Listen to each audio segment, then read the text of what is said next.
Hello. Sorry for the long delay. Took me a little bit longer to get everything together than I expected.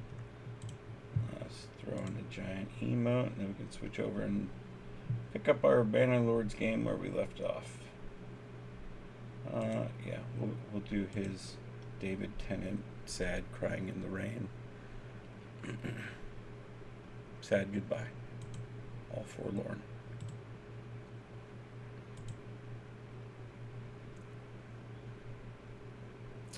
I did happen to notice, I went on the expansion packs page for War Sales, and I did notice that the release date has changed from fall to be announced.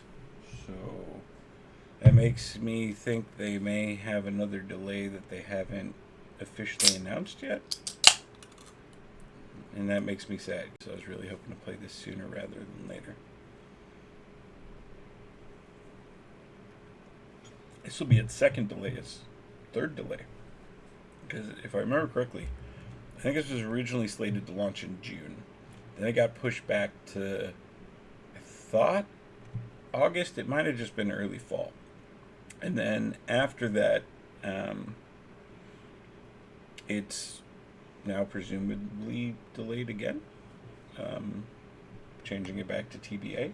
So hopefully it's not, hopefully it's a shorter wait than a longer one, because the expansion looks incredible, but I also know it's such a huge amount of like gameplay changes, like adding a whole new version of combat, adding a whole new race, adding the way you can navigate the world, having to change some of the worlds so there's navigable inlets and rivers and things.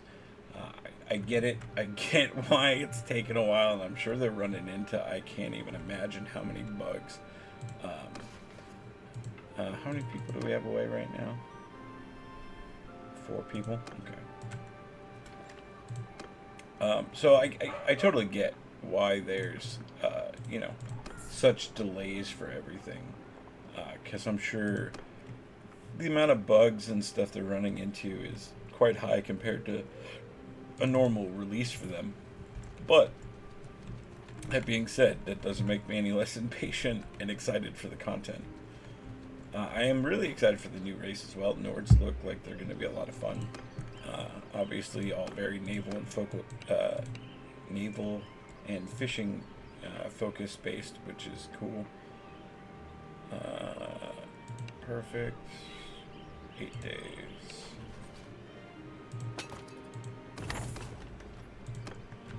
Alright, so at this point we are now officially mercenaries for, who would we join again? Northern Empire? Yeah. And it looks like we're at war in a couple of places, so we'll keep jumping into bigger battles as we can, and then just picking up quests as we move along. This castle, hello Corky girl. This castle being under siege over here, we'll head this way because I'm guessing one of these armies are going to make their way over here eventually. If not, we should move quick enough to dodge any large army, shouldn't be an issue. But we at least keep an eye on things going on, because we'll get paid for large battles, and that's where all our best loot and prisoners are going to come from. So how many's in the castle? Anyone does this, thank you. 126, so right now they're outnumbered almost 4 to 1. So they're definitely going to take that castle, because I don't think, well, he's moving this way, but I don't think he's going to get here in time. Better hurry.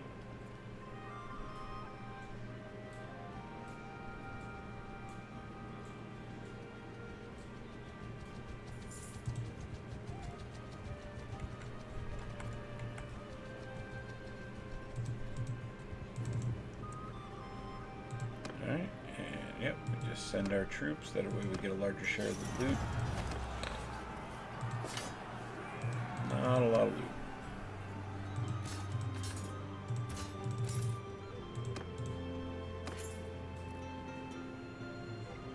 Another armor upgrade though. There you go, buddy. Get you out of some of that garbage. Rather wood. What is this? What is... Alright, you need a pole arm. I guess that technically counts.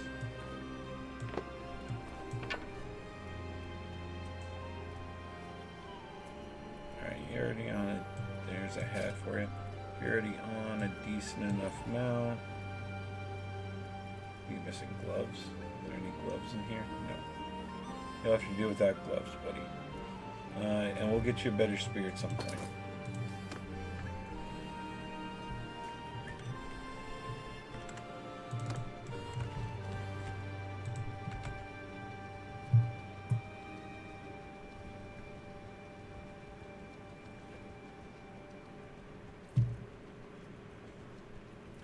The bottom of that Coke can is dented, so it's just like balancing on its rim.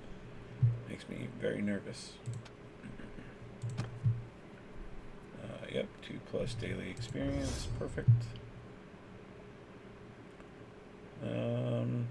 Probably should start dumping into medicine, I think, next.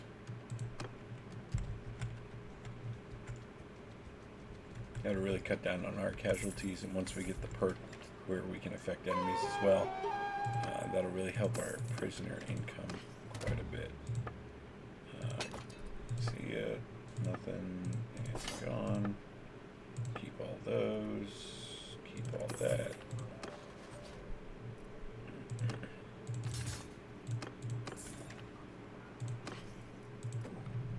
Just go ahead and butcher these. Let's go ahead and convert this all over. There we go. Should I save before going to the smithy? I've had it crash a few times. Not recently, but I definitely have had it crash on the past of me when I've entered the smithy after longer game sessions.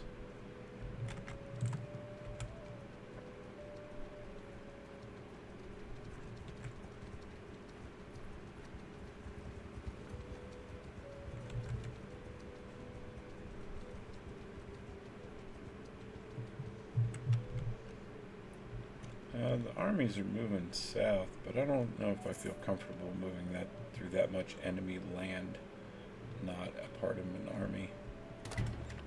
And it's not like our troop itself is a very large size yet, so it just seems like poor choice. I feel like we do better than 34 on hides. We are a tad overweight yet. Do we have a large amount of food sitting somewhere? What is weighing us down so much?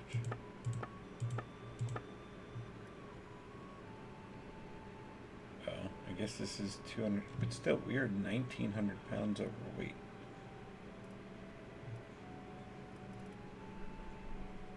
I guess it's just these are such higher volumes. Nah, it's fine. I'd rather have more food than less.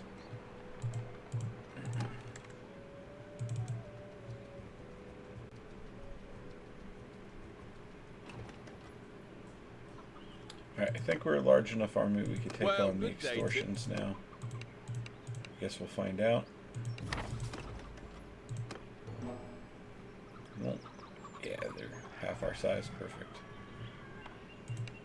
Yep.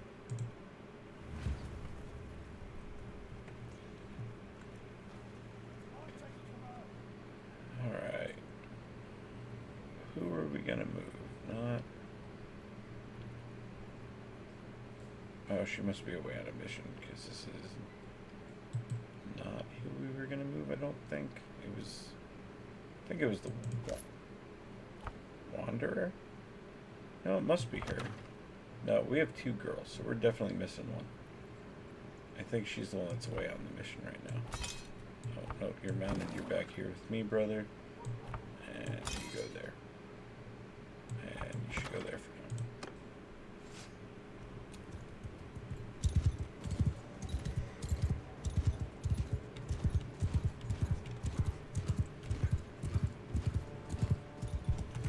Soldiers! Horse! Warriors! Infant soldiers! God damn it. Soldiers! Damn cavalry, man! The fuck? Why is this? Hear me! Cut them down! Yeah, please kill this cavalry.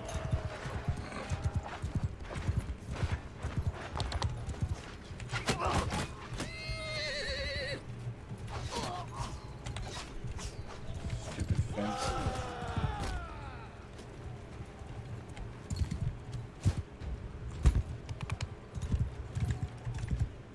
Get through!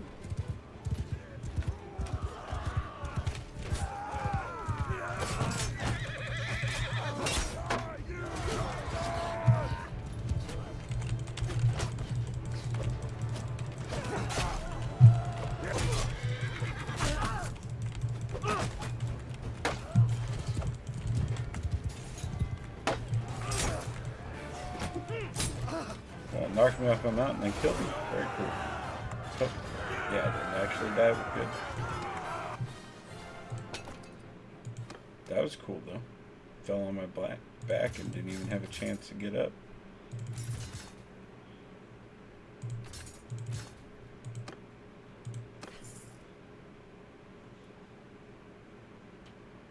Charge damage goes up, but speed, yeah, no thanks.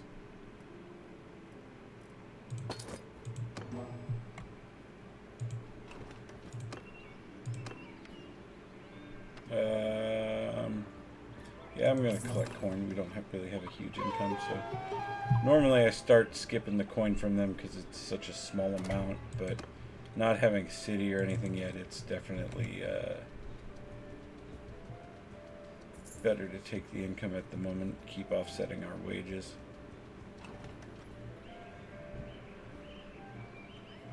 I could probably send someone away for this. Ooh, none of you.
That's enough just to get that weight out of there.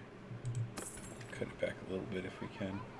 Alright, we don't have the blacksmithing supplies yet to start doing special orders, so we'll just keep on a-trucking.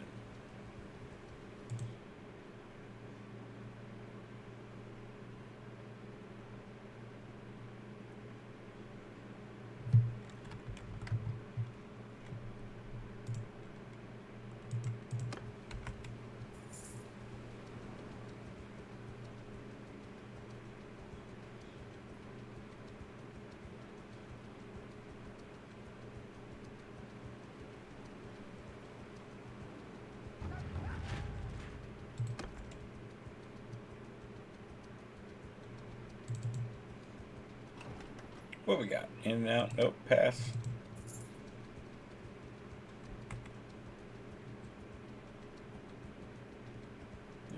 Alright, we got some capital finally, so we can start picking up trade goods and try and start making a little cash in between. I mean, we're already over capacity, so no big deal. No.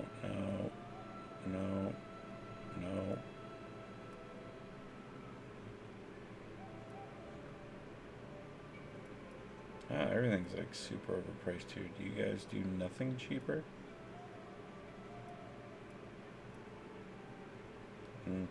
Jewelry.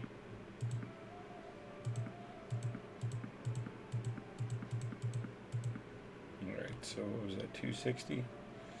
So anything above 260 would be profit on those.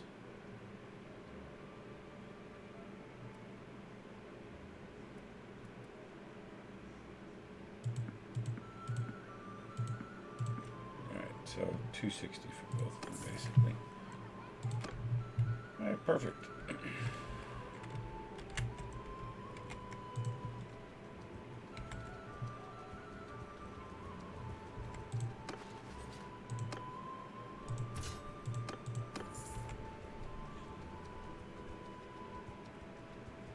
Gotta love the passive XP buff. It really just helps your units keep up.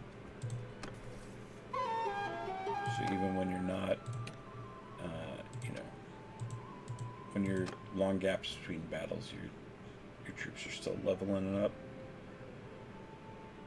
Well, you're not going to do the smell thing, so...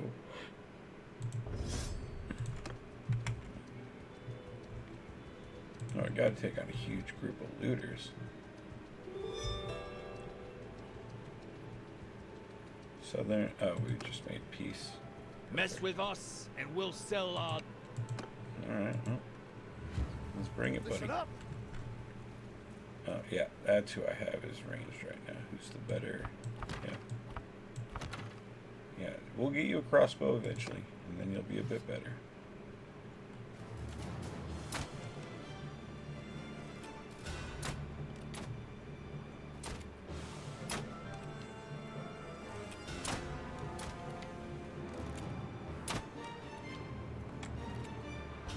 Footman!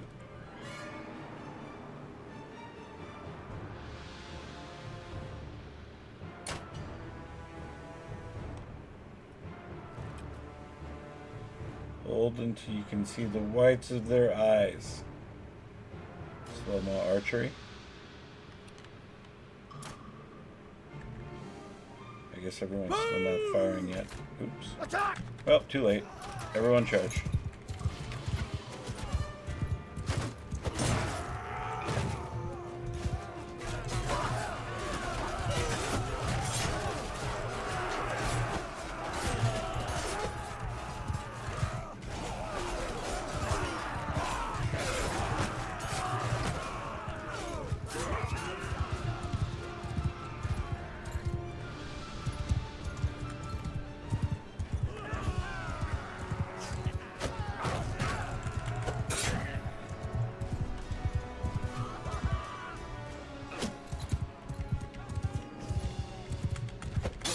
Got him.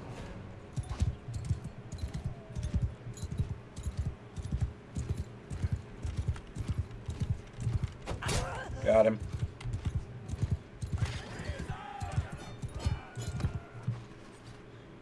No escaping on my watch.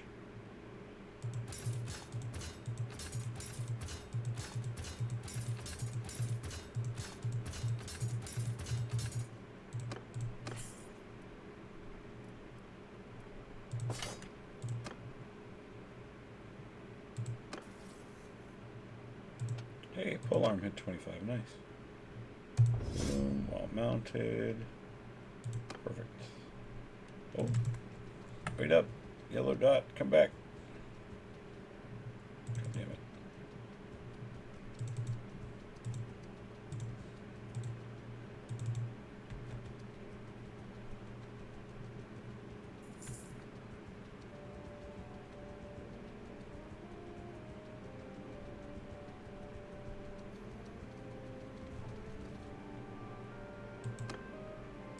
Yours There's is two not a here I face can signal. ask. Nice. Thank you.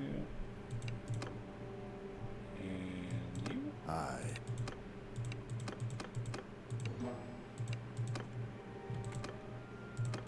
Perfect. And back to questing I go.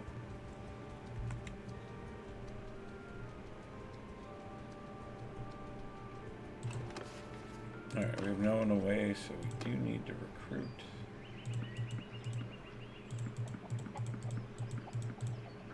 Oh, perfect or not. Nice. What we got? Deliver herd. Well, good day.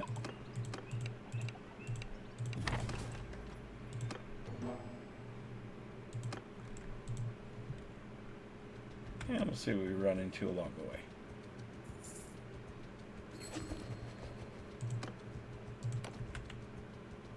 I don't know why it even prompts me for kingdom decisions as a mercenary. I guess to keep me in the loop. It's just annoying that I get that error box that that decision is no longer relevant.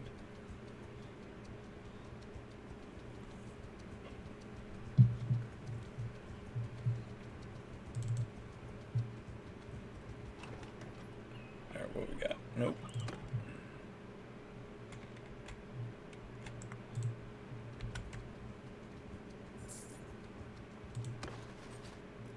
Oh, forgot to sell off some prisoners. Yeah, we'll get to it.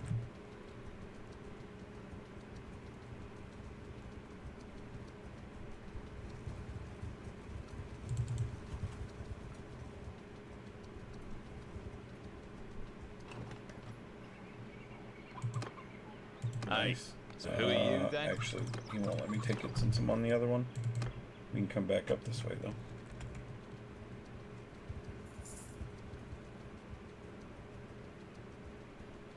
I wish if you were like on a quest type, you could still send a companion away on the same quest type. It's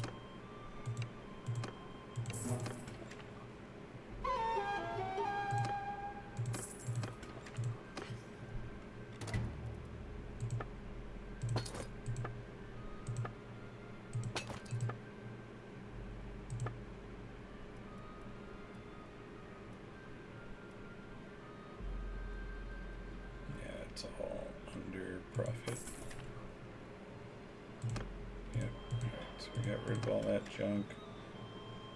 And now, so let's head back up to here.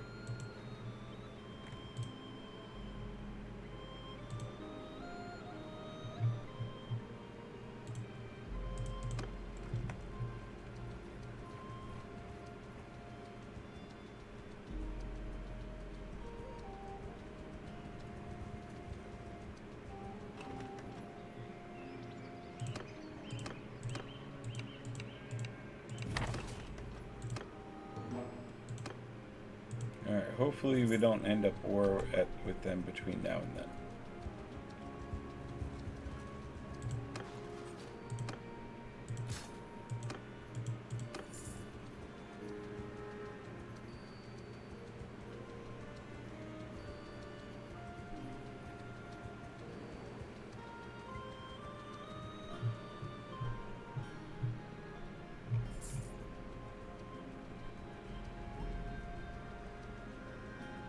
Oh, a far delivery.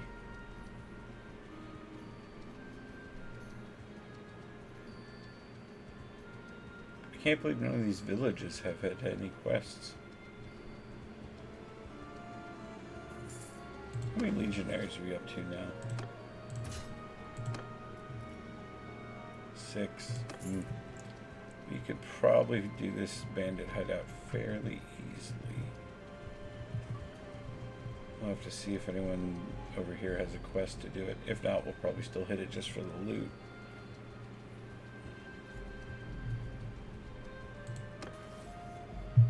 Hey, scouting's up to 100, nice. One above 75, our morale is not that high, but we are overburdened, so 20% less penalty. Deliver the herd. Yeah? You want some? Yep. There you go. There's your cows. Enjoy, sir. I do not want to take your overpriced. You don't have a quest, so alright. We're soloing the bandit base. Whoa. Who are we fighting? Khuzaits? Okay, they're... Okay, we're a little ways away from them, so we're alright. Yep, let's go do a hideout. Then we'll go follow some of the armies and see if we can't tag along and steal some, siphon off some glory. Or I'm sorry, influence. Alright, take off those. And then you, and you. I'd take my brother, but he's not really outfitted yet.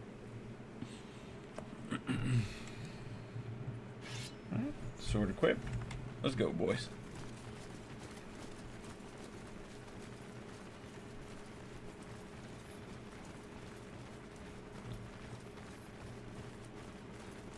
Alright, you guys clear that first camp. I'll head on ahead. Wow. First contact, and one of the companions is already out.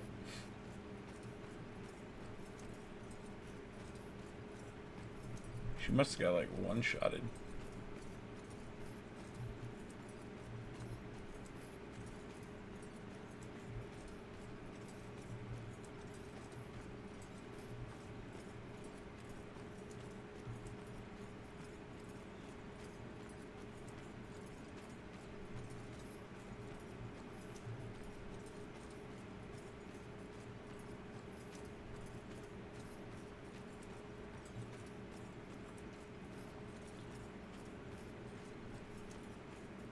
And the enemies are pretty spaced out on this one.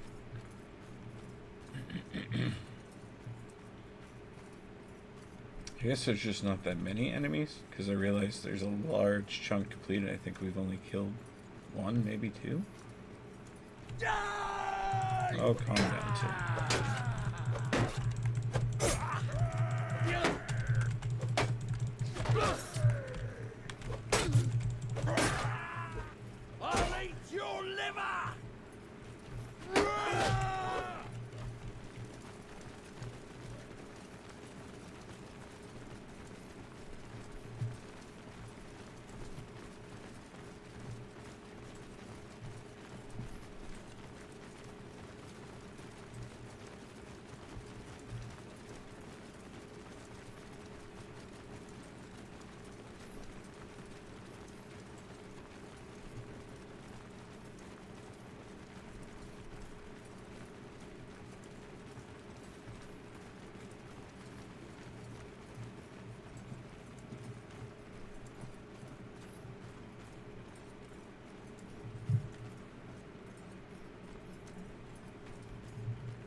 Sure hope we can handle 3 of you.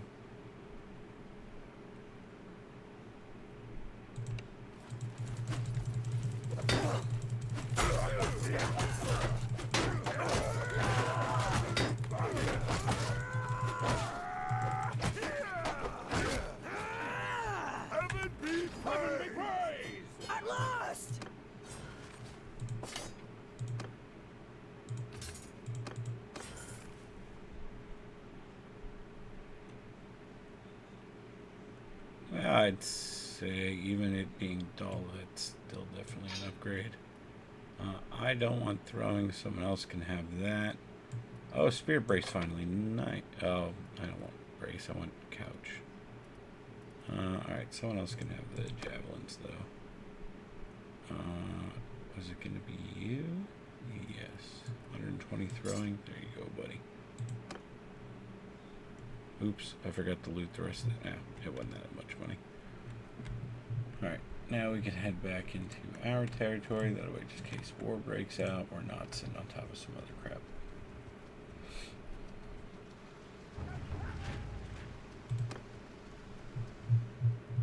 Plus, we gotta. Oh, he's making a beeline down here for one of these castles.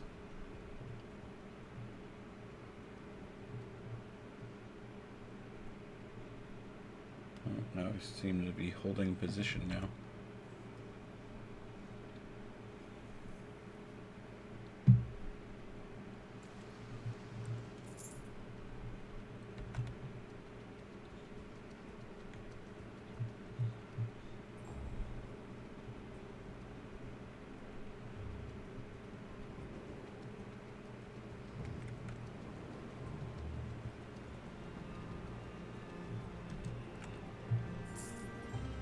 I was really hoping they were going to go siege a castle.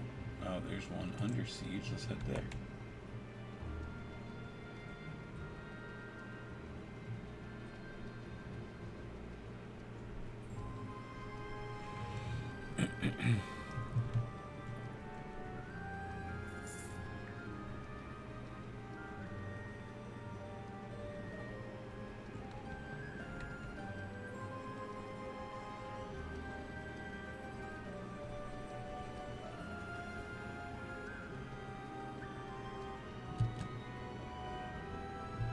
142 left. I don't know if this army's going to make it in time. It might. Yeah, it'll make it.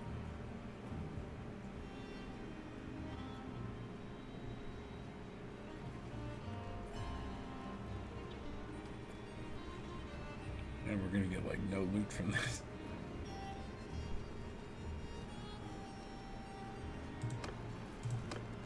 Yeah, we did it last minute. We contributed, all us. Yay.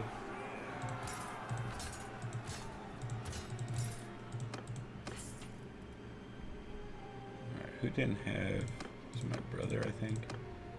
Skirt. Yep, him. There you go, buddy.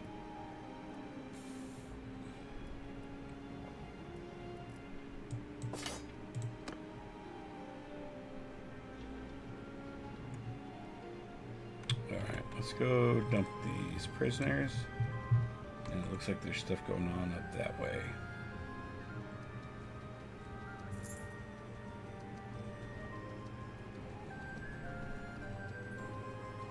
Oh, can I deploy an army yet? No.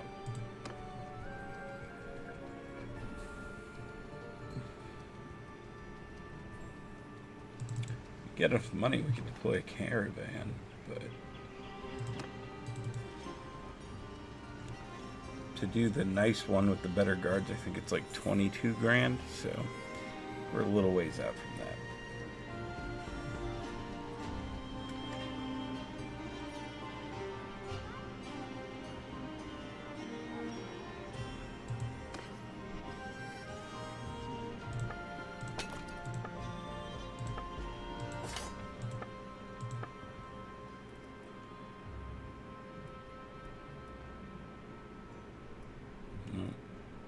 Both of those would be at a loss.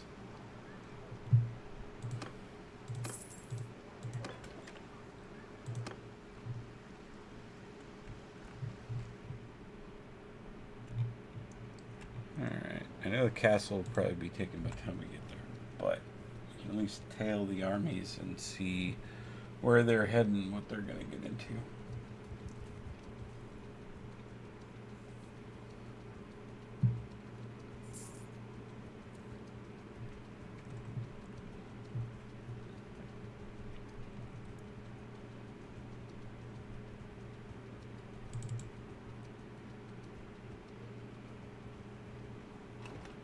There's an army right there.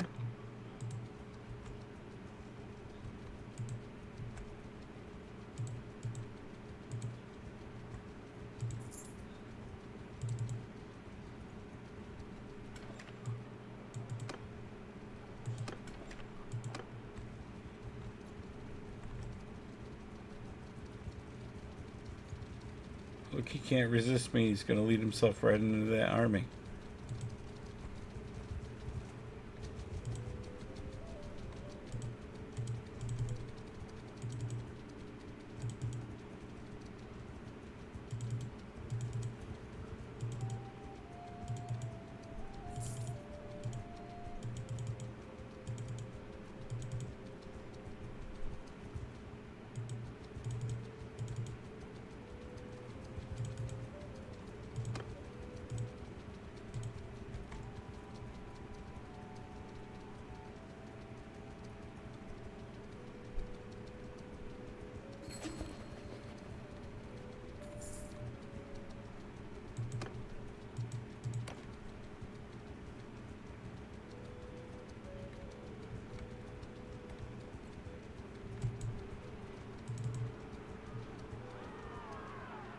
Just in time.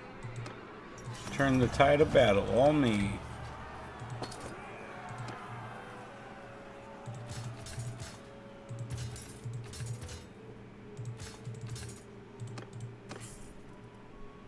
Hell yeah, huge boot upgrade.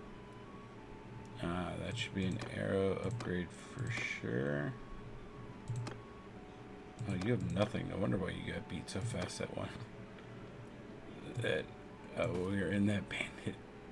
You have no equipment. Increase mount movement speed. I'll go ahead and take that banner.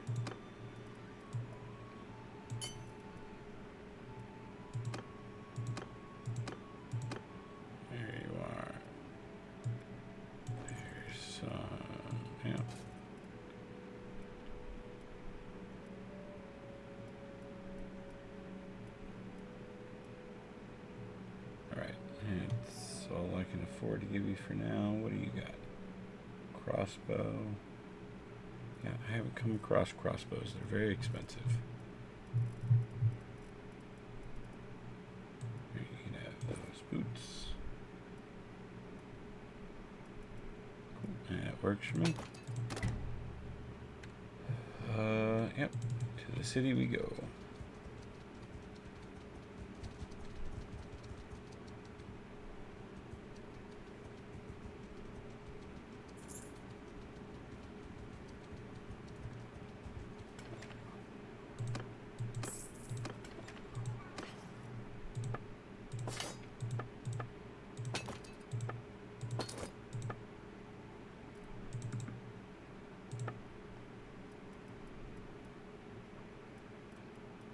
Yep, no to both of my trade goods. Let's butcher some livestock. There we go. None of those quests. Ooh, he's got a city under siege. Let's head up and help if we can.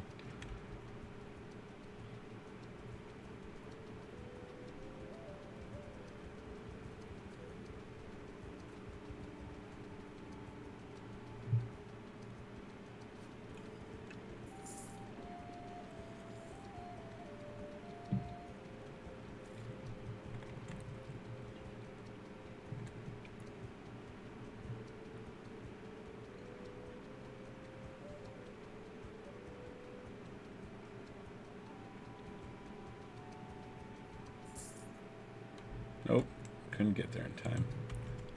These guys are going to be way too quick. We're just too overburdened is the problem.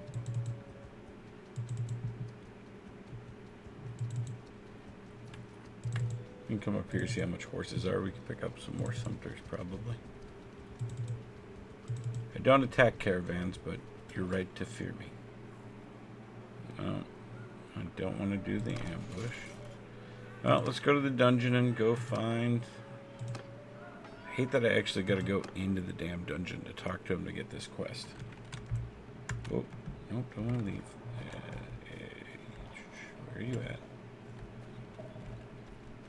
Down that way.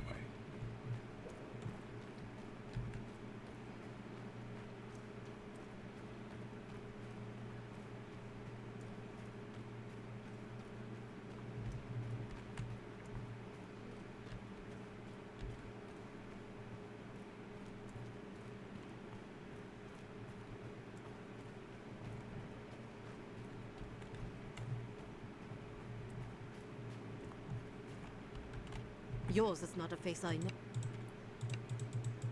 Good, shouldn't be. We've never met. Alright, see ya. Thank you. Yep. So we are done here. Yeah, 'cause I'm not doing either of those. So back to following the army.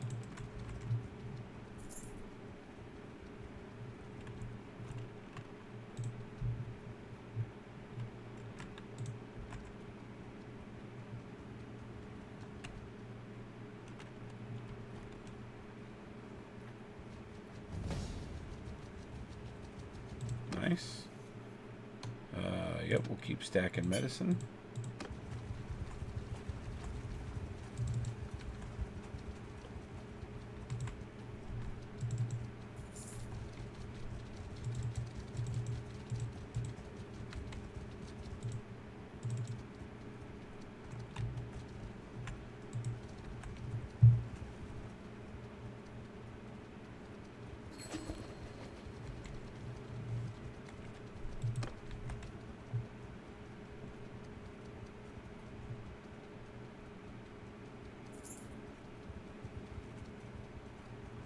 I don't know where the army's going now. Look like they just kind of kept randomly pursuing enemies. Might be headed for the castle.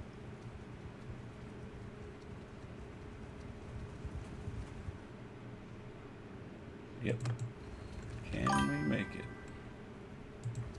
I don't want cheap viewers. Corgi girl, you still in here? I'm guessing you fell asleep. I will take care of it. Enjoy purgatory, my bot.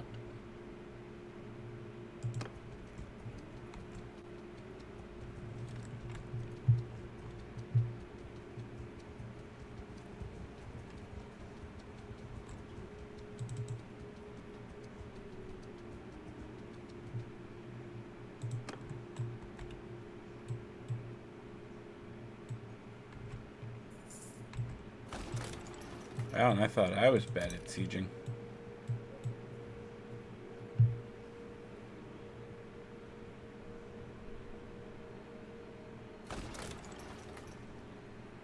Alright. What's this castle at? 252? Yeah, we should be more than fine. Yeah, I'm just going to send the troops. Perfect. I will take these paltry amount of prisoners. I have one. That is definitely an upgrade. That'll... I don't thrust that often. I'd rather have the swing, actually. So I'll take... Oops. Take that instead. And you go back there. Decrease range damage taken, so we'll throw that on. I think this is our big, yeah, one-handed guy. Perfect. No, these should definitely be an upgrade. Yep, there's that for you. Here's some boots, some gloves for you, some crap-ass spears. All right, good enough for me.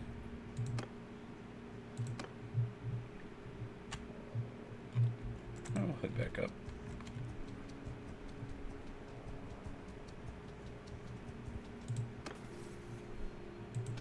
And our charm is 101 now. Nice. Yep, relation gain with the opposite gender, so we can find us a wife. Stop there, Oh, stranger. fuck.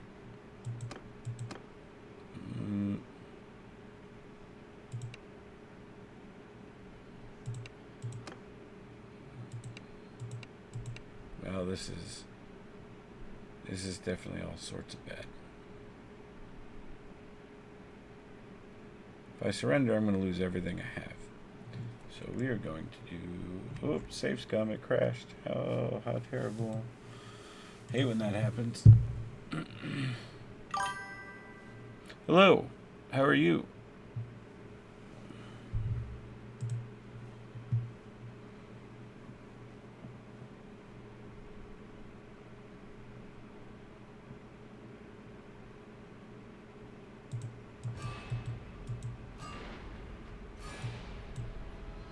Yeah, I feel that.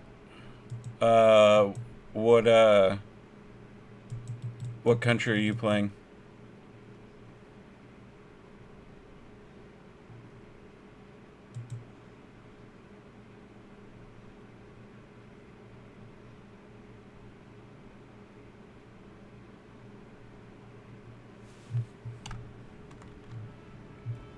All right. How far back did this put us? Oh, quite a ways back. Back further than I expected. Alright, well, we can still head up this way. I mean, in the clan, I didn't want to be ruler. Nice. I've taken around 6 cities and 4 castles with 260 men. That's really impressive. How did you take 6 cities with only 260 guys?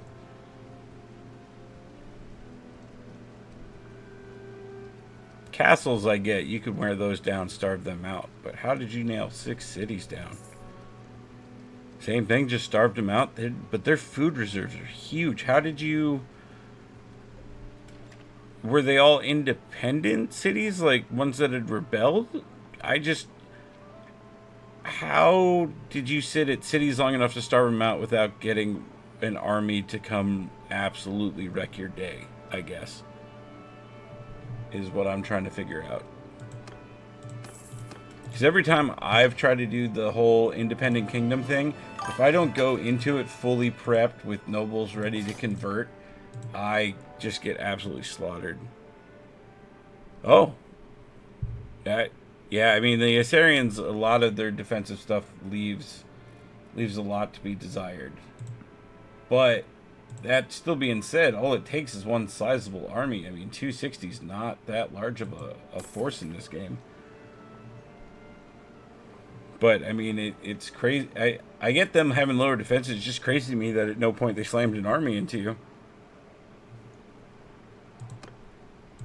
It's B. Yep, we'll go do the poachers. Easy peasy.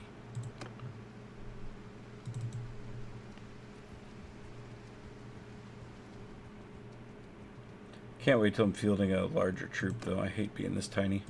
I feel like I gotta safely navigate everything instead of just being able to confidently storm through lands and have everything cower in fear. I find 5k men in armies while waiting for the city to starve out, but a lot of those men were recruits.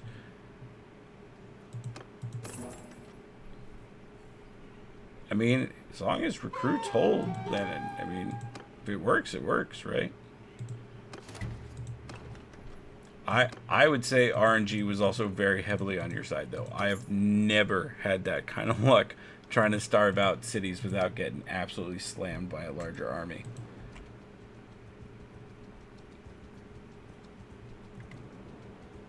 Yeah, we're not going to make it in time. Oh, I lied. We're here to help you kill 4 people. Loot, please. Oh, nice. A standard. I'll take that. Since we backed all the way out of the other one. That safe scum set us way further back. Really thought there'd be an autosave closer to that. But I was not being taken prisoner. No, thank you.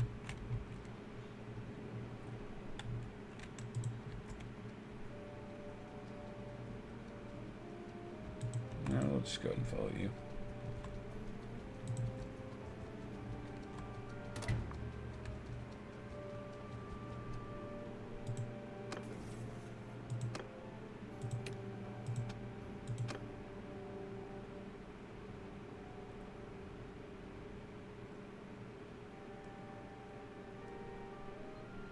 I mean, you're neither of these, so I guess it doesn't really matter.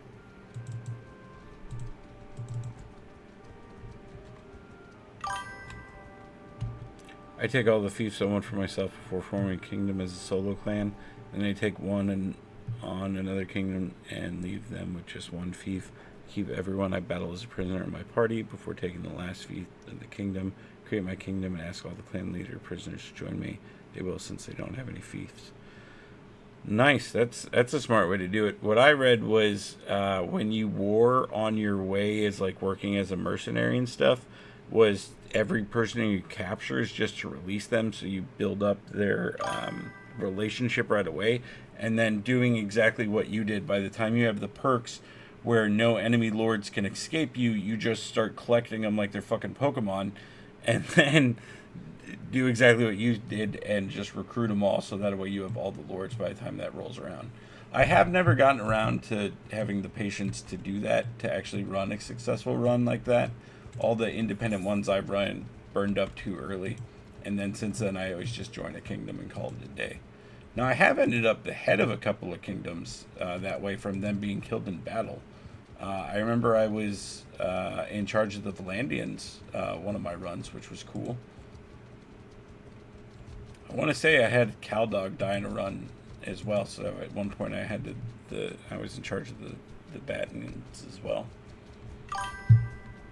My family sectionally have armies, but they're so pathetic I don't count them, and they never helped me.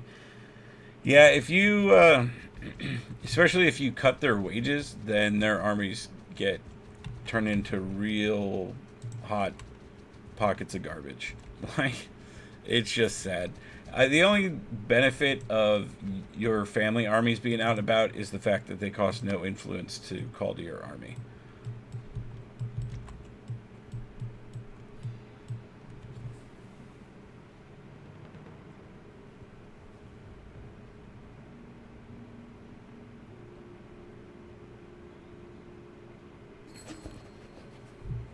And that army just staying in there watching us.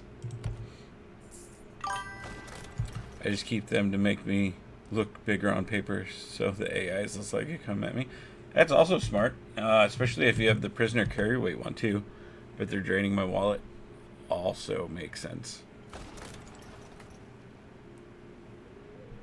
But yeah, the garrison wages, the garrison army wages do really go nuts, especially like when you first tell them to form an army, like if they would come back from being captured or something. It is stupid crazy how much money you spend in the next two like daily money changes, just in that short bit.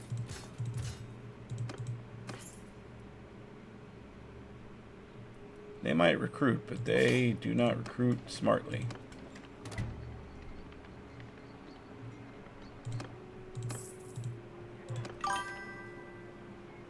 I make my younger siblings party leaders. If you build them correctly, they can have 250 plus people in their parties, which is pretty helpful. Yeah, that is huge. The siblings, I usually just kind of finish fleshing out what they have, and then I do the same as you. It's usually family members that are my armies, whether that's the married or whatever, and then they're the ones that also lead my caravans as well. That way I just keep my companions on me for sending away on quests, and I can leave them off to go do all the more, what I would call important shit.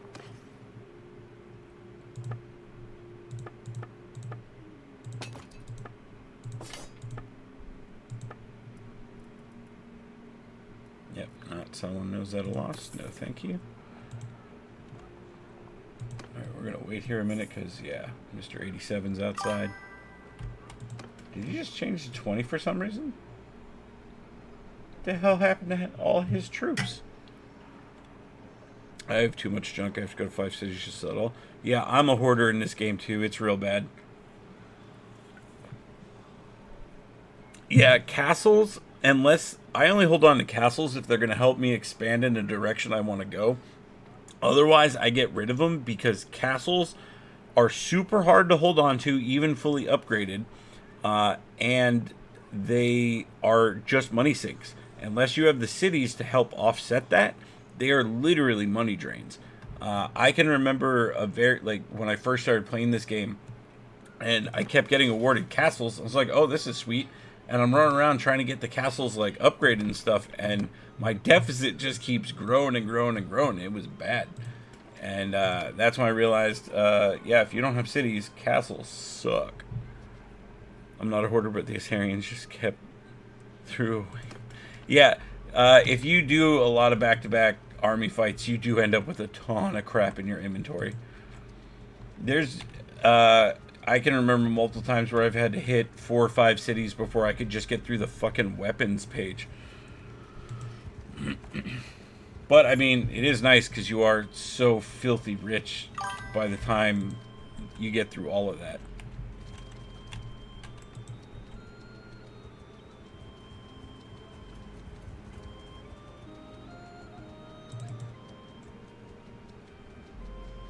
I still haven't 100% decided where I want to go with this game. I guess I'm going to wait and see what the map looks like closer to when I need to form the banner. But I have 400 horses, so I'm able to hold all. It is a lot of horses. That's the other nice thing about fighting the Assyrians, because they have so much cavalry and stuff. It's just like, well, yeah, I'll take all these free horses.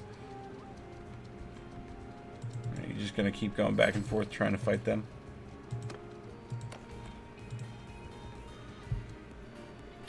Oh, thank you so much for the follow. I really appreciate that. Oh, I bought most of it with your own money. Oh, yeah. I mean, when you start hitting that overburden penalty early, you basically have to. Oh, I can go start this 48 fight. Oh, maybe not. That dude, like, hit the nos, got away from me.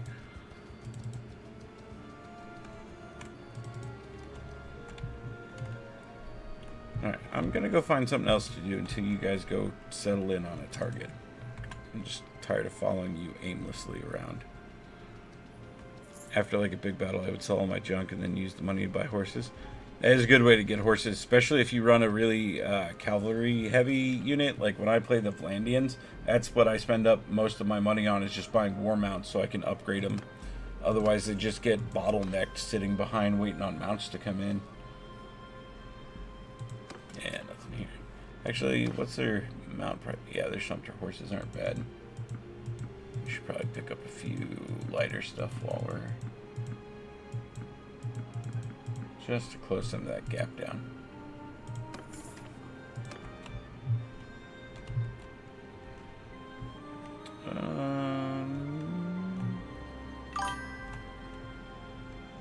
Yeah, we'll head up this way. We haven't been up this way in a minute.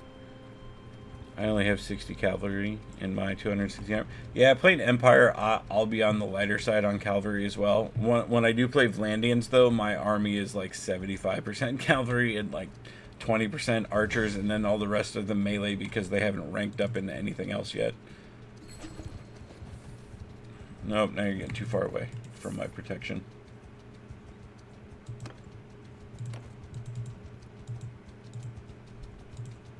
Come on, trying to bait him back.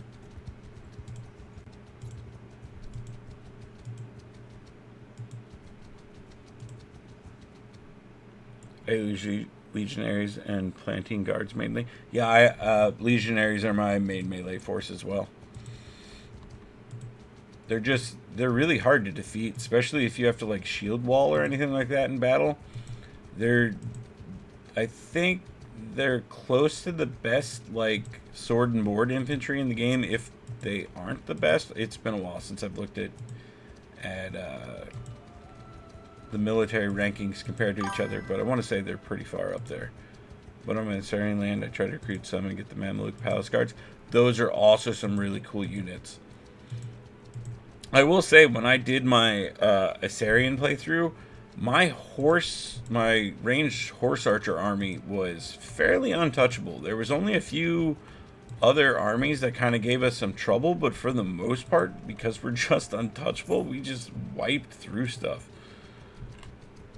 EOS things are nice to have support for legionaries. Yeah, I agree. Alright, you were just doing circles again.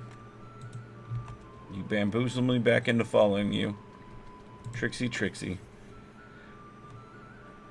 Yeah, they do have some of the best archers in the game, for sure. Especially when they're holding on to a city. If you're trying to besiege a city that is mostly the Batian archers, good fucking luck. Yeah, I basically have to siege long enough to get a wall down when you're besieging one of those cities, because if you don't, the archers just eat through your army like there's no tomorrow. Do I have any animals left? No. Alright, we're sending someone away to do this one. 5 days? Yep. Upgrade. I am running all crossbowmen because it just feels the most Empire-like. I'm picking off their larger isolated parties. I've already killed 400. Nice. Yeah, that's the way to do it. You find them where they're out by themselves, and you just run them down.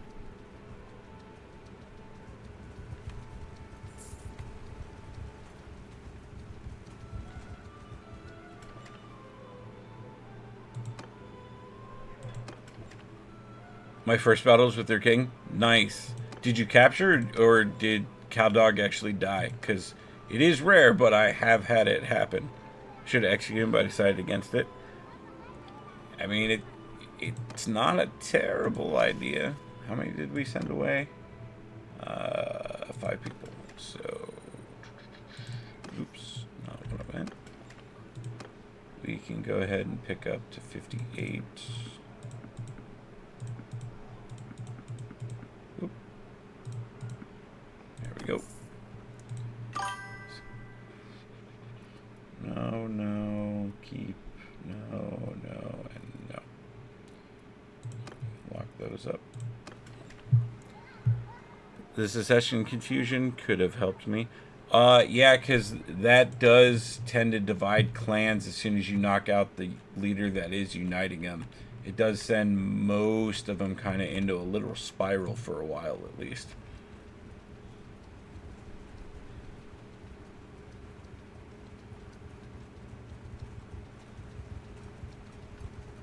It's crazy your first battle's with the king, though. Normally, I gotta go hunting for the leaders when I'm fighting somebody.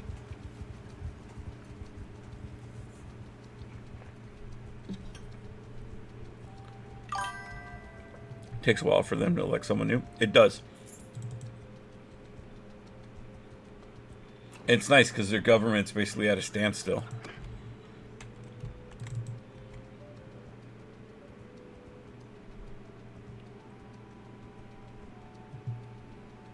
I have had a lot of fun playing a Batian playthrough, though. Going a commander that's just specialized in like two-handed. Your army is basically all infantry, no cavalry, and you're just moving quick as shit through the trees.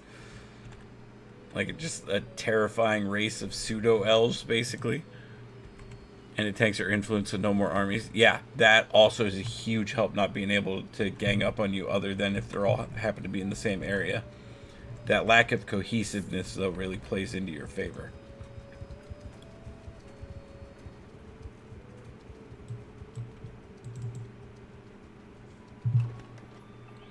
I am super geeked for the expansion, though. I cannot wait to try out ship combat. I am so stoked for that. New race is cool. I feel like it's been a long while since we've seen something new like that. What's the Dark Blue Empire name?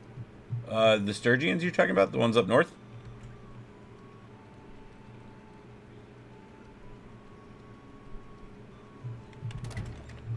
Oh, you're talking about the darker purple? Yeah, that's southern, I think. And I think the other purple's western. Can I see Legenta enough from where I'm at? Hold on. That is, yeah, that's Western Empire's that one, and then the darker bluish purple is the southern. I married their princess. Nice. How much did that cost you? Or did you do it through some sort of coercion because you had her as prisoner type thing? But, you know, no judgment, just curious.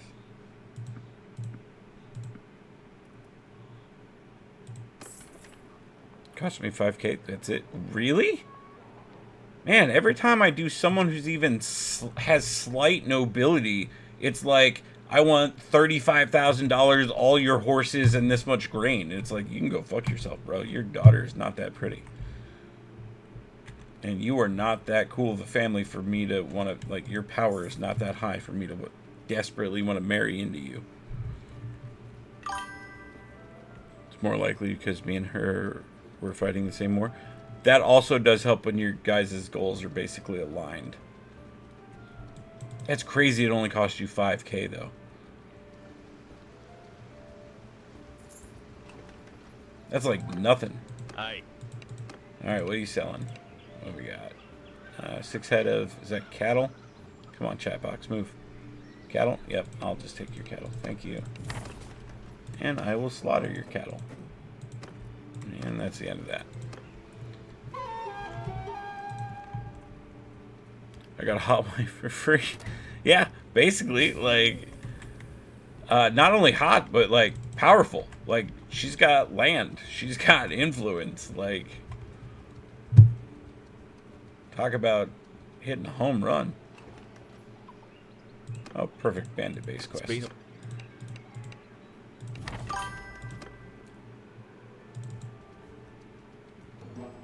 Oh, that sucks. That's weird to me that she didn't have any land. Did you already have that kingdom pretty wiped out by then?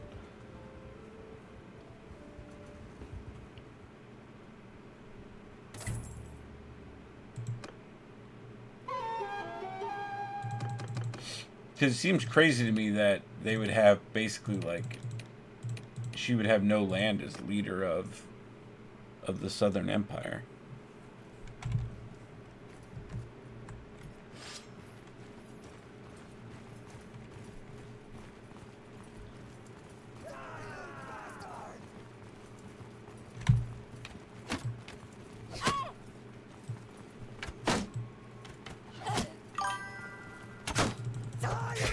No, but they never really expanded, so there's no land to give out.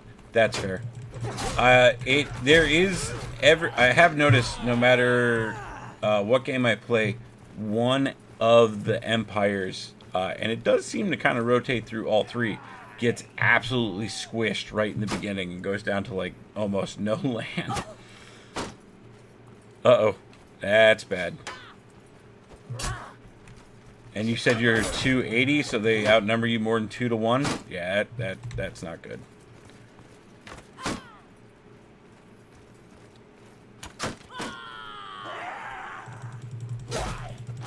I've suffered enough in this game. I don't mind saves coming sometimes if I feel like the result was a little unfair.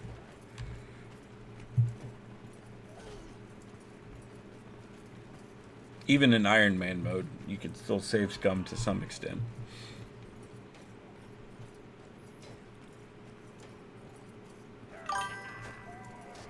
Mean Cavalier will try and buy time. I've beaten worse odds. If you can routinely turn 2 to 1, hats off to you, because I am not that good.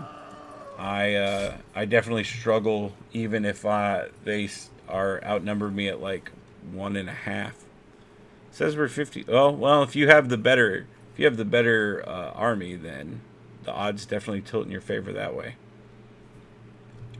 Yeah, I don't fight duels with thieves and dishonorable men. Plus, there's like 4 of you. I just don't feel like going through that much effort. I beat a 5 to 1 once. Holy crap! Were you like defending in a castle or a city at least, or was that open field battle and you were able to turn 5 to 1 odds?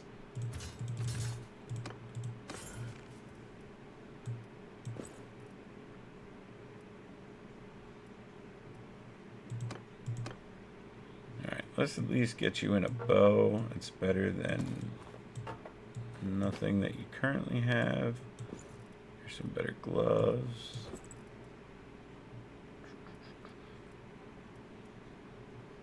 No spear or no shield or anything though. So, alright. Slight upgrades for you. The open deserts of the Assyrian land. Wow. Was their army made up of like mostly like new recruits and you had a lot of veterans, or were you just like that tactically set up you were able to flip those odds? Because seriously, 5 to 1 is far more than I've ever been able to do in this game. I would love to have been able to flip a 5 to 1 odd army battle. Now, I've beaten those kind of odds being held up in a castle or a city. I've never beaten those kind of odds in a regular flat-out field combat. About 30% of their army was recruits. That's definitely a huge help right there when 30% of their army is basically cannon fodder for you. But yeah, I want to say, I don't think it was 5 to 1, but I want to say it was close to 3 or 4 to 1 odds. I've defended some sieges where our walls weren't down, and I've definitely been able to flip those kind of odds. But yeah, never in an open field like that.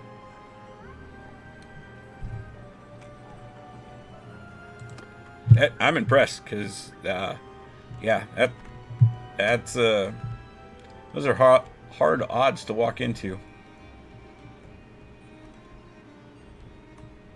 That's like some Hannibal level battlefield shit, being able to flip odds like that. Where do we want to go? I guess we'll just hug down.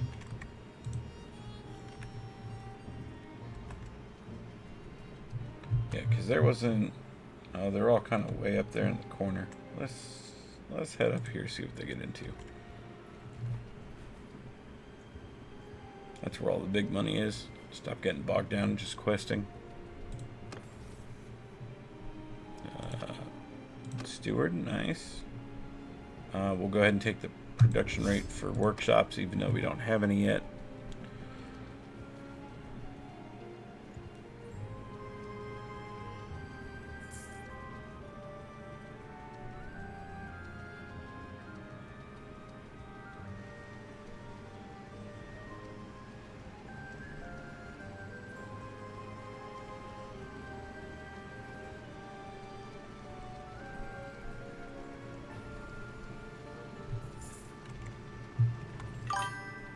My enemy has only 2 cities, but they have so many men in a close area.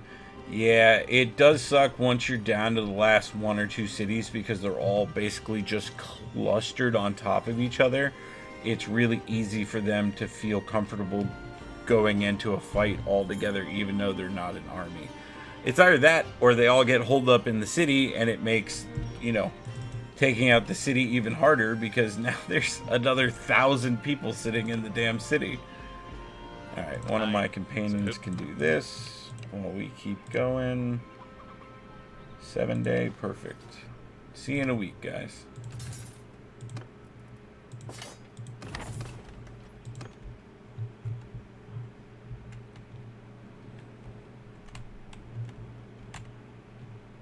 Alright, there's a castle under siege there. I'm gonna guess that's what they're gonna make their way back to.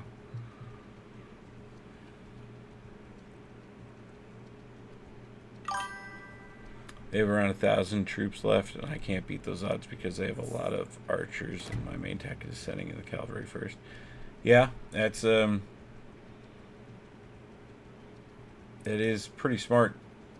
Hit them with the shock troops and send everything else in right behind. But yeah, if they're real archer heavy, it does make that a little more difficult.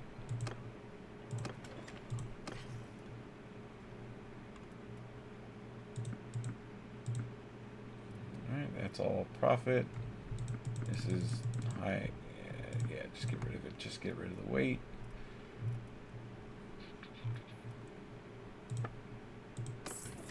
Works for me for now. No, and no. So the castle is no longer under siege. I guess they lost or gave up.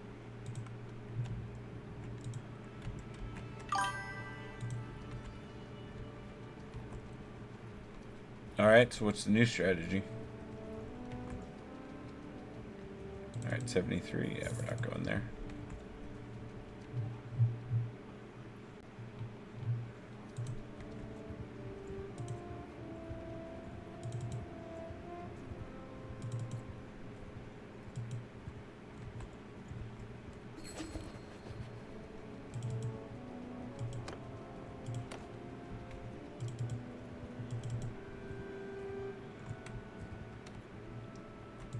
Yeah, they might be headed for that castle up there.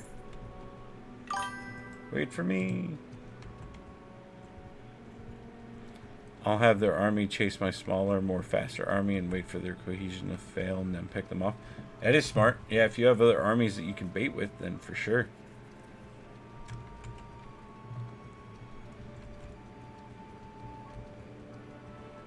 If you feel like you can get them apart, then that is absolutely the smartest way to do it.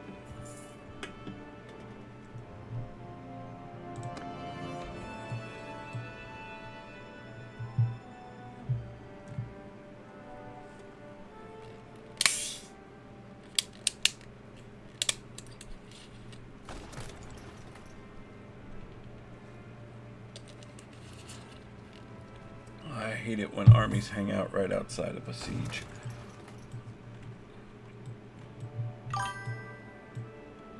It doesn't matter, we're good.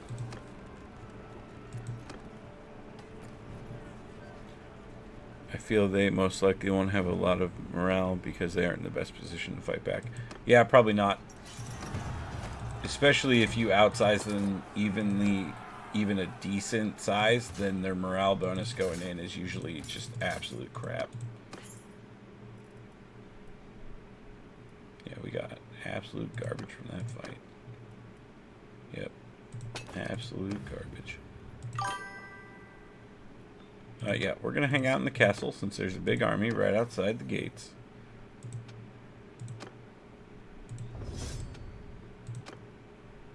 Yep, 15% while moving. Perfect. Just chill out for a second.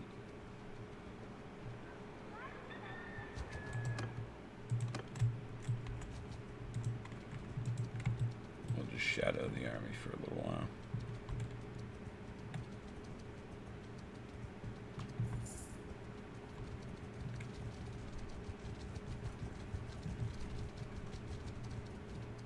What are you doing, army? Okay, Okay, I really thought you'd be headed back, not deeper into...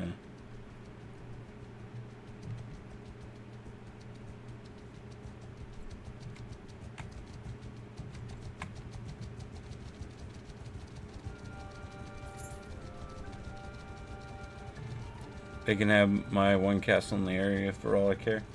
Yeah, if you can get them down to a castle, it's even better, because even a well, like, highly stocked up castle is nothing to get through. Especially compared to a city. A defended city is so hard, even with the walls down.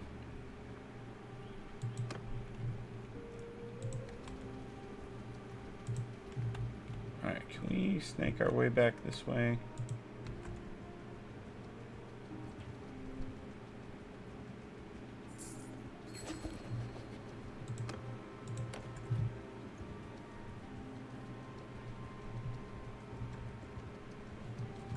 I was like, you're pretty ballsy running up to me, guy. I outnumber you.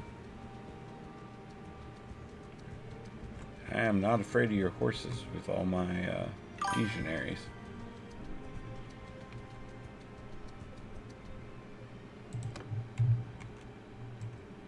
Alright, let's go back to questing for a little bit.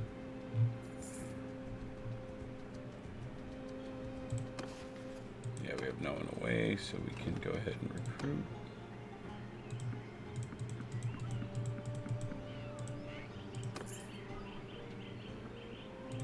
Deserters? Yep, we'll fight some deserters. No problem. Them taking that castle would actually help my economy. That's what I'm saying, man.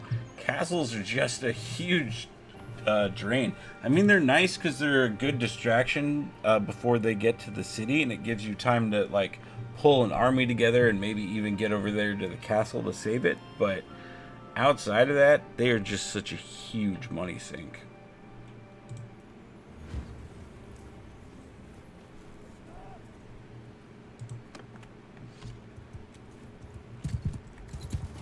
Cut them down! They took it for the clan procedure of the battle. That's fair. It was first ever castle. Yeah. God, I wish I had a faster horse.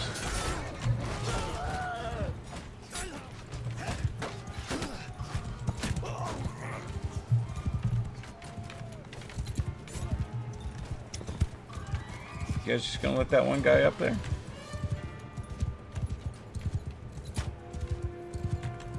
Alright, let's flip you guys around. Let's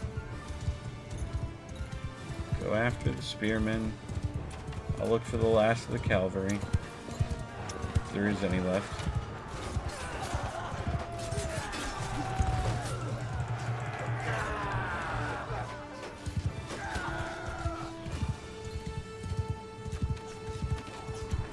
God, I need a new horse so bad. I love that every guy I try to kill is killed right in front of me as well.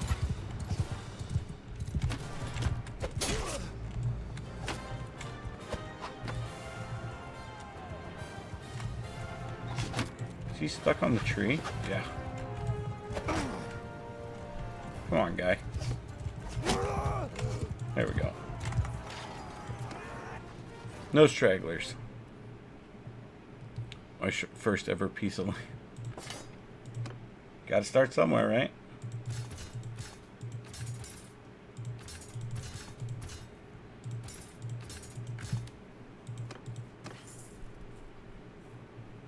That's probably an upgrade for somebody.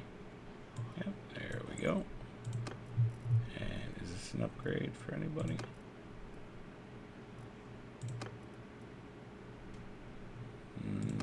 Looking like no.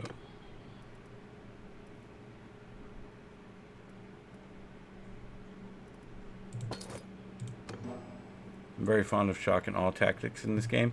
Yeah, that's why I love playing as the Vlandians. Like, you literally just charge in with heavy cavalry, and whatever little infantry and range you have, just come in and mop up. Like, they're my absolute favorite to play. I instinctively always want to play them, and I force myself to play Empire just because it's so long.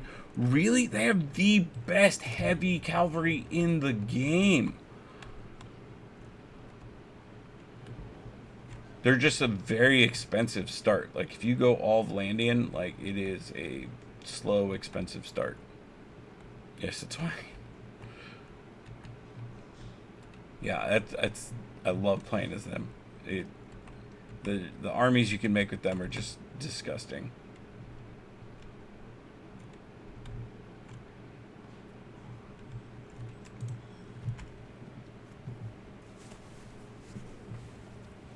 They're the only empire that can match the Imperial Cataphracts. That is correct.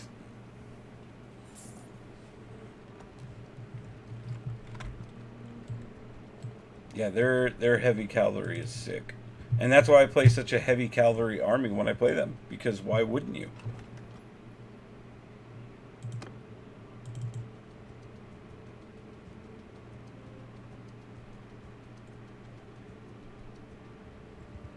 You do have to have a hell of an economy to support the higher end armies for them, though, because they get so expensive.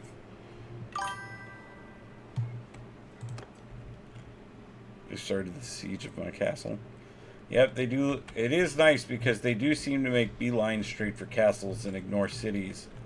So you have more time to prep the city. How many are they sieging it with?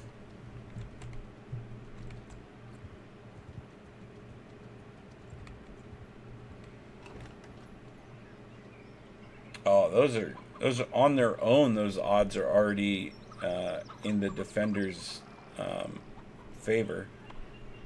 So if you just wait for that battle to start and then engage them as well, that's literally no problem. Oi, sorry. That's how I would do it.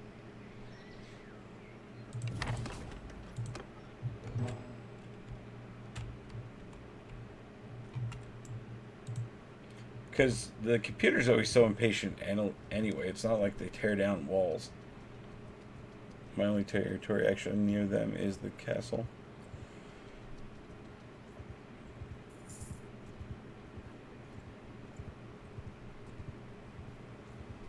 That's the other problem too, is sometimes you get lucky and you keep getting awarded or you're able to go in a certain direction. Sometimes you just get so spread out, it's hard.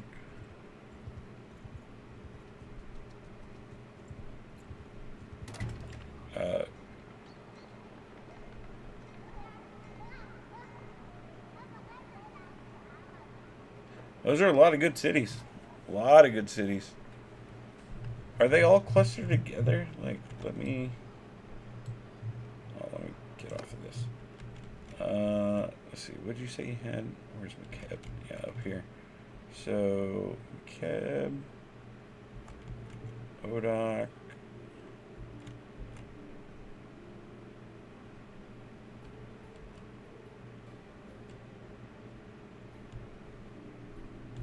Oh, wow, you're super spread out. Rashai's all the way down here. Okay, wow. I thought you'd be a little more clustered, but you're like a huge line, basically.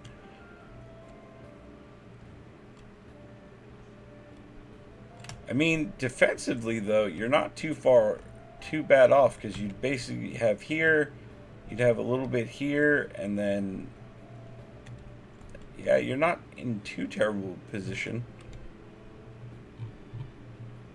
I've definitely have had worse city layouts, that's for sure. Hey, so who are you? I just hate once you get to a certain size, it's just really hard to, depending on where you're at, it's just really hard to defend. You feel like you're running from one city to another.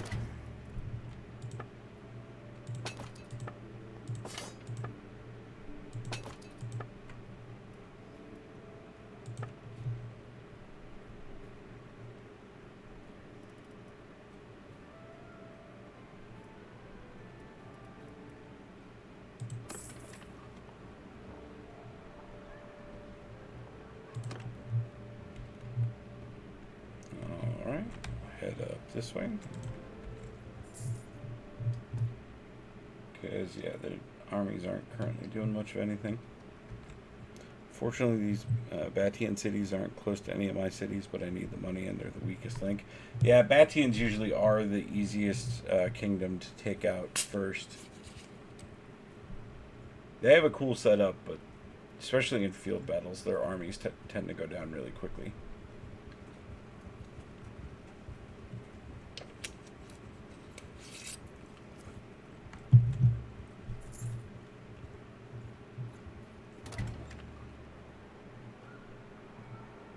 I guess we could do the escort. I don't know if I want to get that locked up. I guess I could have a companion do it. Yeah, no risk of failure. Perfect.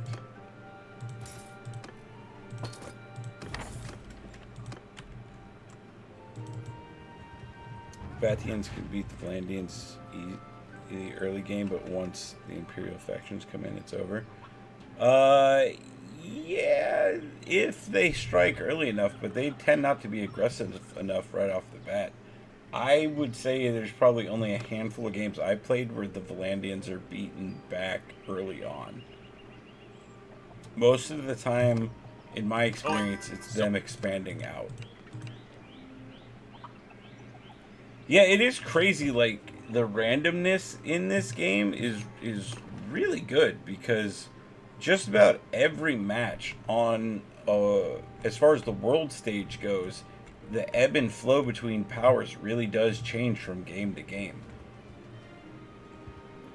Yeah, that's what I'm saying. Your castle alone was just about right at the odds where you needed to be. Yeah, if walls don't come down and you're at least at 2-to-1 odds, your defenders can usually hold it.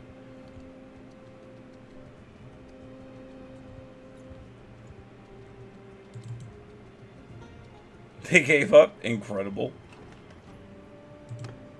Oi.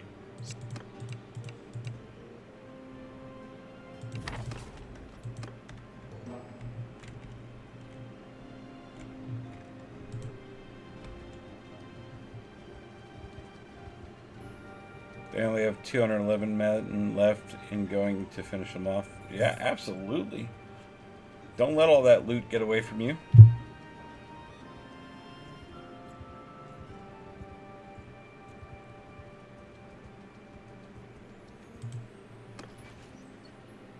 Oh, we're not that far off from hitting clan rank 2.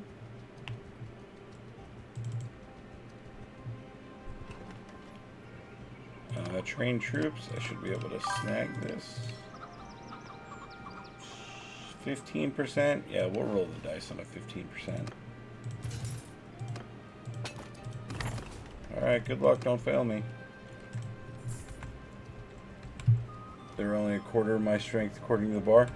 Wow, your troops must be really polished compared to theirs then, because it's not like your numbers are that huge of a difference. It does also help they're probably weakened from the siege as well. Yeah? You want something from me? Who are you? Wow, 70 legionaries is impressive. I'm currently at 6. I would kill to have that many legionaries already. No, I lie. I don't want that many legionaries right now. I can't afford them. That would absolutely bankrupt me so quickly. It's...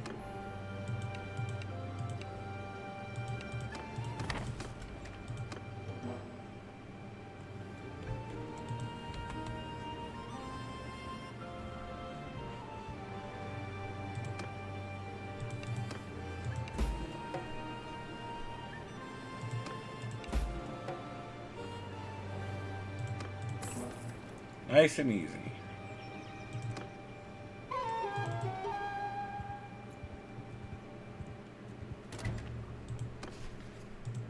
Alright, so we got a while before they come back. Do I need to sell anything? No. Do you guys have anything for cheap?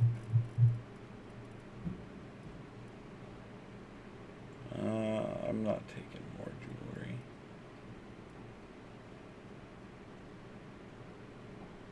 Velvet's at an okay price.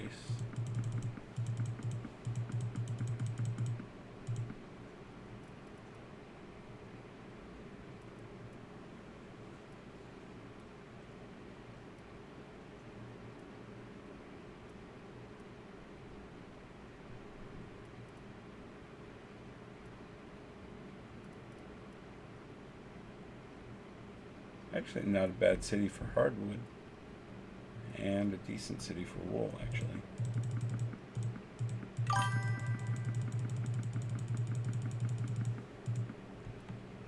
Where did it say? Alright, we're headed back. That's 2 I saw for... Yeah, we're headed back up here. My army isn't even at full strength because I'm doing a re-imperialification process because a lot of my Palatine guards have died. Yeah, it does suck when you lose some of the higher end troops.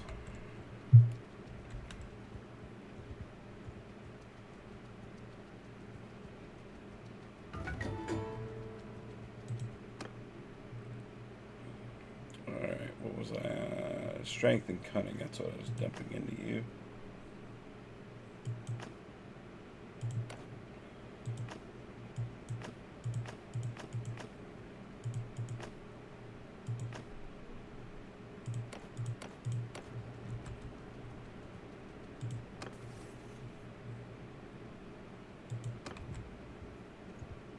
Went from 60 to 30. Oof, that's a lot. That hurts.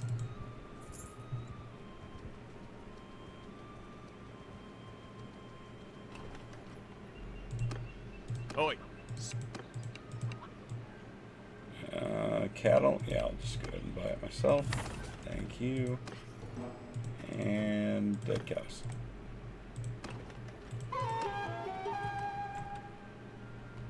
Mainly from sieges. Yeah, sieges definitely do eat through a lot of men.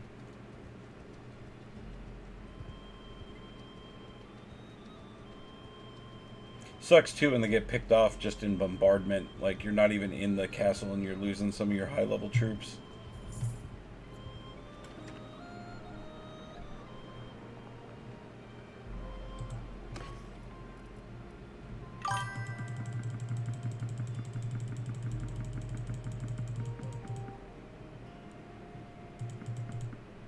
Oop, did not mean to sell the furs. Oh, come on.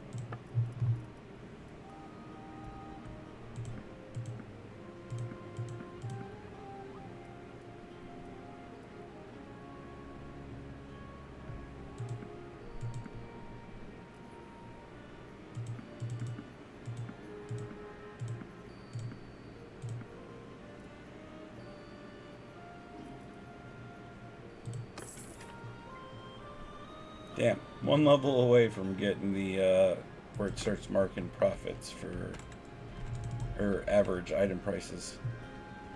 That way I don't have to do so much reading, I can just, at a glance, start buying stuff. Bandit base? Sure, Oi, buddy, we'll go take sorry, care of your buddy. bandit base.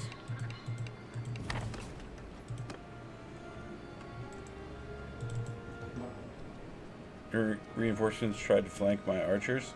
Ooh.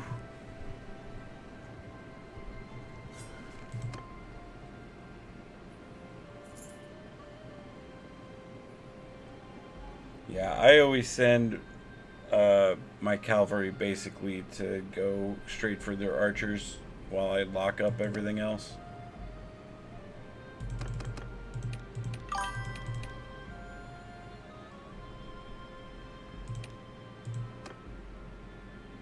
Did not end well for them? Yeah.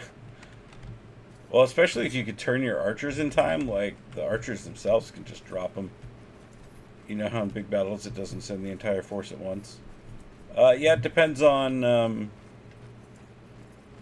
I've had some where it seems like they send a lot, but yeah, generally in some of the sieges and some of the larger battles, they'll stagnate, which is nice, because then you can just pick them off piecemeal.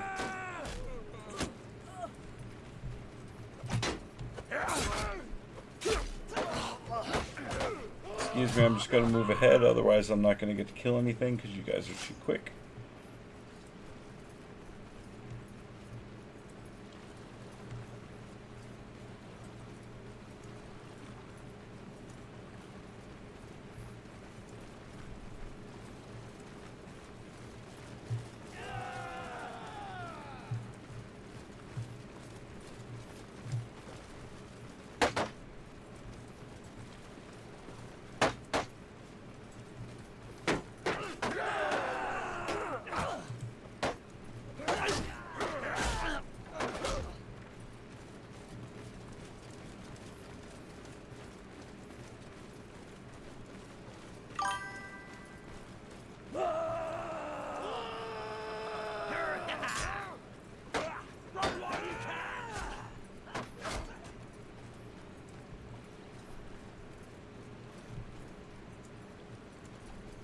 Yes, this was one of those battles. So once I killed their main force, I had about 40 infantry in reserve, and those 40 infantry got sent in, like, really close to my archers. So I got an arrow point blank. Yeah. I've had multiple times where they just go marching towards my archers that are looking elsewhere, and then as soon as I redirect them, they're just... It's like, guys, you've eliminated any possibility of my archers missing. And usually the infantry they're sending are not heavily shielded either, so they're ones that can be picked off. Especially if you're fighting Batians, like, none of their stuff's armored. How many shirtless dudes just come running at you in one of their battles?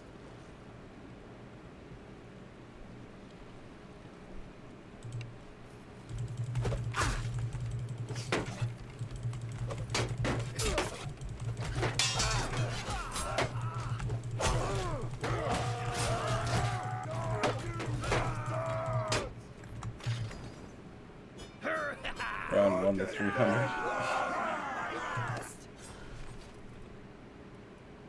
Yeah, I do not want any of those. You guys are just good to go free.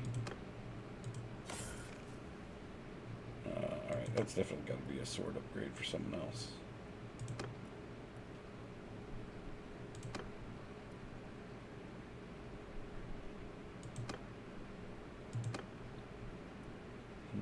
Not. Kinda. Swing speed goes way down. The cut does jump up. Yeah, what the hell? You can have that one. You waiting on a pole arm? What are you waiting on? I could do a pole arm or two-handed. You can have a pole arm for now. I may swap that out at some point. Pretty sure me and the castle just wiped out 60%. That's crazy. Yeah, castles, if you wait for them to attack and then you just basically flank them from behind, like, yeah, absolutely smashed. Alright, good. Everyone's got... Well, it's really storming out right now. Alright, everyone's got shields finally.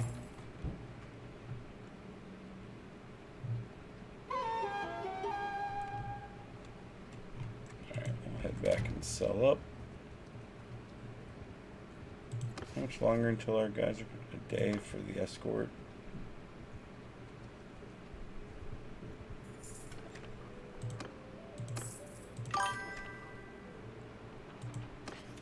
They still have a couple of groups that have 100 men, but I'm pretty sure they scrape recruits from whatever village they could.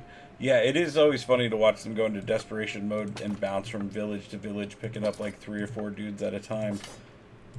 And by the time you catch up to them, it's still not enough, and they're all fresh recruits anyway.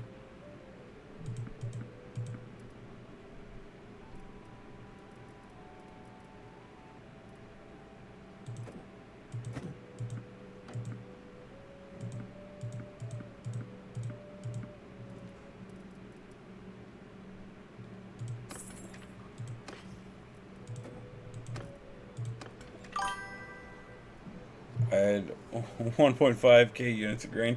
Yeah, I always, because for me, anytime the Art of the Deal quest gives food, I always buy it for myself and I never sell it. Like, I just stockpile it. Because for me, most of the time, like, especially if I'm in an like I have an army together for a long time, half the other fucking groups end up starving anyway. So it's like, why not carry all this excess food just for the bonus influence of feeding them?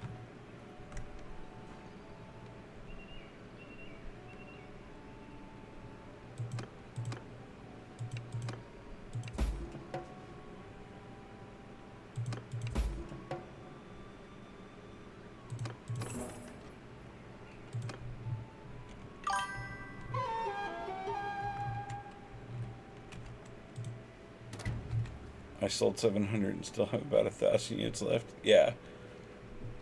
I have had some crazy grain amounts in this game. Especially if you do a bunch of like sieges and army fights back to back to back, and you pick up a bunch of their food as well. Most of them are carrying massive amounts of grain too, and it's just crazy how quickly your inventory fills up.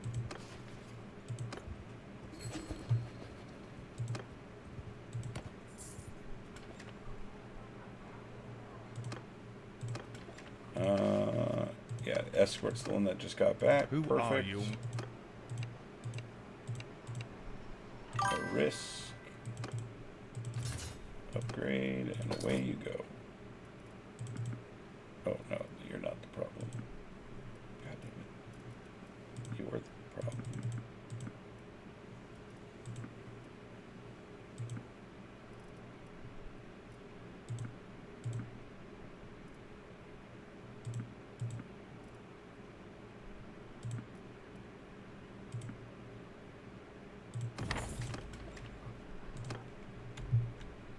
About to pick off another 150 men, 2 groups 70 each. Nice. And you just keep wrapping up the leaders as prisoners and nothing they can do.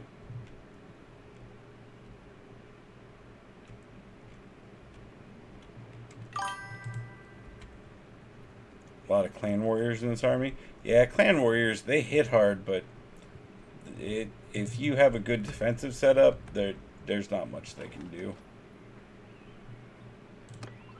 Hey, so who? Oh, 4 days? Perfect.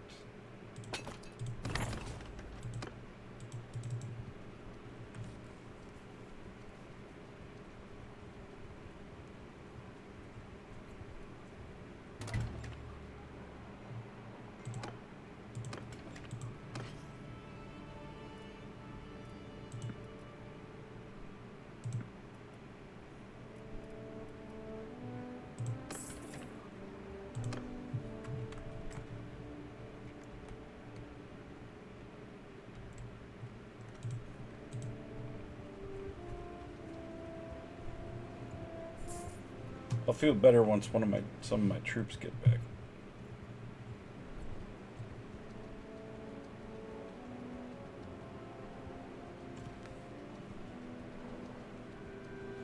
There's more Sturgians in one of these armies than...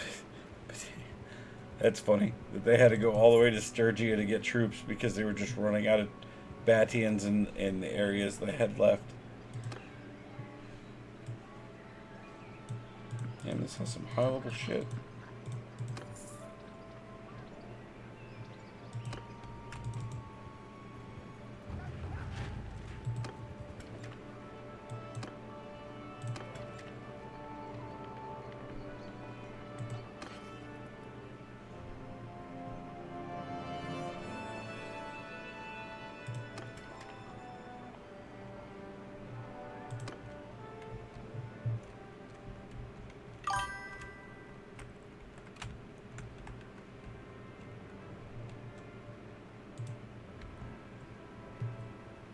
This is just my opinion. While the Imperial factions don't have the best units for a specific kind of fight, they have the best well-rounded.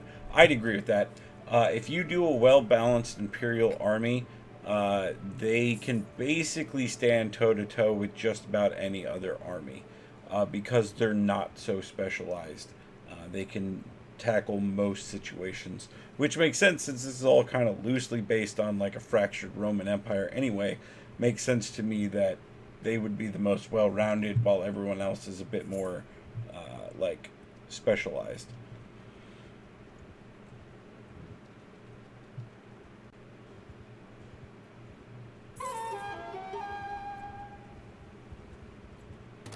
I do have a feeling that the expansion, because of the way cavalry horses then act as ship cargo and are no longer like beneficial when you're going over water, it does make me wonder if the balance of power in this game is going to kind of be flipped around quite a bit, and Vlandians are going to end up on the lower end because they are so cavalry reliant. Because I feel like, just like with most games, the race being added, at least initially, is probably going to be on the more broken side initially, just like when any game adds something new. And all my games still need to get stopped. That's hilarious. In so many of my games, they're the dominant force, even when I'm not a part of the faction.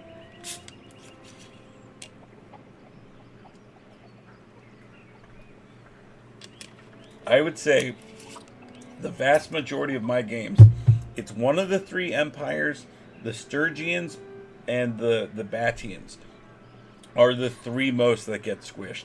Occasionally it's the Assyrians, but for the most part it's the other three in my experience. So it's just really funny that your experience the Blandians just get absolutely slaughtered.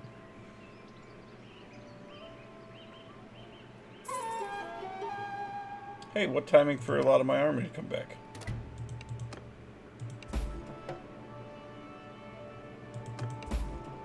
Well, it didn't need it anyway.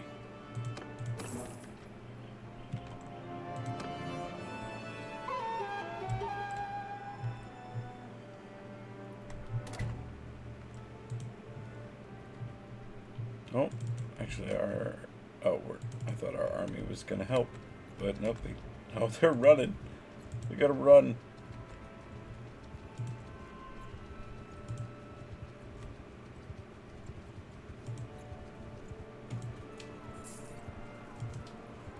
I'll wait on this 123 to catch up and then we'll join. There's no reason to have such disadvantageous odds if we don't have to. Alright, let's do this. My game's landing in southern and the Batians get stomped while the Sturdians chill and the Kuwaits and the Assyrians reign supreme and have skirmishes with each other. I will say in most of my games, those two factions do end up the vast majority of the time just fighting each other. Occasionally they'll branch out into other ones, but yeah, for the most part they just end up fighting each other.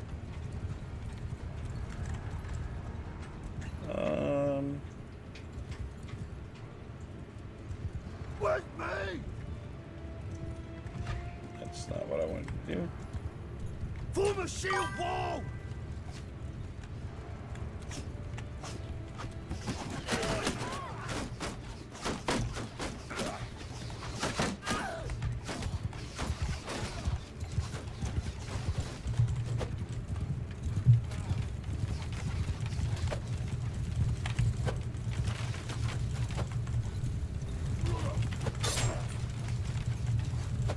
God, I wish I had cavalry to kind of counter this.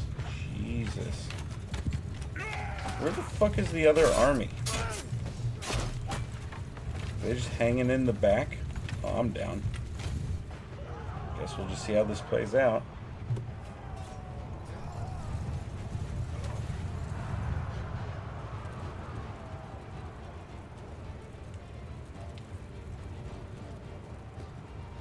I like that the other army immediately just hid behind me.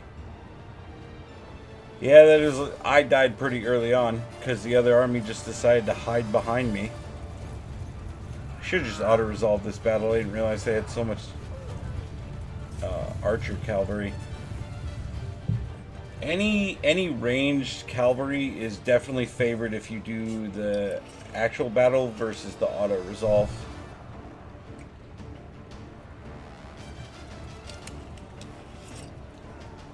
Now, assuming I didn't die, we should be alright. Gonna have to go replace some shit for sure, but doesn't matter, it looks like we won the day.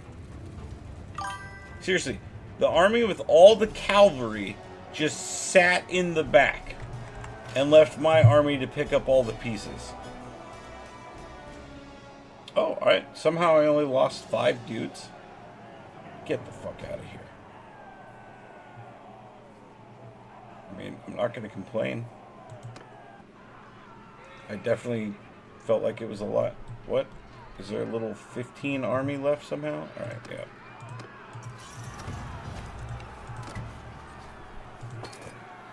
Five whole prisoners. Nice.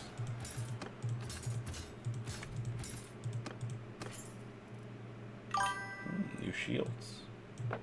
Yoink. It's better shoulders to give out for sure. Shields an upgrade. Shoulders are an upgrade. Yeah, it's an upgrade for you.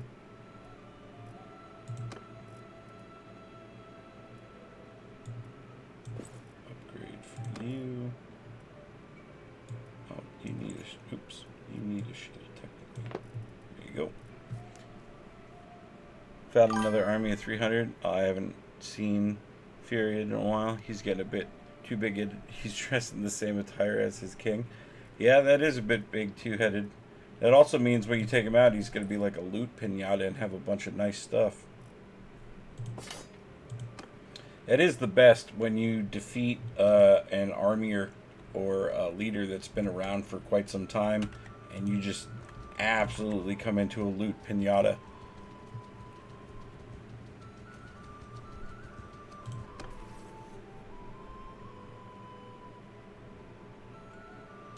Let's keep inching social up, and then yeah, now medicine's done. Perfect.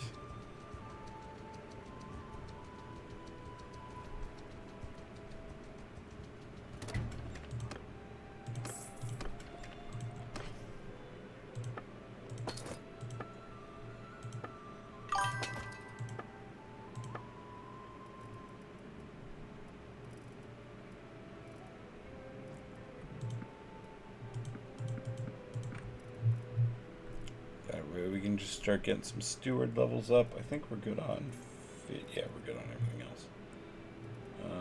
Nothing I want to sell here. I guess raw silk's on the cheaper side, so we'll take all of that.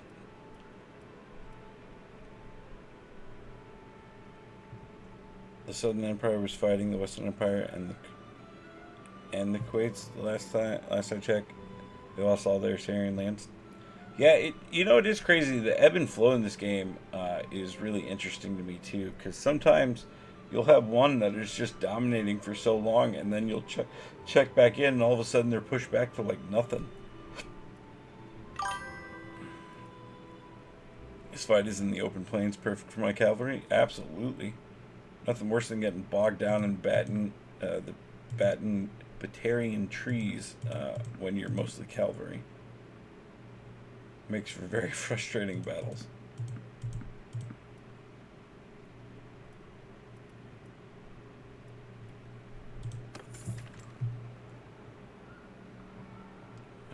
We can send someone to escort. Nope, never mind. Already on that mission. Alright, we're headed back up this way.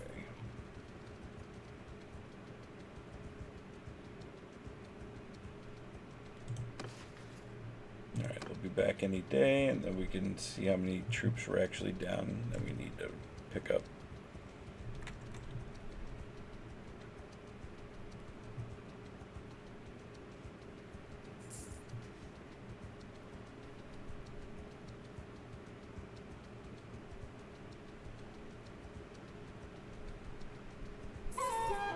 Yeah, there they are. Perfect.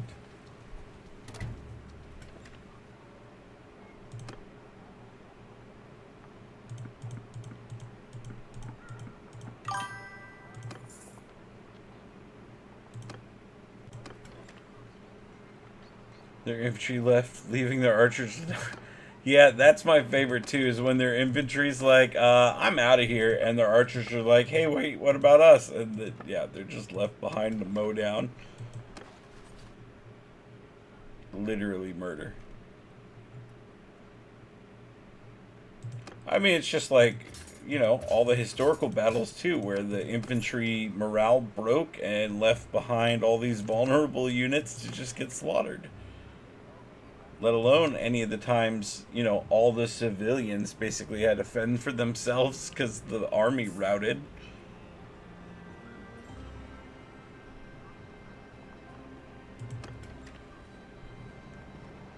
You're the only units that could make or break the battle to die. Literally, an army breaking means you can no longer hold the line and put up any sort of resistance to an enemy. That leaves you only to flee to be cut down by the pursuing cavalry.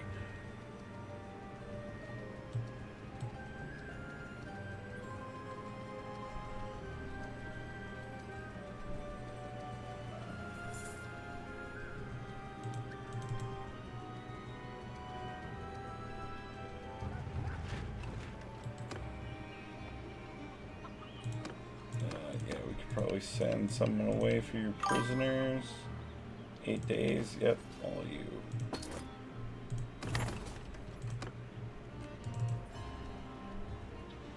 I'm not joking, these archers are the only thing I'm actually scared of, but not when they're left to die. It's true, when they're left vulnerable, then they're definitely no problem. For me, it's seeing a bunch of them behind the walls of any sort of siege. It's like, it's going to be painful no matter how well I prep the siege beforehand.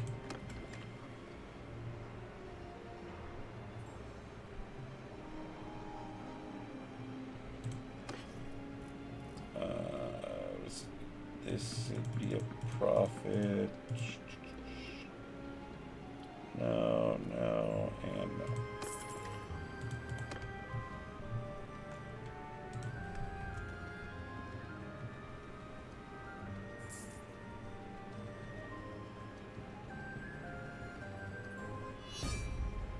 Oh, who are we at war with now?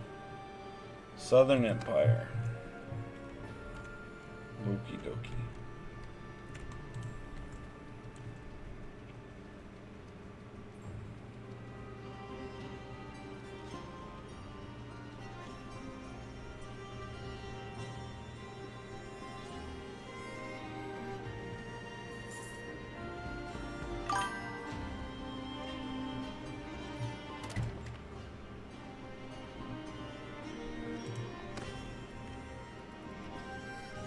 Oh, that's at a profit. That's at a profit. That's not. That's at a profit, I'm pretty sure.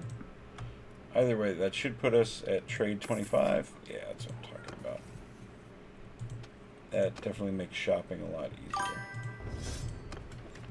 They killed 2 of my legionaries and 3 of my cavalry. While those losses definitely do suck, I'm sure they're minimal compared to what you just did to them.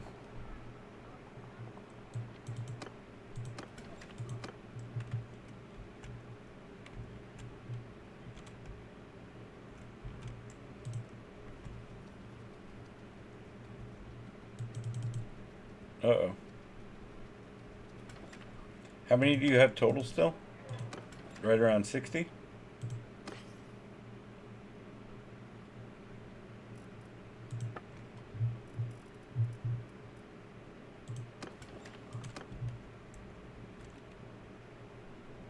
Killed 7 of mine. I've killed 127. Yeah. I still have around 65. Yeah, that's not bad then. I think most general would kill for those kind of kill ratios.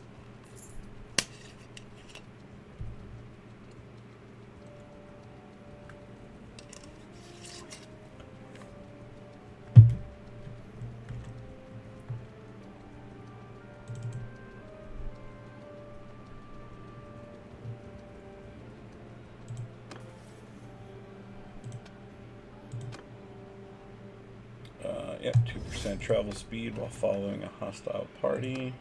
Oi. Yep, we'll deliver your herd, no problem, buddy. Let's just hit rotate and then we'll go deliver.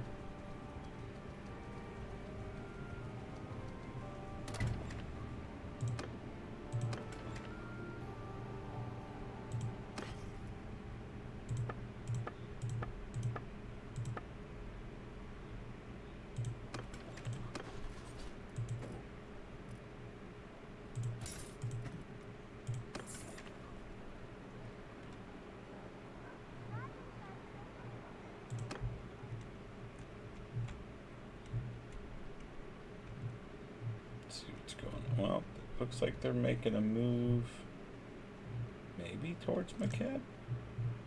Let's head over towards the army. See, well, let's go turn in the herd first, and then we'll head over towards the armies. Only 1 man escaped. Nice. Should be able to hunt him down on the map immediately afterwards. He will tell the tale of my army. You gotta let one escape to tell the story.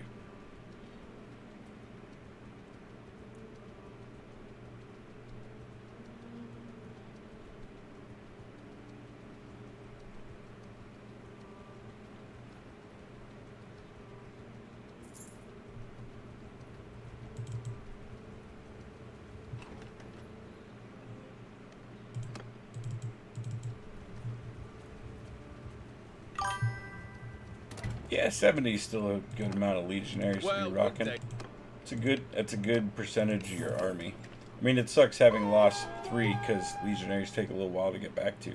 But again, compared to the numbers that you put down, I don't know anyone who would not kill for that kind of KD ratio.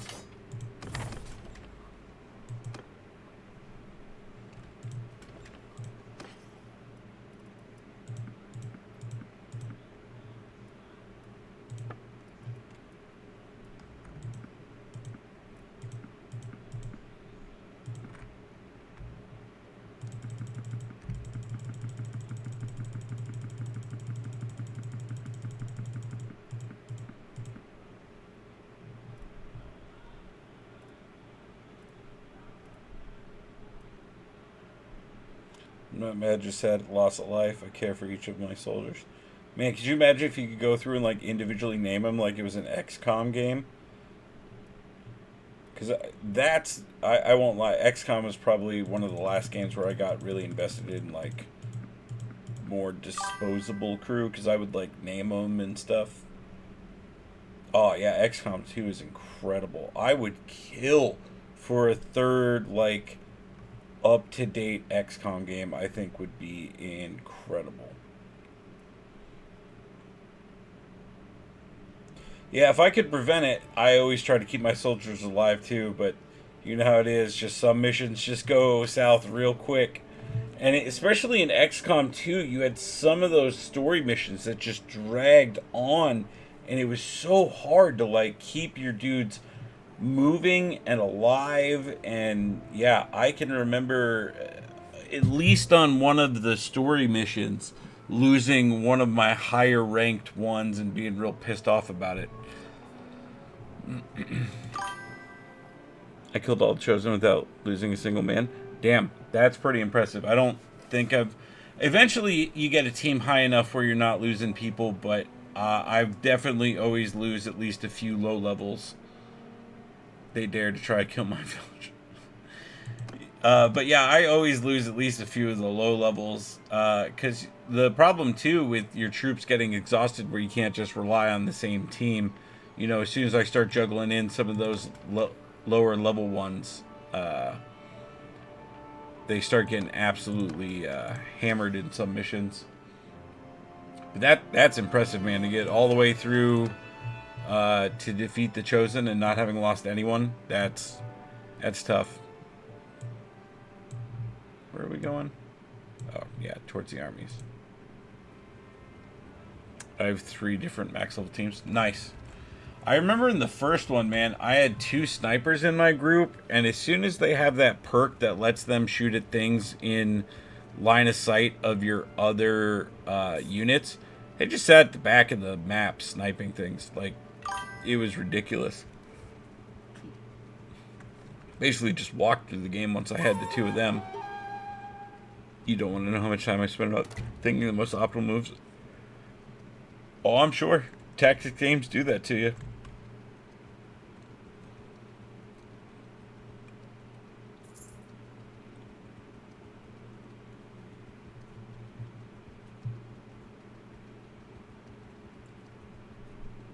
I am excited since the Final Fantasy Tactics remake is right around the corner as well.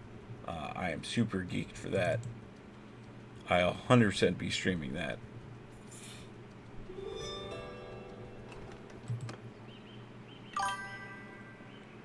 I want to try those Star Wars mods, but couldn't get any mods to work.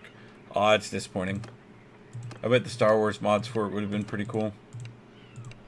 Last time I did a Star Wars mod, I think would have been Skyrim. I had the lightsaber mod for a while for my weapons. I eventually had to turn it off, though, because it bothered me that lightsabers weren't cutting through things. I was like, it looks and sounds cool, but I just can't. It's not real enough for me.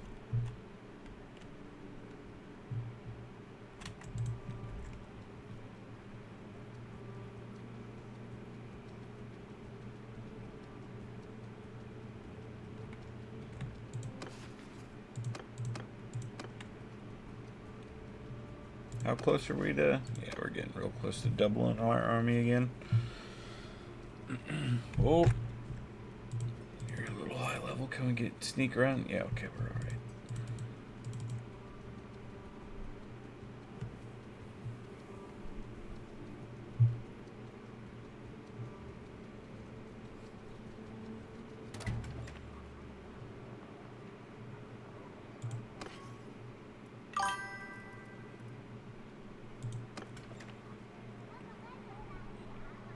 I have my daughter-in-law's helping this fight. Yeah, it is nice once your family starts marrying and stuff, like all the extra NPCs you do end up with. Oh, speaking of which, I thought I had someone floating around I didn't have with me.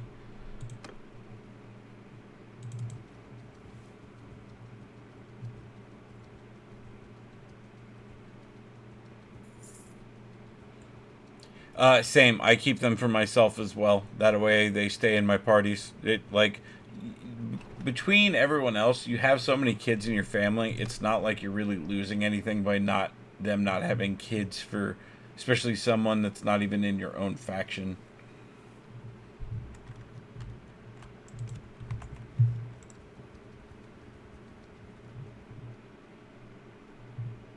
Did all the army? Oh, they're headed south now, of course.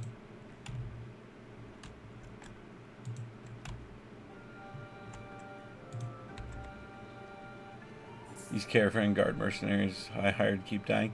Yeah, a lot of the caravan guard units are really disappointing. I thought some of the higher ones would be a bit better, but they're same. Yeah, mercenaries are just meh.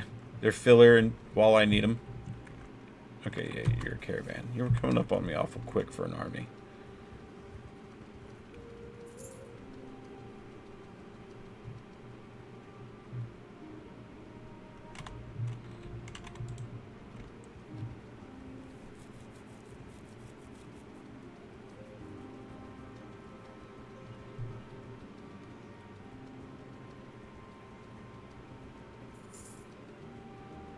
$478, and what's the size of the arm? Whoa, whoa, that's bad.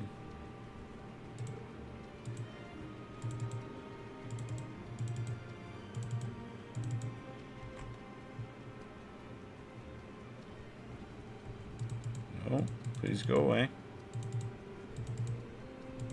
Oh, this might be bad. Oh, this is real bad. Since we're not...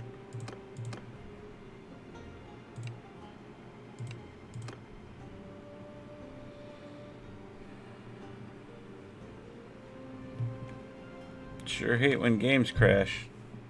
It's terrible.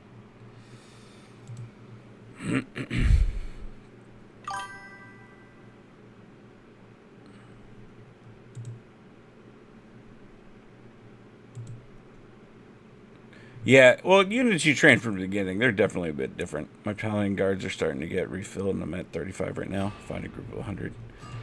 Yeah, crashes, man. They're really sad. I hate when that happens. And I was about to turn that battle around of 36 versus 200. Definitely favored on my side.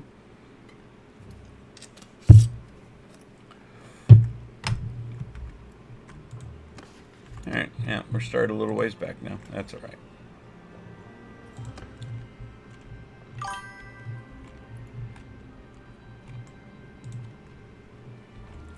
I've only had one crash ever, but I play on Xbox, so... Yeah, I can't even remember the last time I had a real crash in this game. I'd say crash, but it's just my way of save scumming around the Iron Man restrictions. Because I absolutely hate being captured in this game. Like, losing a battle is one thing, and then having to retreat, whatever, but getting captured is just such a different level of hassle.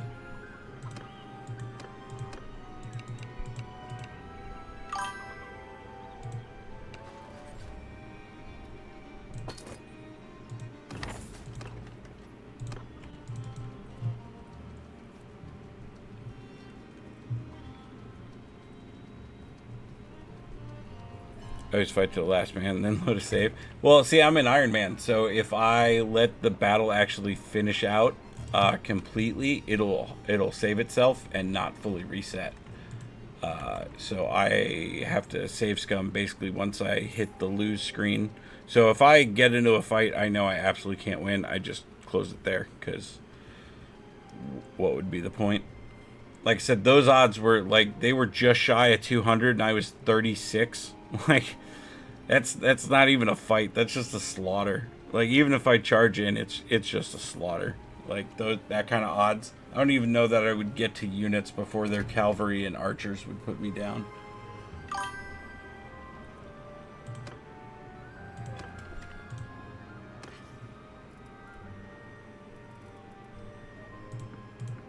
Oh man, we're already back before we hit 25 on the...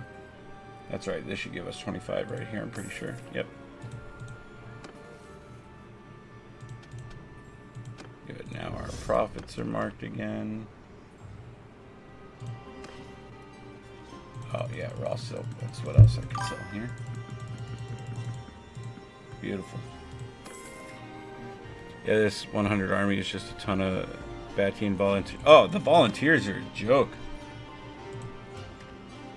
It's like, why even bother putting up a resistance?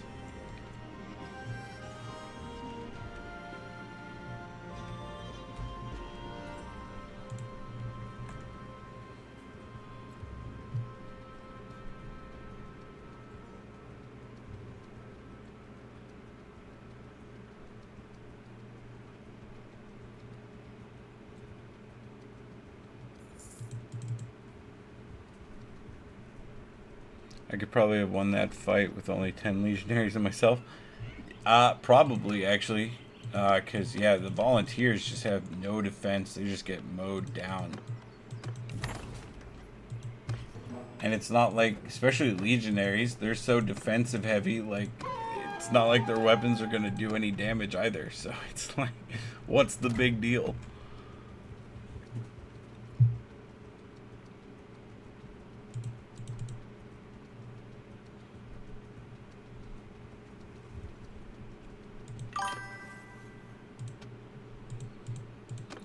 Yep, hostile party one. Because I have the axe that the Mamluk Palace Guards use. That's a really nice axe to get a hold of. Oi, sorry. Is that the one-hander or the two-hand? I can't remember if it's one or two-hand. I want to say one hand, but I might be wrong.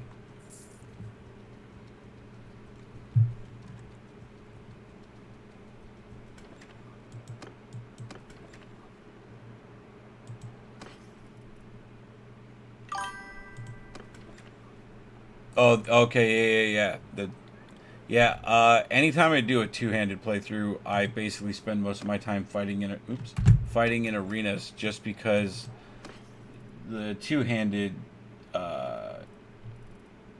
combat is just so much fun. You just feel like you're literally crushing people. Alright, let's pick up all this just to have for some steward levels. And do you have anything I want? No. Actually, I will take tools. And I will take your silver ore.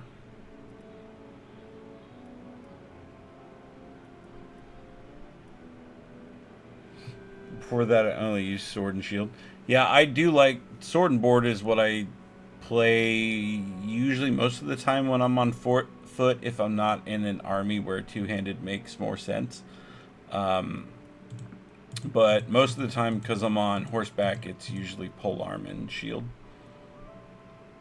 I love nothing more than to be able to take a couch lance and just work my way going back and forth through another army, just picking them off one by one.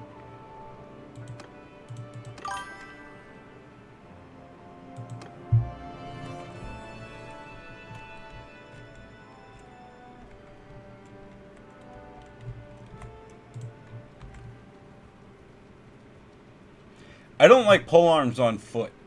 I do not like fighting with polearms on foot at all. I tried when I first got the game, and I tried both kinds too. The ones that you can also use as two-handed that like swing around and are less like a pokey stick. And even then, it's still, yeah, I just don't like them if I'm not on horseback. Uh-oh.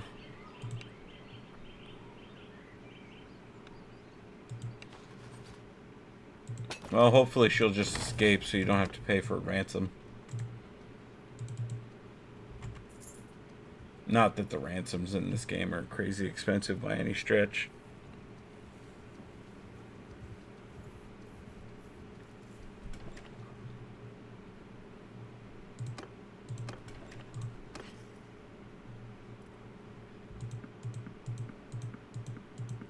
Whoop. Go back, please. You're only selling the high profit stuff.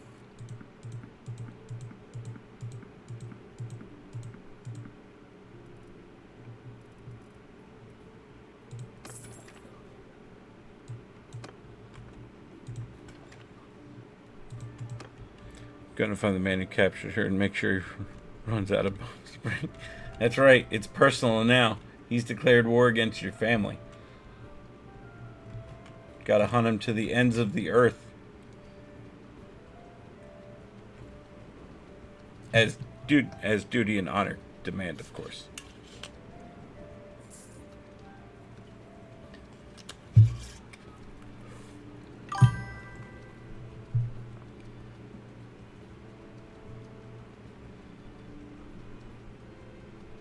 I also have the sword that those Atian champions use.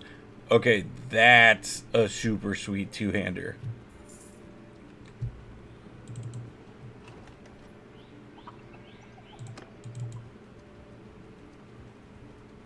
Man, you've gotten really lucky on your weapon drops. Well, good day.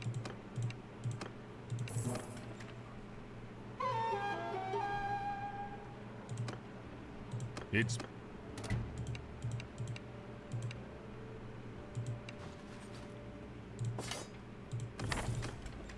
Alright, how far are we down to? 35 again? Okay, yeah, we should be alright. We're just not going to make a beeline for the combat zones. Cost me 30k, about 1/20th of the money I have now. You paid the gold price, not the iron price for it? Come on now.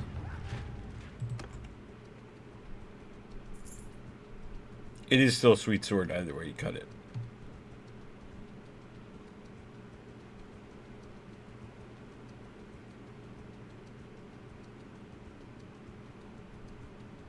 There is something incredibly satisfying too. Yeah, iron price. Earn it in combat. Earn it through iron by fighting. Sword to sword. It's a Game of Thrones reference.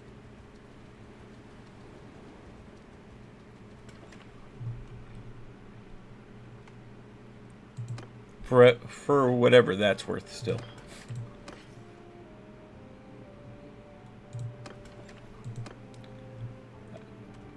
At this point I wouldn't bother. You have two choices in ending. With the show you get a terrible ending. With the books you get no ending. That's your closure with Game of Thrones currently. And considering the author's age, I don't foresee him polishing out the last two books before the end of his life. I just don't see it happening.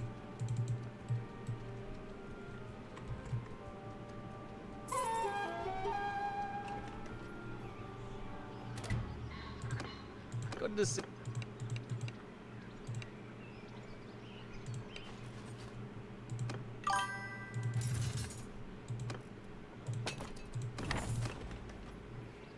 You could always have someone else ride for. See, that's the thing. So he has already now he may change his mind if he gets closer, like, or on his deathbed, whatever. But he has stated in numerous interviews that he does not want anyone else finishing his books like you've had for what was that other big fantasy author that died, and a couple other authors picked up and finished out his book series for him. I can't remember who it is now, but it was someone on the larger side, which is what should absolutely happen for closure for your fans. Like, just let you leave as much notes, direction, etc. behind as you can, and then you let someone else finish the work that you were not able to finish. I think it's incredibly selfish to say, nope, I'm going to die, and that's going to be the end of it. No one gets anything. Like, why would you get all your fans to invest all this time, money, effort into like buying into your universe and characters and everything for you to be like, yeah, you guys don't get a good ending. You don't get to see the payoff. You don't get to see years of build up and conspiracy and etc. And if he dies, who's going to stop him? I would assume whoever has his estate and is in control of his IPs after that. So I don't know if he has family it'll go to. I don't know if it'll go to a corporation or what. If it ends up in a corporation's hands, 100% they're going to finish the books. If it stays in private hands, like if he does have family or someone who ends up taking it, I could see them absolutely like respecting his wishes and keeping it all locked up.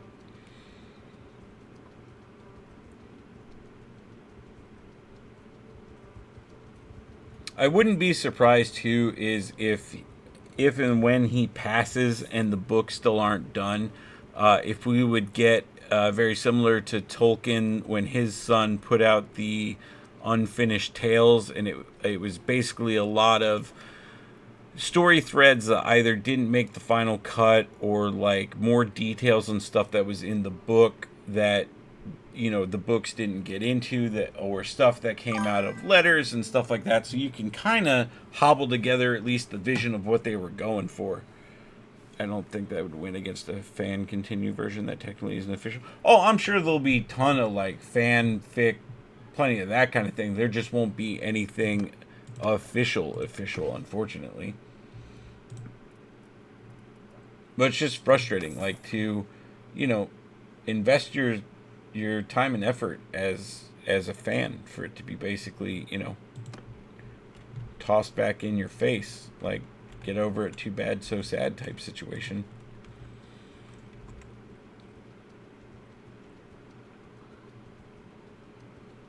I'm not jaded from being a Game of Thrones fan at all.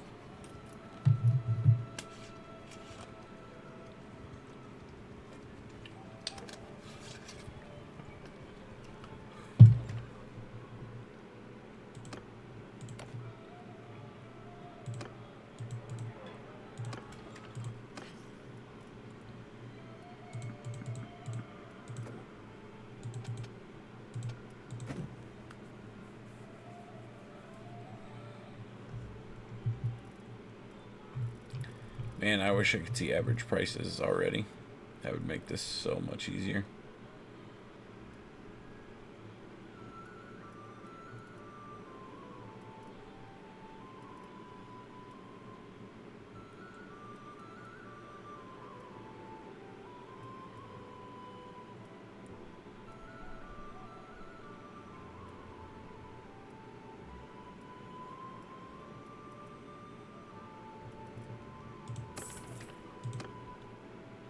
How much money we have to... You know what? I might treat myself to a nice horse finally, because I'm really tired of my slowpoke.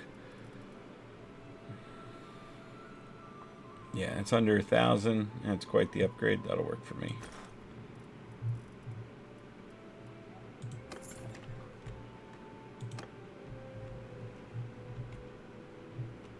Alright, and from here we are headed to... There we are.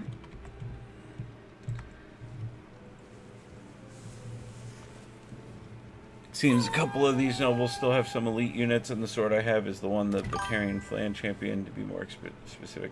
I freed my daughter-in-law. Nice. Always good to have another army floating around when you can.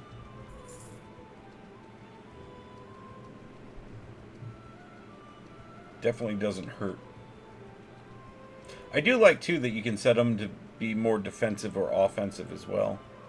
I'm going to execute the guy. Absolutely. He kidnapped your daughter-in-law. That is 100% punishable by death. Just like Radagos in the beginning. He killed my parents. He gets executed. That's how that works. I don't...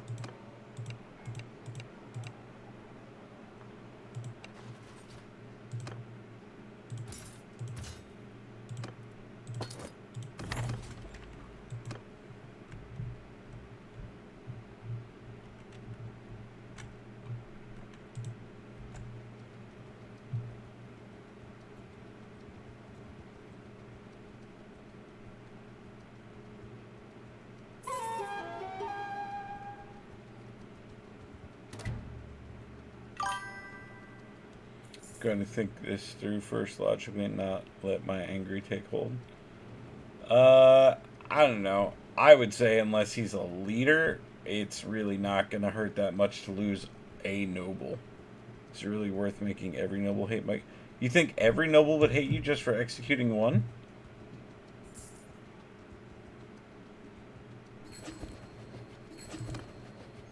I will say, generally, when I kill a noble, it's in battle. I can't remember the last time I executed one. It's definitely been a minute. So I can't remember how detrimental it is across the board, like what kind of hit you end up taking.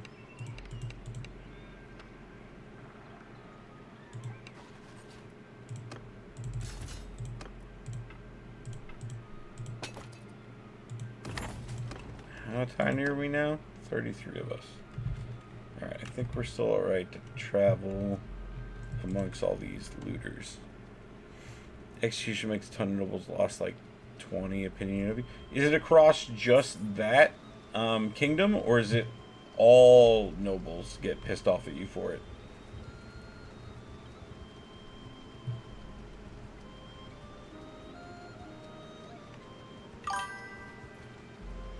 Oh, that's annoying. Yeah, it might not be worth it as much as just keeping him a prisoner then.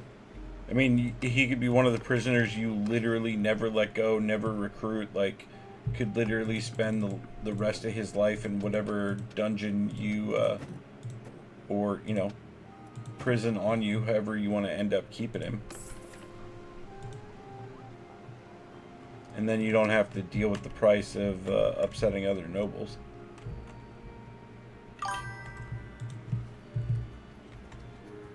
Oh, that was generous of you. I hope at least you got a decent ransom for him.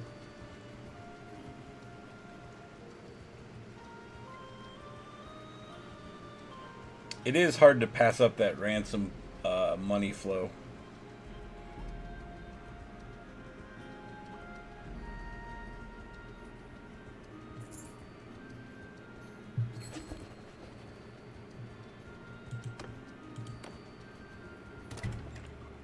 Nice. That is a good chunk of, I mean, you are at the point you could definitely resist taking the ransom money.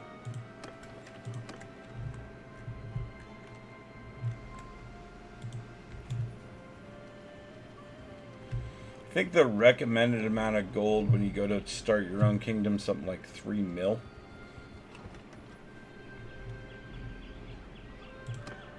Oi, sorry.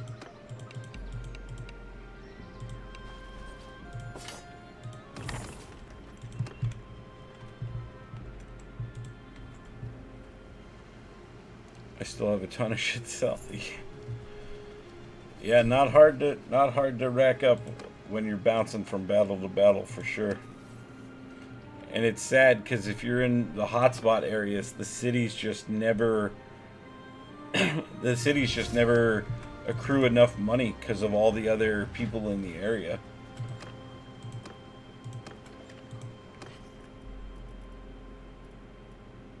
Come on, guys. No one wants this stuff at a... Us flax definitely sell at a... Take all that.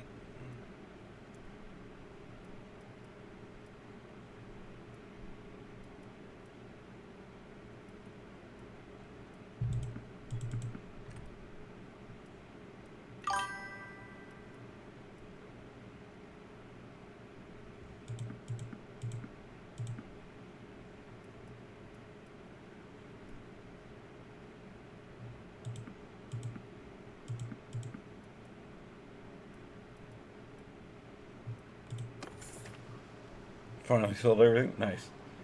Doesn't help the other kingdoms aren't keeping their trade routes secured from bandits. Yeah, that also sucks when the trade function basically stops.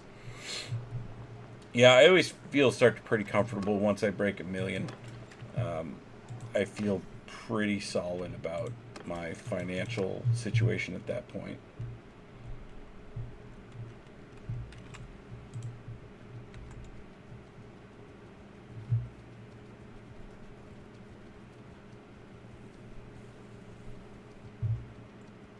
They never actually made a kingdom. Yeah, it's cool. I mean, just be ready to recruit a shit ton of nobles to your side so you have armies, because you will become the target of every other kingdom. They almost seem to stop warring amongst themselves to basically target you. It's almost like one fight after another. Yeah, exactly. Like, everyone turns on you immediately.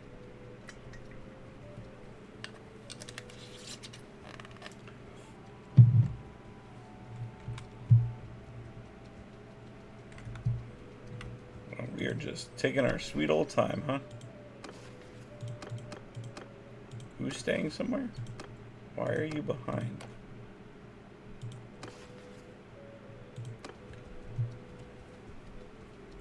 My niece got captured. Well, sounds like you got to go on another mission of vengeance to me. Can't be standing for all these insults to your family. Can't abide by that. So I have no more parties, so I'll just do this myself. Yeah, it does suck when you run out of parties. It does make you feel very alone.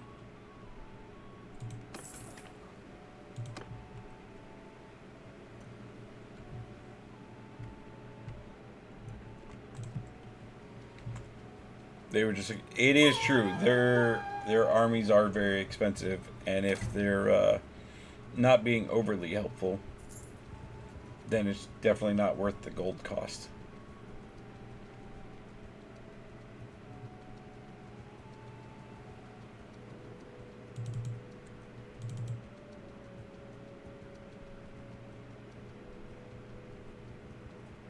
Be nice once more when my army comes back. I won't move so fucking slow.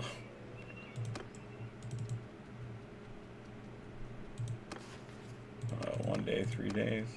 3 days is the big amount of troops. This one day one's real tiny.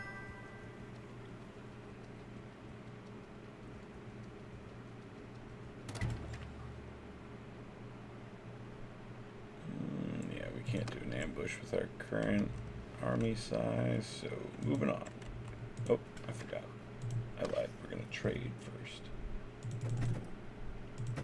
Okay, not what I meant to do.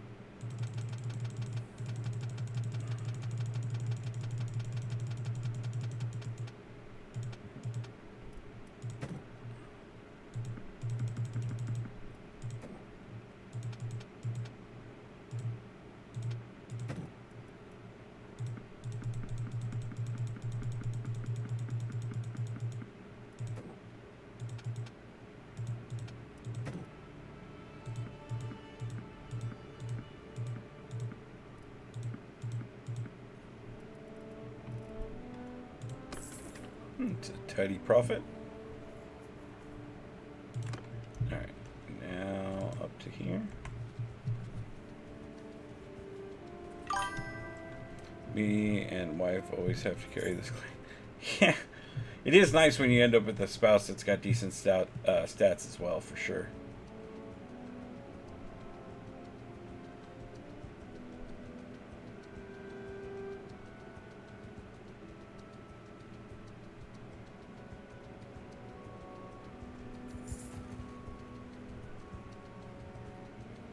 Oh,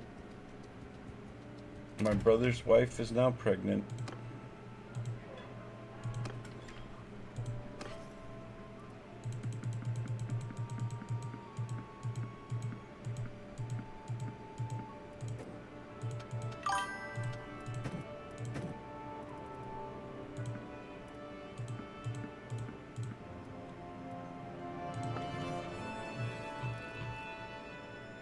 Her stats on her amazing. She just is very good. Yeah, I will say equipment can really make up for having dog shit stats. That's for sure.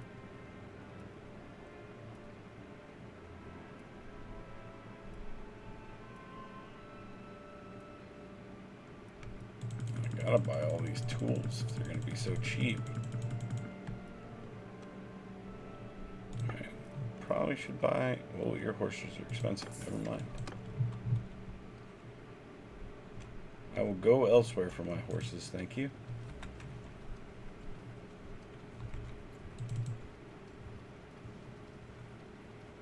And don't tell her this, but she's kind of a nepo baby.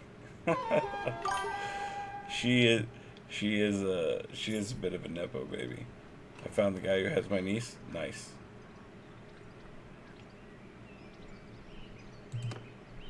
It's been.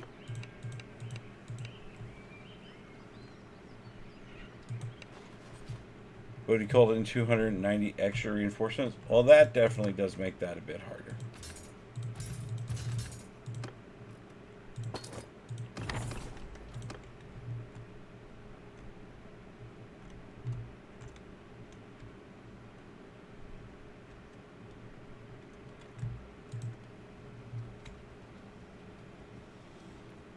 Well, 50-50 is not bad. It's not bad odds. But if we win, I think that's the last of their good units down. That'll be nice as well. And then from then on, you're just fighting cannon fodder.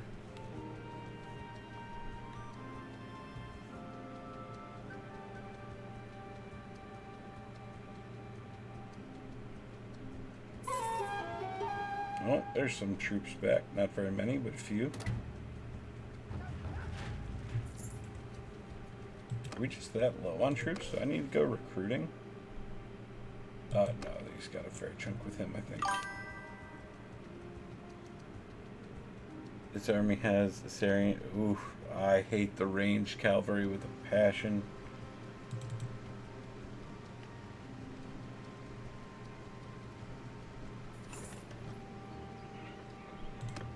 Good to see.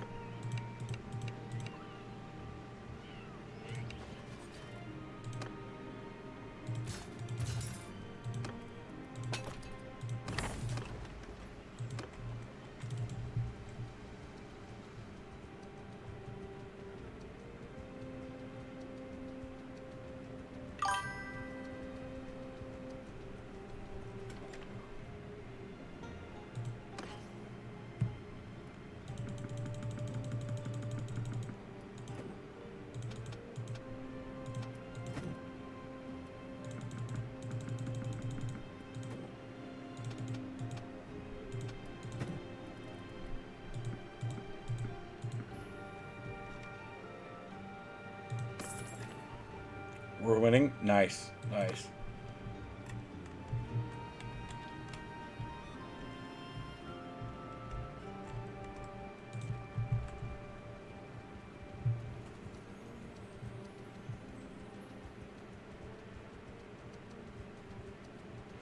Once I get up to Clan 2 and our army's a bit more of a decent size, I want to go back and start getting into more of some of these larger army battles if I can.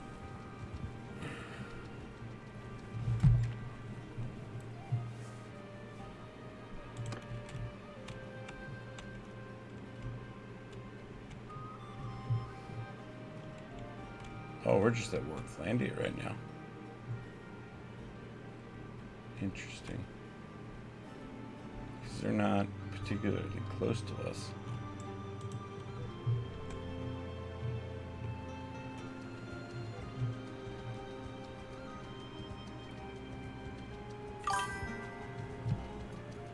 First wave cleared. Nice.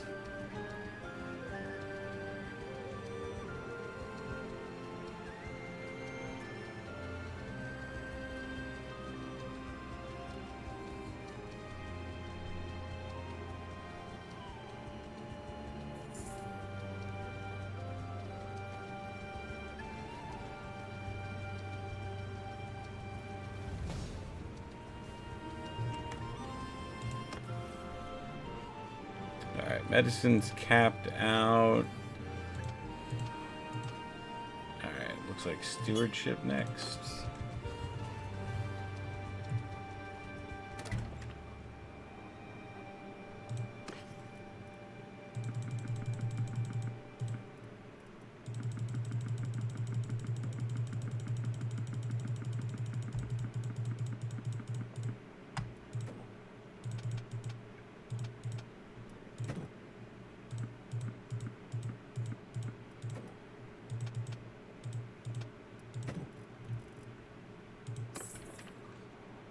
Hell yeah, that was a good good chunk of profit there. Yeah, no to that.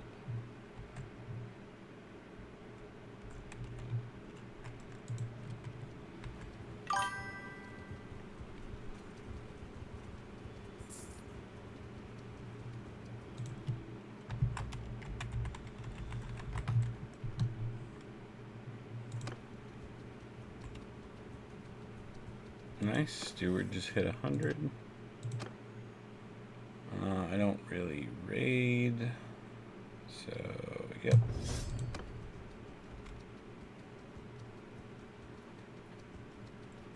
Some of my archers are out of arrows. Yeah, that perk about having more arrows during sieges definitely doesn't hurt, because I feel like my range units always run out of ammunition during a siege. But you know it's been a long battle if you're not in a siege and you're starting to run out of ammo too.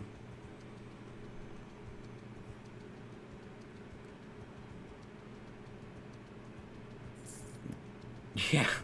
Yeah, they must look like pin cushions.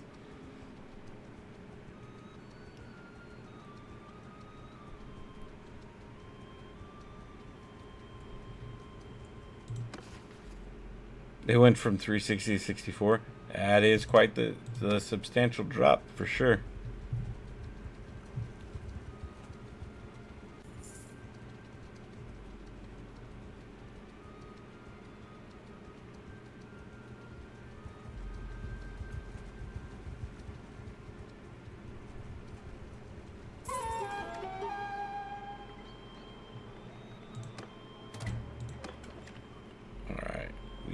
Finally, everyone's back, so we can see. Oh yeah, I need quite a few.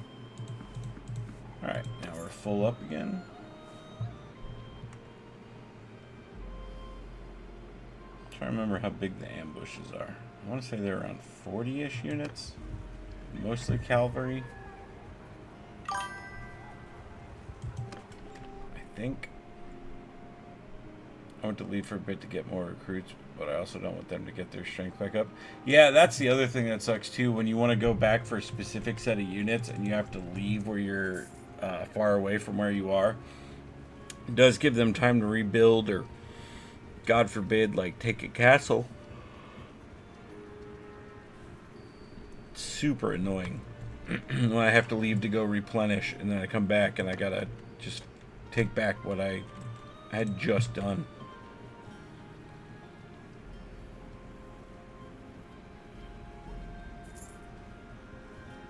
Man, are we that overburdened at this point?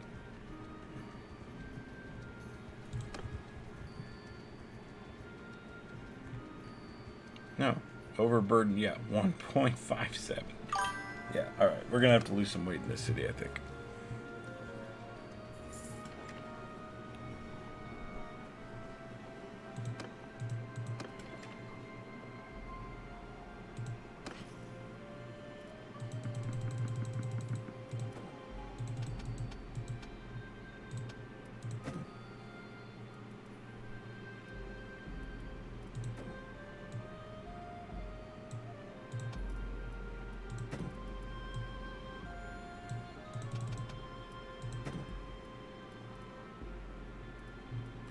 That's a bit better. I mean, we're still like 3,000 pounds overweight, but it just is what it is.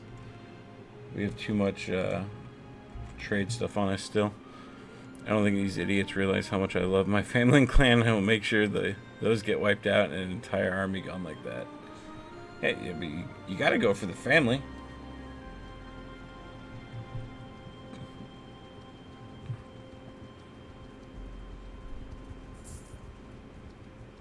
I captured their king. The nice thing about capturing their leaders is they always ransom for a huge, hefty sub, and excuse me, and the equipment they drop is always usually killer. Mounts, gear, like the whole lot. Wow, really nothing? We got cheap out here. Oh, wool it is. Oops. You can have your clay, thank you.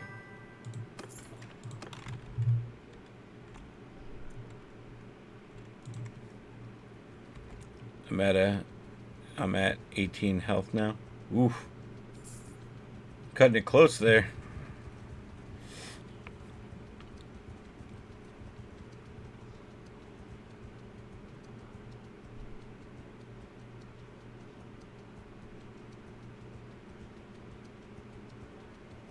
I have to go to the Jetta to fill my ranks. Yeah. Yeah, at some point you just gotta bite the bullet. You're just getting too low.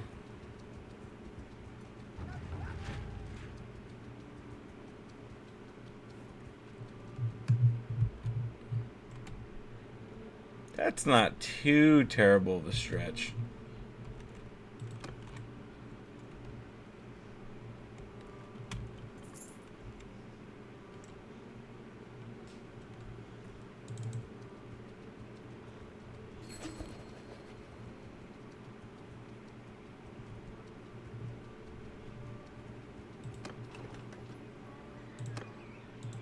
It's been a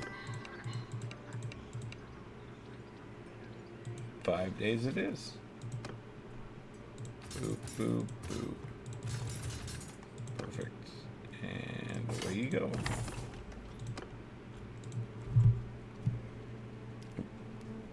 Yeah, it is annoying because it's not like you move quick through that area either because of all the damn forests.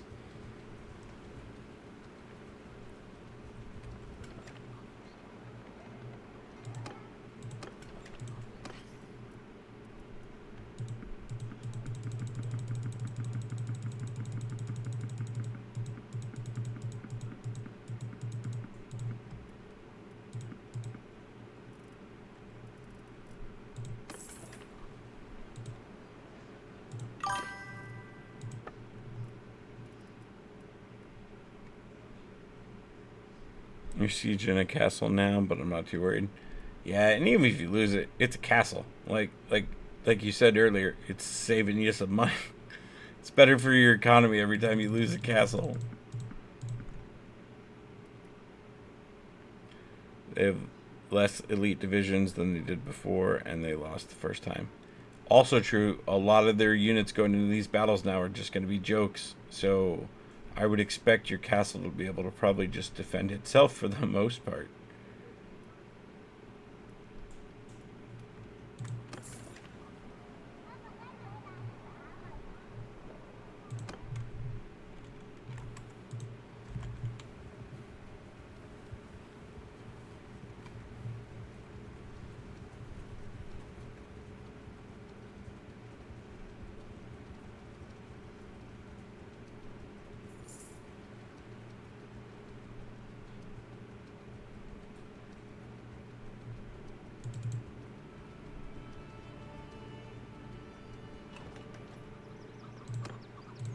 Alright, what are we selling, pal? Silver ore? No, I'll assign someone to do that. I don't feel like. Nathanos, my brother. Very important duty for you. Oh, come on.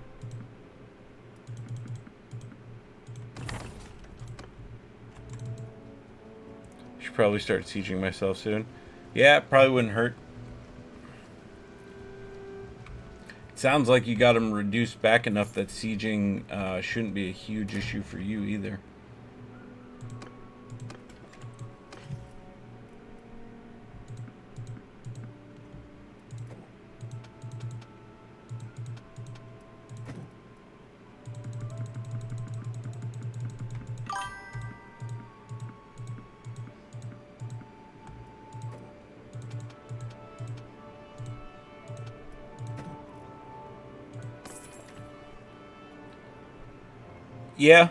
Yeah, most of the Batian cities usually aren't too bad.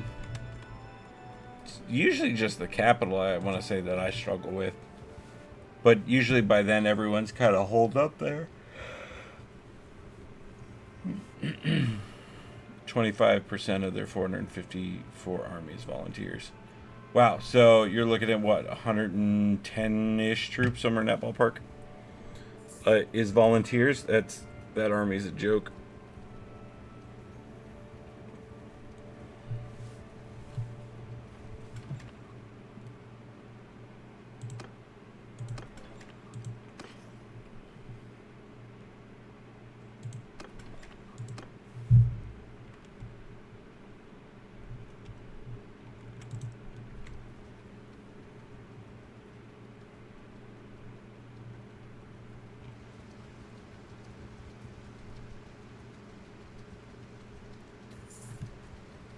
I just hope, because I was on the expansion page today for this, for War Sales, and I happened to notice that it no longer has a fall targeted date. It was originally, June, then it got pushed back to August, early fall. Then I want to say it read just fall of 2025, and now it says to be announced. So that makes me think there may be a delay in the expansion. They just haven't confirmed yet, which I get. A whole new set of combat, a whole new race. Like, I get it. They're adding a bunch, but that still doesn't make me, like, any less impatient for it to happen now. Because the race, the combat, all of it. I can't wait. I think it looks incredible.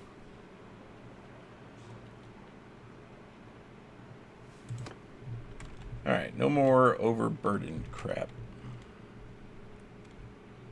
Well, we could do these village because we'll probably be taking this back from Sturgy at some point. Especially once I have influence and start throwing together armies.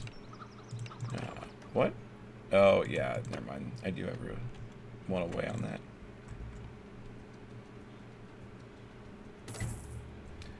I'm a little annoyed with them because they go silent for like 2 years and then come out with a paid expansion. Yeah, I mean, but this one, like, I feel is going to be, like, it's well worth it being a paid expansion. Like, a new race, whole new ways of combat, an entire map rework. Like, I do wish there were more, like, regular just content updates or patch updates fixing stuff that people ask to get fixed. But at the same time, when they do finally drop out DLC, it's, I mean, I'm usually pretty happy with it, and everything I've seen so far, as long as it doesn't turn this game into one giant, colossal, unplayable, buggy mess, I have nothing but excitement for War Sales.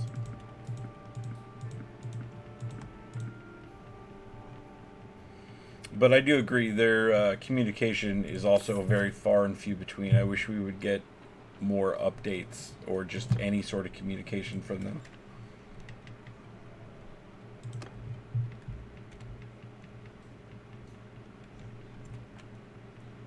I can't imagine this game has a huge team behind it either, though. I don't care about new updates. I want actual companion dialogue and AI that doesn't climb up the ladders. Yeah, I would like some AI tweaks. I would like some more depth to a couple of the existing systems as well. And that's what I meant. I wish there were more, like, content patches in between the DLC packs. Like, you don't need to wait for a DLC pack to make these kind of sweeping game changes. You can drop out content patches. And it does feel a bit dry going in between, waiting on, you know, new content sometimes. But for me, like, an expansion pack that actually is going to bring a lot.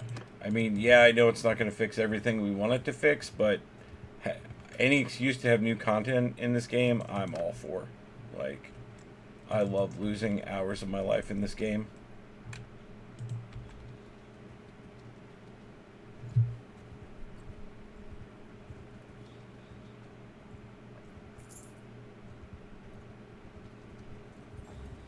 And I can't wait to play a badass two-handed axe-wielding Nord barbarian, basically, that rams into your ship and then comes jumping on board your ship and just starts slaughtering every person in sight.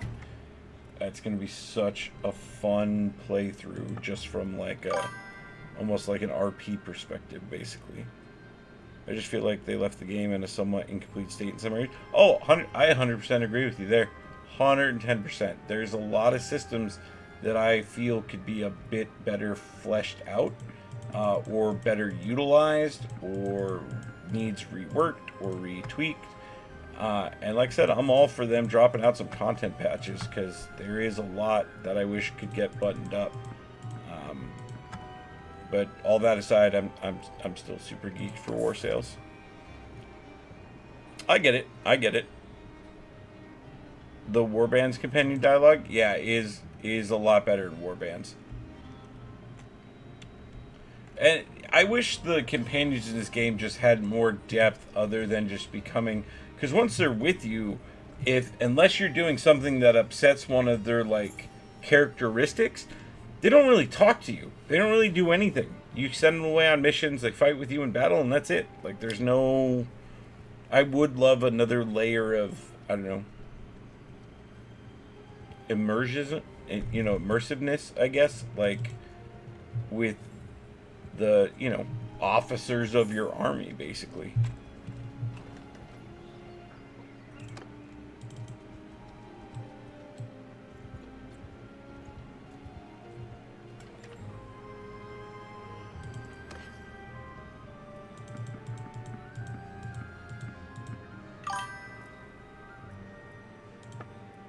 Also, more diplomacy options, Renee. I agree.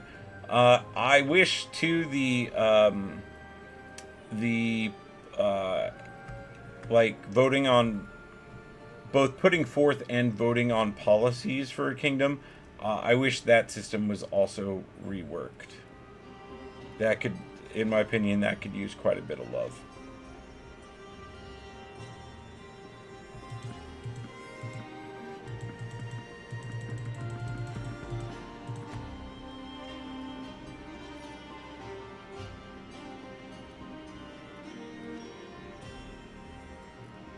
There's a lot of little Oh shit, have I spent through all my money? Alright, we are not gonna... You can just have my ore. I didn't realize we were cutting it so close with our spending. And not just war. Yeah, we will see where it goes. Yeah, I'm excited. You're my Bannerlord. Keep up the great stream. Thanks, buddy. Hey, Spooky, start getting excited for the badges. My artist is almost done with the 6th one, and then she's going to go back, retweak them all, and then I'll have some really nice badges for the channel. The subscriber badges, the ones that you'll get for being a subscriber. Oh, I can't hear from Jake's yapping. Well, I can't help for that.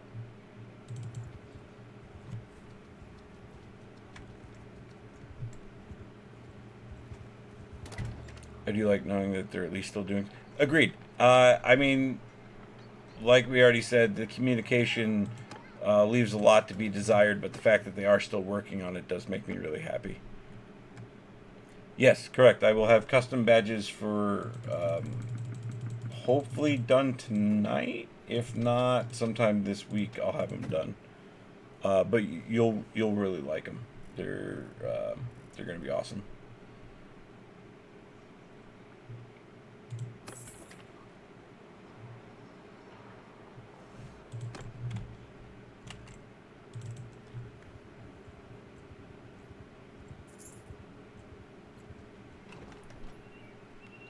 And hopefully now that DLC is almost done, they'll start working on the game again.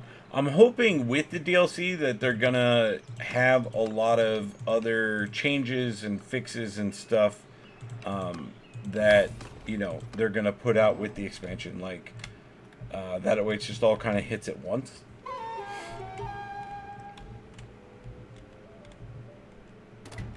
But I don't think they've announced a complete changelog yet for the expansion. So that's the other thing I'm waiting to see, is the patch that comes along with it, more or less.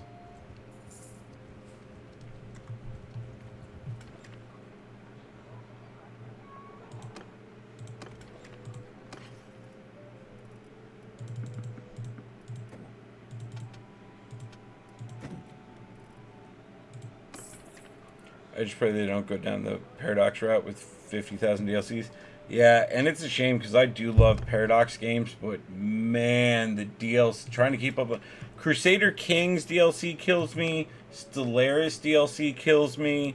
I know there's one more I'm missing too, that it's just so hard to keep up with the amount of paid content drop. Like, I don't make that kind of money.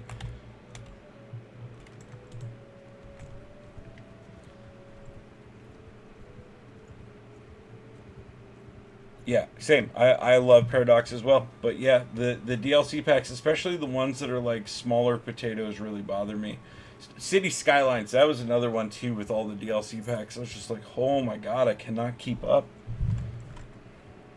And the problem is too, like you go away from, yeah, their base content is huge, and I will say a lot of their expansions add a good chunk of meat to the game. It's just trying to keep up with it, and then if you take any sort of break from the game and then come back, there's like 2 or 3 or even 4, DLC or huge content updates that have dropped, and it's like I'm not buying that much DLC at once. Like, I don't know. Just at times it just seems a lot to keep up on. And my other problem is Crusader Kings expansions tend to run way pricier than they need to be, in my opinion.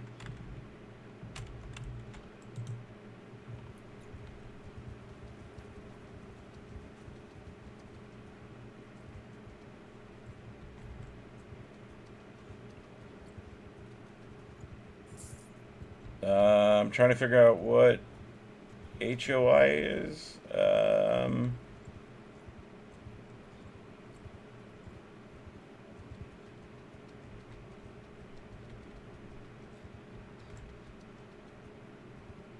Trying to think what's 4th and 6th. Oh, Hearts of Iron. Yeah, I haven't gotten into Hearts of Iron. I've heard a lot of people, at least for the older ones, have always spoke really like highly of the game, but I've never jumped into any of the Hearts of Iron game. Good to see. See, this is one of the things that I wish they'd fix. Like, I get it. I personally cannot take a trained troops mission because my army is full.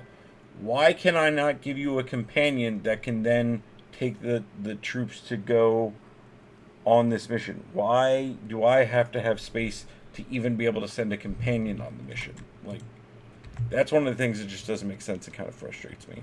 It's good, but it's so bare without the DLCs. Yeah, I don't like games like that either, where they kind of paywall all the good stuff, all the good updates. Paradox probably is one of the worst offenders for me for DLC, though. But I do also just play a lot of Paradox games, is the problem. They do make all the games I enjoy playing. Oh.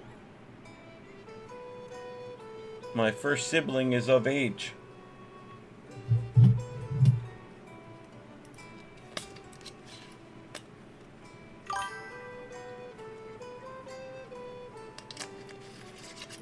Yeah, see, like, basic stuff like that should not be DLC. Oh, and my brother has had his baby. Congratulations. Yeah, I still can't do parties yet, right? Yeah, no.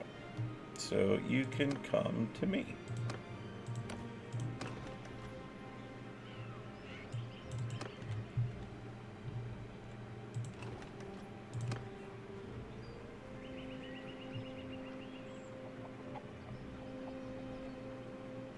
I didn't mind the way Civ 6 did expansions. I thought that was pretty good. All their expansions had pretty large, like, game-changing systems. So I felt like all the content packs on that, they were fairly well spread out. They were well worth the money for all the changes that they brought. So that, and it was, like, not an overwhelming amount of expansions as well. So Civ 6, I thought, handled their DLC incredibly well. Especially compared to some of these others.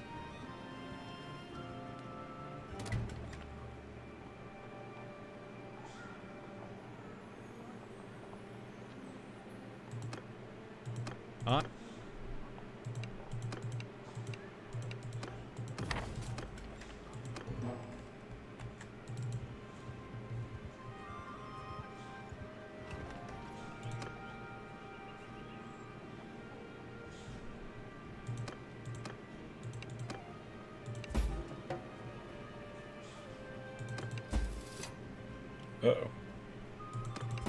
Okay, we're good. I say uh-oh like fighting them's hard. I just prefer the peaceful. I'm pretty sure you get a positive trait if you keep completing that peacefully.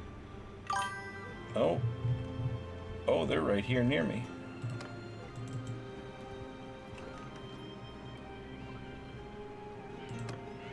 It's been... Actually, I might have the tools on me. How many tools do I have still? Oh yeah, I got the tools on me, buddy.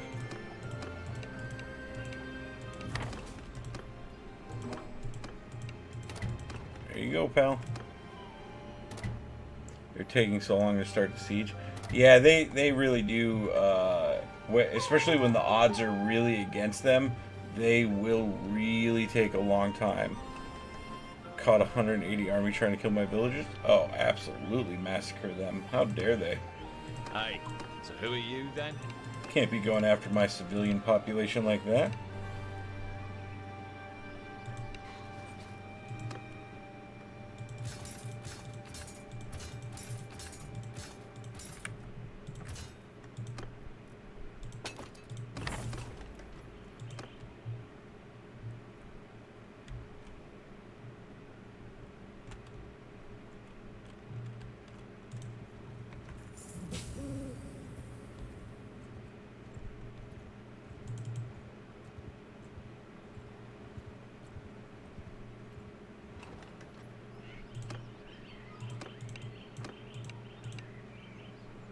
Are you selling 103 barrels? What fish? I'll keep it for myself. Thank you.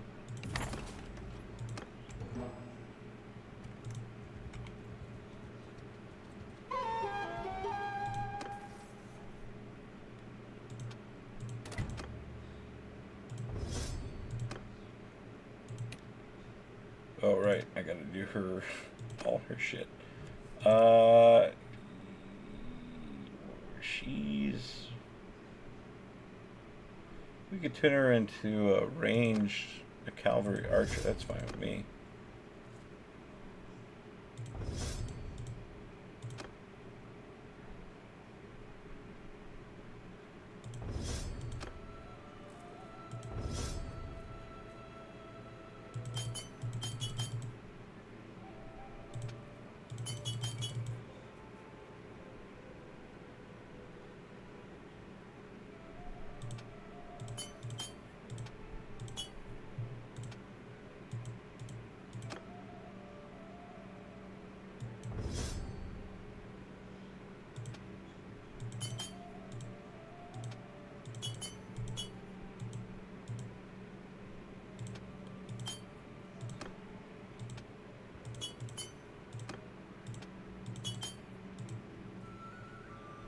Go. Now she's all set.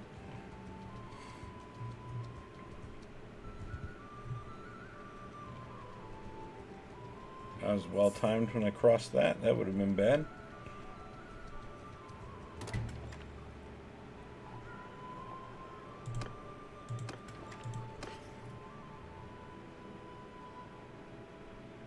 And I'm not having luck selling some shit.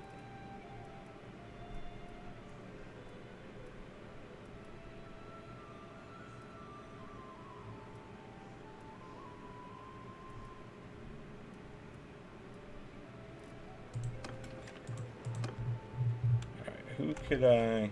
Well, we could... Alright, let's sneak into... We'll do a big loot. And just hope to God they don't go to war while we're looping through selling stuff.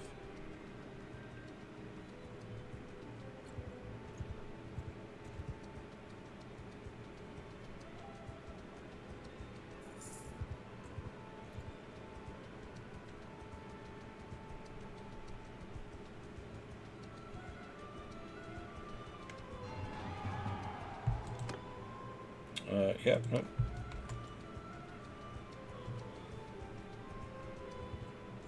Only the men in my family are allowed to marry. Sorry.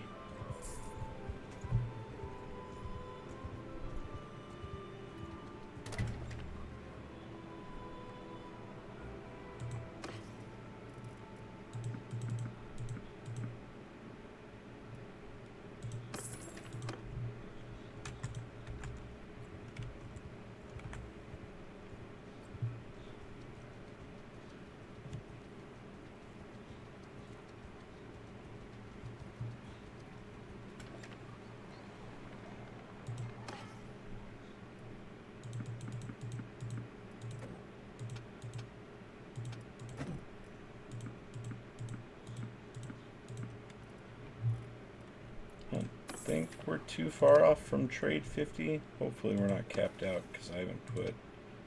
Oh no, we're like right on the cusp.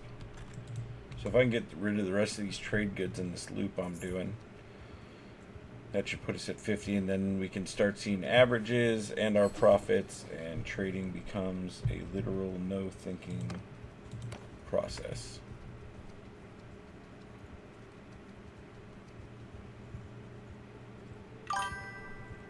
Army's getting nice and trained. Yeah, it's always nice when you got a really high-end army.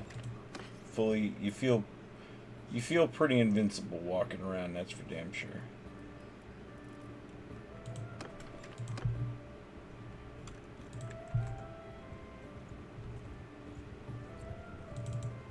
Yours is not a face.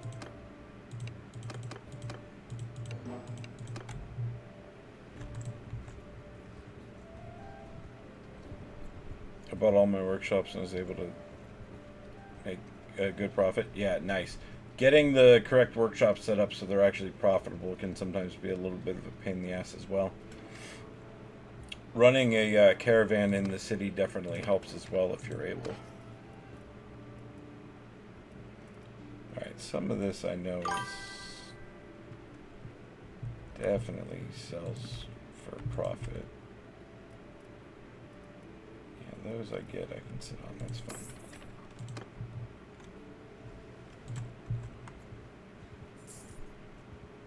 I just bought random ones. They still make me 1,000 gold coins. Nice.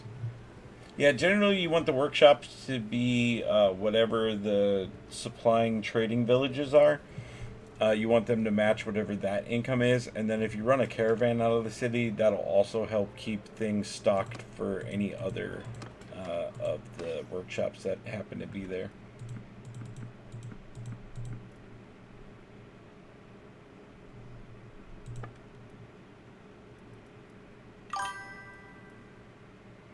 I made a save. I'm going to try and fight the army siege in a castle. Good luck.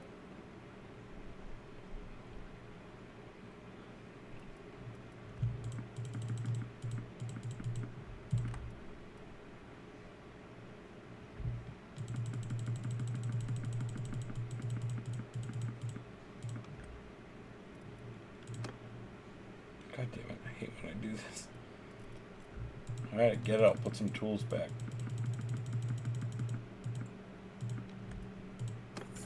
That should be good. Alright, let's head in to Batian land, see if they want any of my garbage.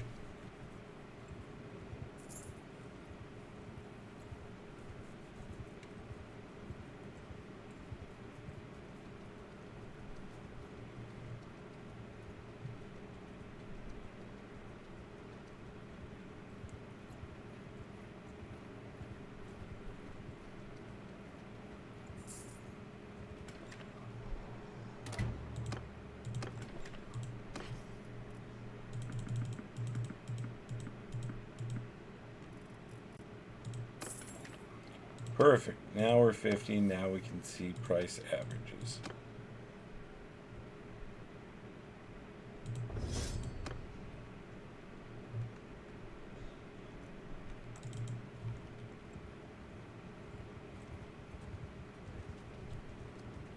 I think we're going to cut down. I just don't like being in foreign land when we could go to war at any time.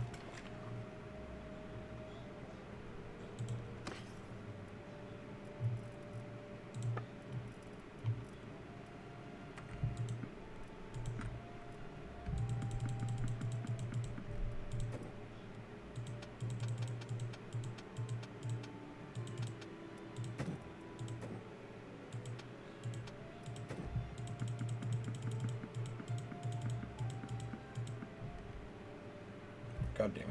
Why am I even bothering with this? I keep forgetting I'm broke.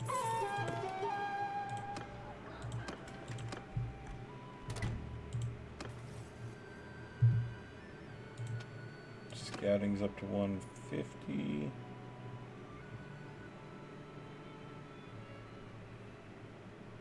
Well, we're not more than half cavalry, so that's fine. Alright, let's just get the fuck out of here.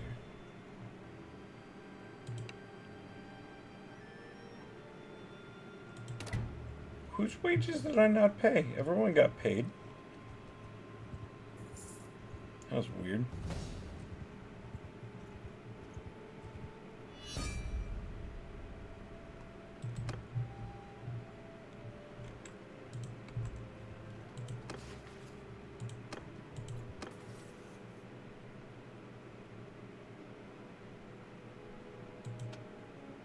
Let's pop one in the trade. I'm at 1% HP. Oof. Close battle. Are you playing on Bannerlord, so can you actually die?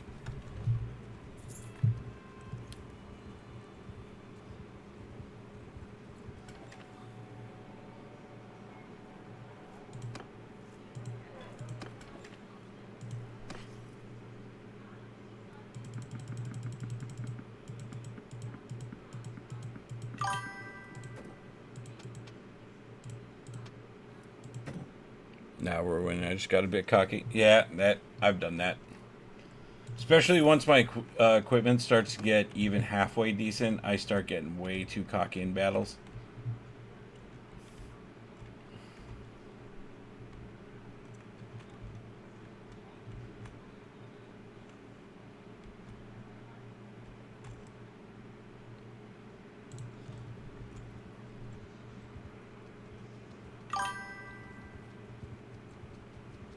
I could die, but it's very unlikely.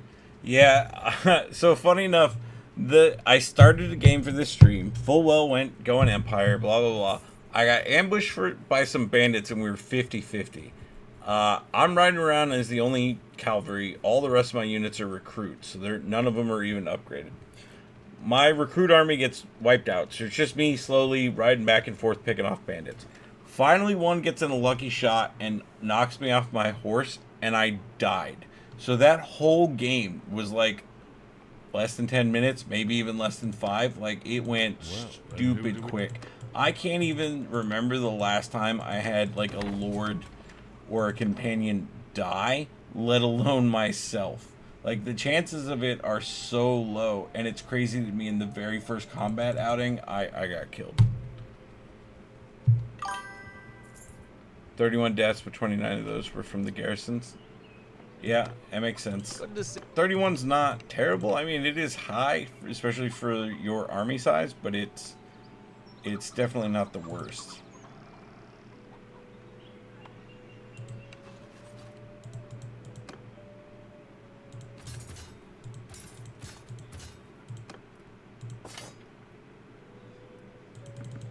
Why does it even allow me to put recruits over if I can't use them?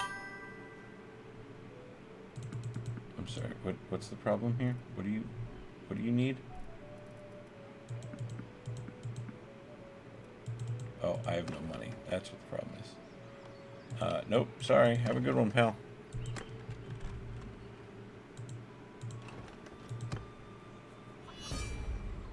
Well, no, Marmot. Oh, okay, yeah. Only 2 deaths from the gotcha garrison, and gotcha the garrison's up. Yeah, but 29 for a garrison. They'll replace that super quick. That's no big deal for a garrison. Ooh, a critical fail. Oh, guess we're fighting some poachers.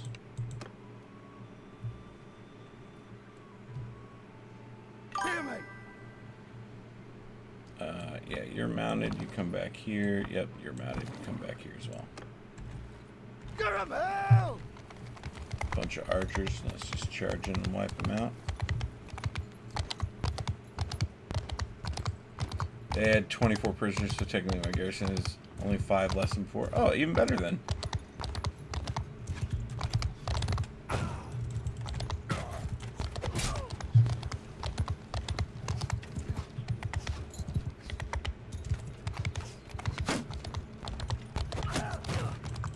You son of a bitch, hit me mid-swing.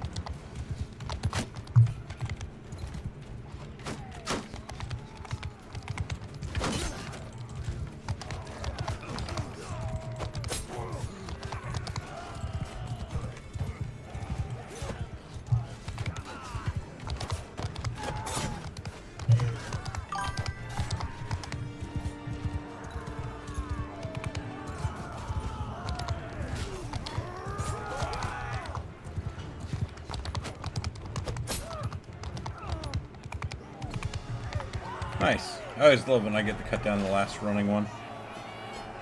Something very satisfying about being the one to end the battle.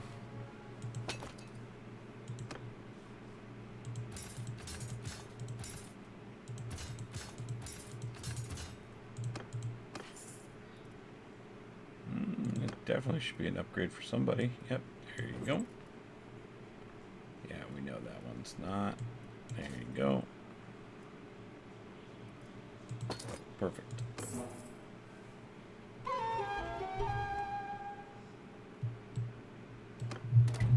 Are we at war with both empires right now? Yes. Very cool. I'll be hanging up here out of the way of you guys.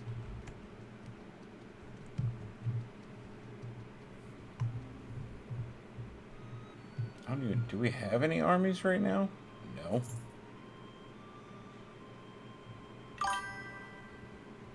Helping the villagers with their raiders. Yeah, they do love to raid villages. Shit gets real old real quick.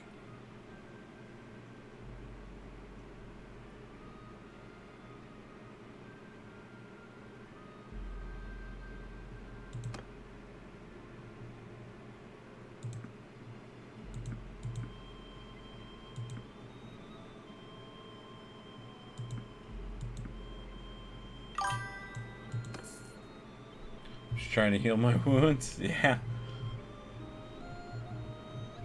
Yeah, going down to 1% is definitely no good. I think you got to be at 20% before you can even go into any battles and stuff yourself.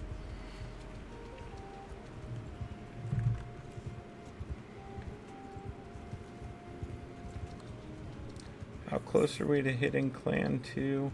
That's what I was kind of aiming for before I hopped off here, but oh, we're super close. Alright, let's try and polish this out before I call it for the night. Well, I say for the night. I might get back on later. Well, 23% is definitely an improvement, that's for sure. Doesn't give you a lot of wiggle room for the battle, though.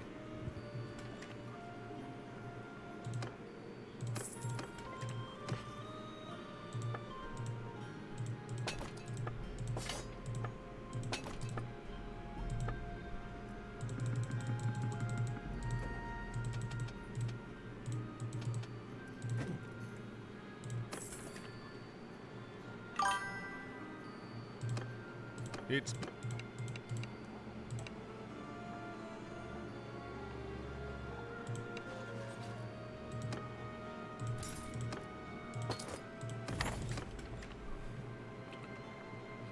Perfect.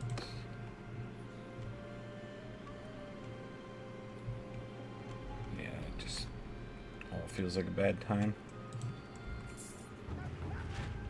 Oh, now we finally have an army up. Where are you guys? Way over there.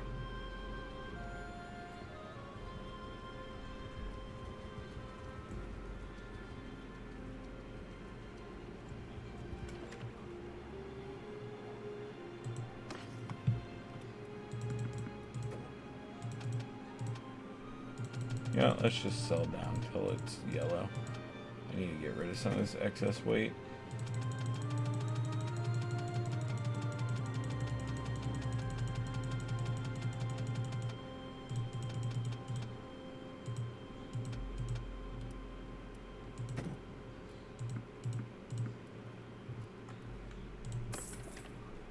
Perfect. And that gave us a little bit of scratch as well. Okay, yeah, so there are no... I don't think my 60 is enough to swing. Yeah, I definitely can't even get over there in time. So let's head back up towards safety.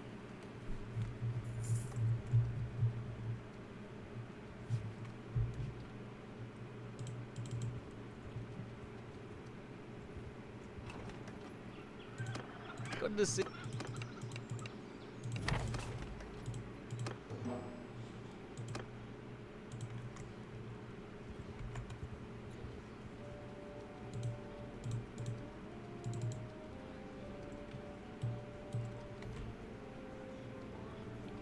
Nice, easy deliver herd mission. What we got here? Another deliver herd. Sorry, I can't help you out, buddy.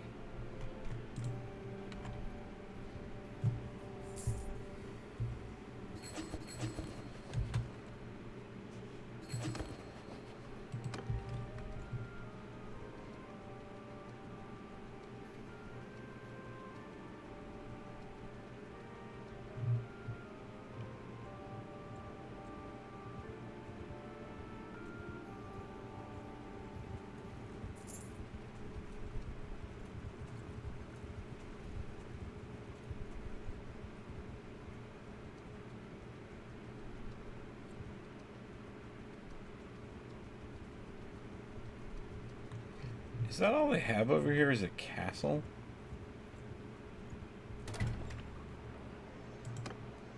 Peace to you, Stray.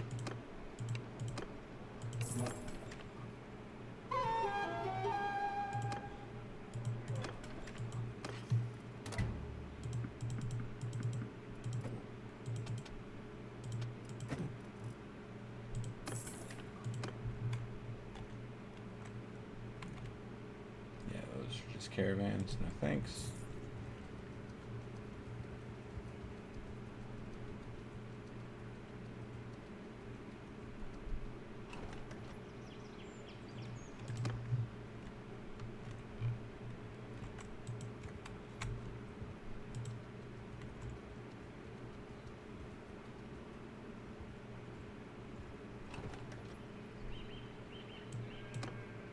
Well, now, Stray.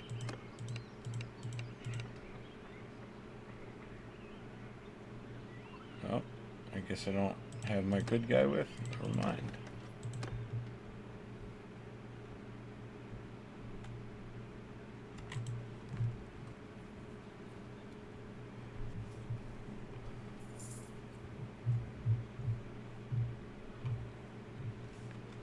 Oh, this castle's a bit too close for comfort for being sieged.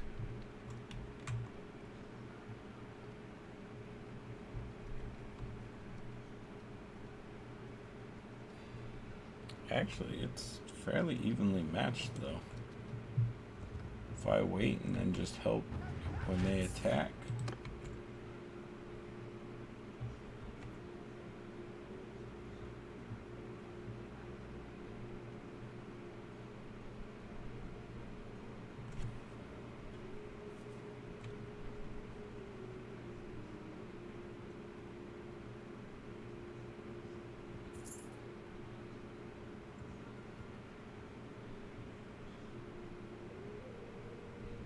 Oh, never mind. They just doubled up.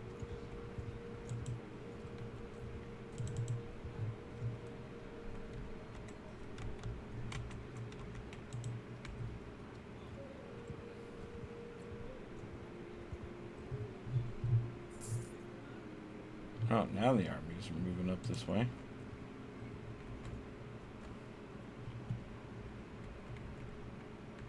You are not a real army.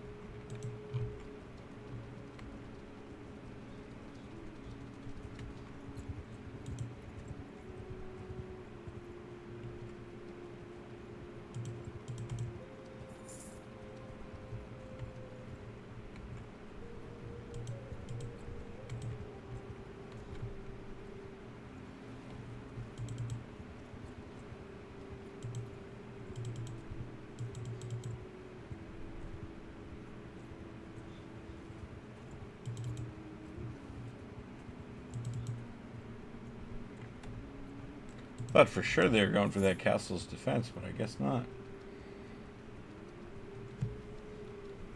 Yeah, what do I know? I'm only a mercenary for them.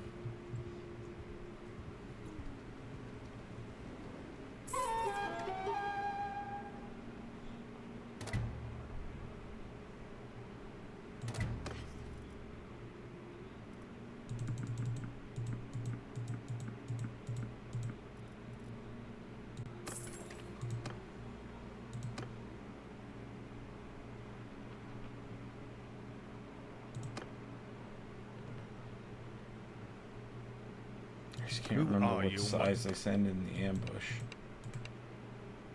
Alright. Let's see what happens, I guess.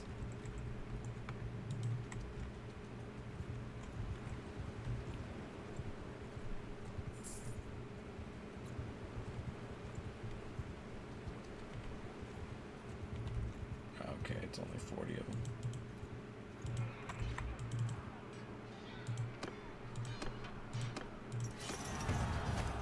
Beautiful.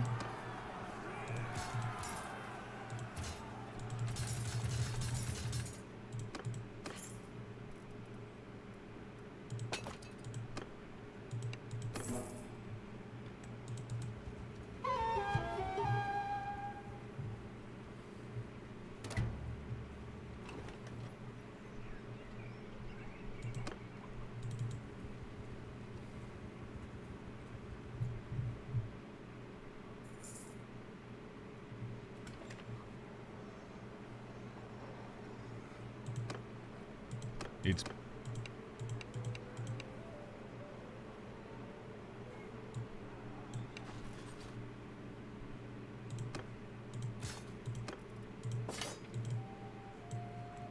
Oh, come on. Why does it do that?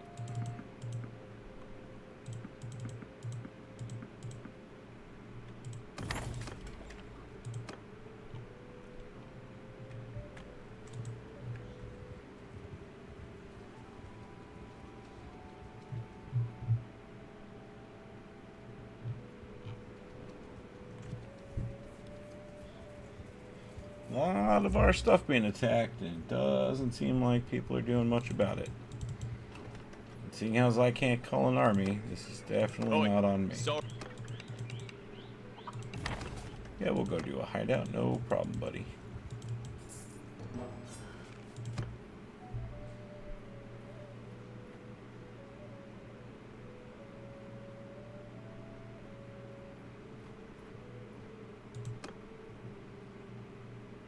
Oh, I don't even have to take companions. I could just take a full squad of legionaries. Let's do it. Alright, you guys got it. I'm gonna lean off camera for a second for reasons.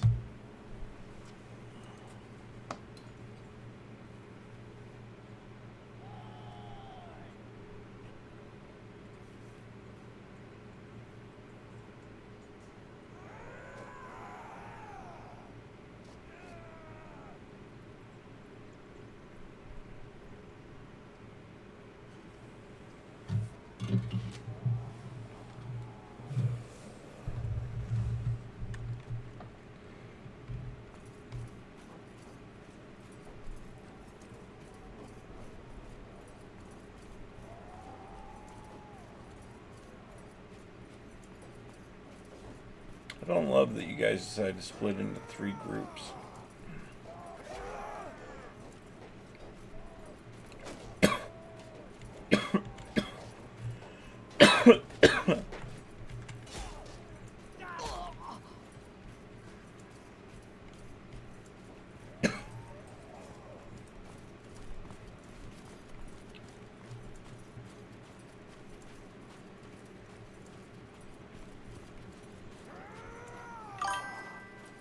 Another army of 340 dead.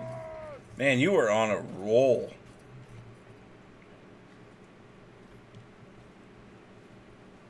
I'm over here clearing bandit camps of like 10 people. You literally, you are like being able to flip the odds like you have in some of the battles. You are literally that world's Hannibal. Your name should bring terror to every city you approach.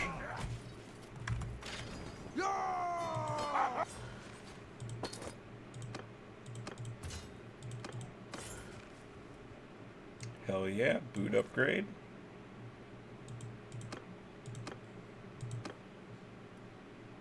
Yeah, there you go, better bow. Slightly better bow.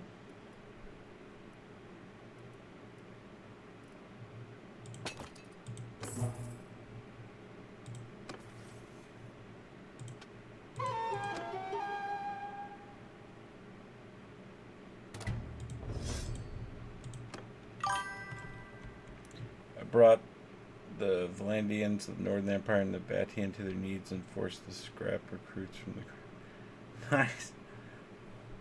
How much... Do they have any cities left? Or are you moving on to sieging them now?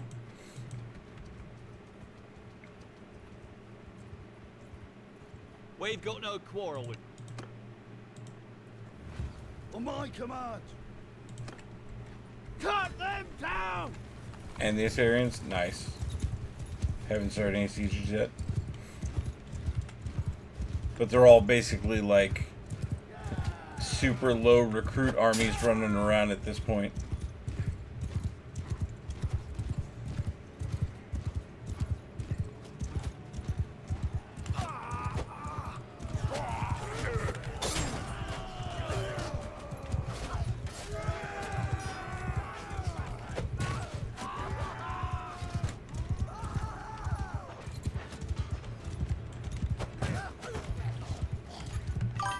I don't know where you think you're going, guy.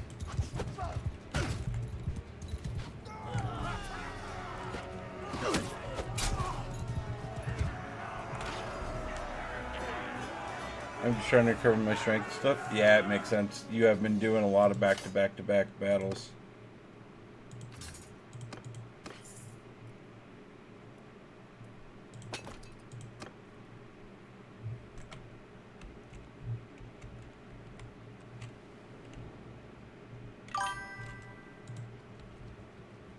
I'm at 11 HP. Oof.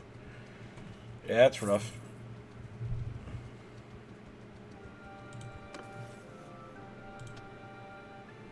What we got?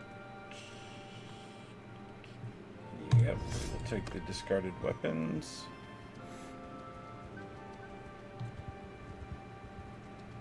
Me and my army needs a bit more time to just heal. Yeah. Sometimes it doesn't hurt just to park in a city, that's for sure. Is that caravan out there? Yeah, I don't think so, guy.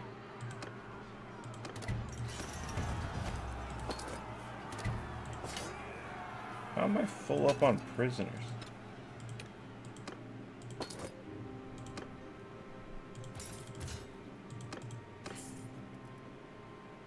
Nice. Those would definitely be good for somebody.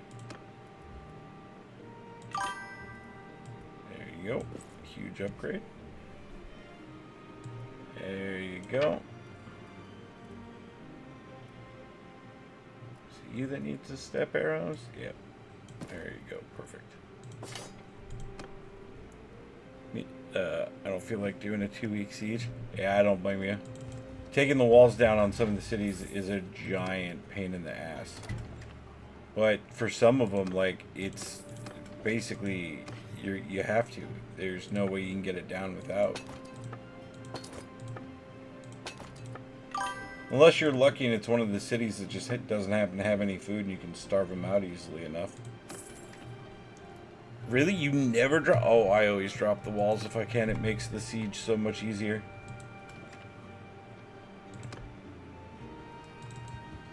Because I usually have both the food and influence to keep the siege going, no problem. I mean, starving out's not a bad way to go too. But yeah, I always end up bringing the walls down. Ideally, I could... Both is what I usually aim for. That way the city literally is no problem to walk in to take. I do not love how much of this is at war with us right now.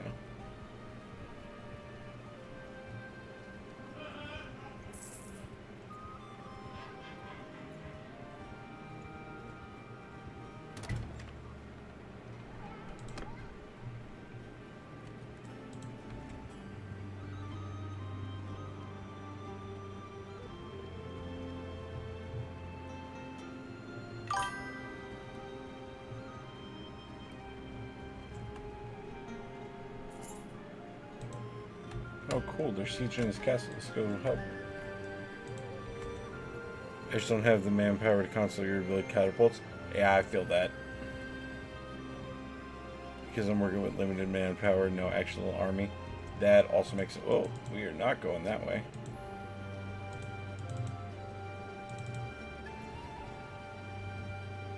Yeah, we'll just hang out here till that army goes past.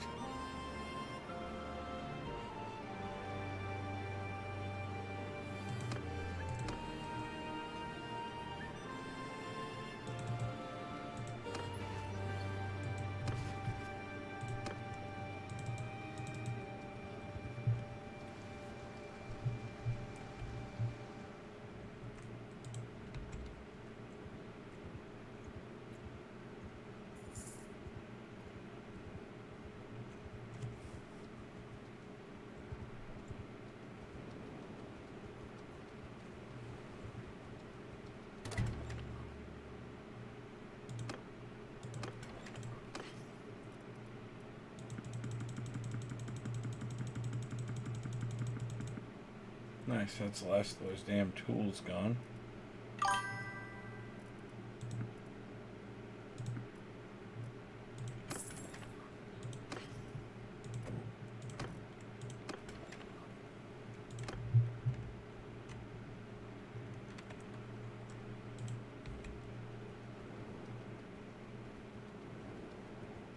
We're in a fight in the valley between my castle and Carbonith, or however it said. Yeah, I don't know how to say any of these correctly, I'm sure. So you're talking about, like this valley, like right here, like right in between here?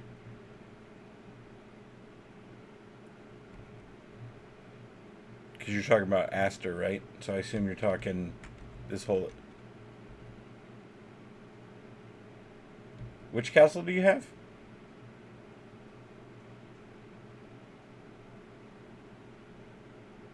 Starts with a C.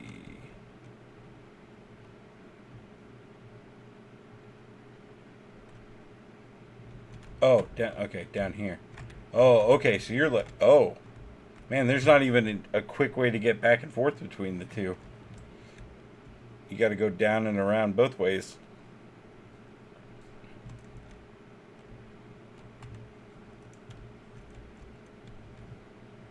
It's an interesting corner to be holding, though.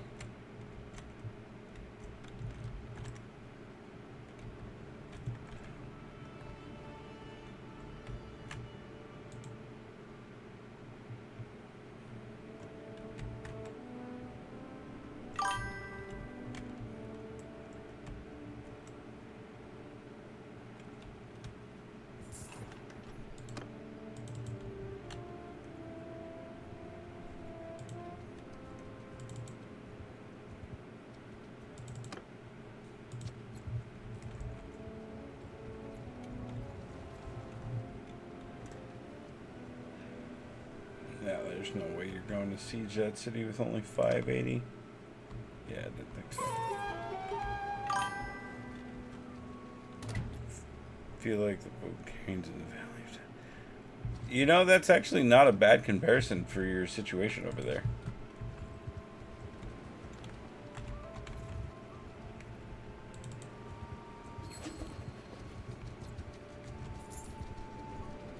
Now then.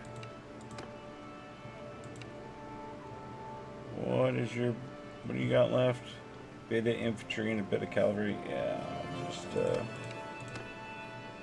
send the troops. Yep, take you as prisoner. Yeah, look at that. That's going to be a solid payout right there. And there's a good chance they'll have some decent equipment. Waves of Batians instead of the British. Yeah. And I mean, technically the Batians are basically Celts, which you can argue are the original British. So, yeah, same.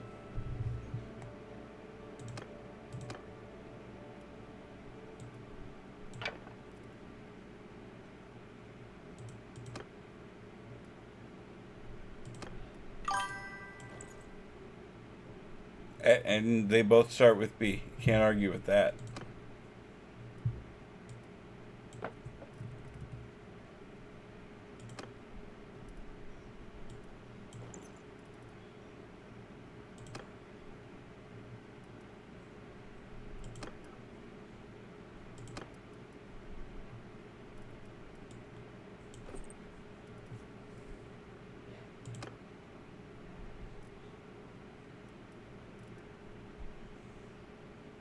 Yeah, still just spear brace. Damn. I really want a couch lance. Yeah, good enough for me as well. Yeah, close enough. Alright, hanging close to this army for now.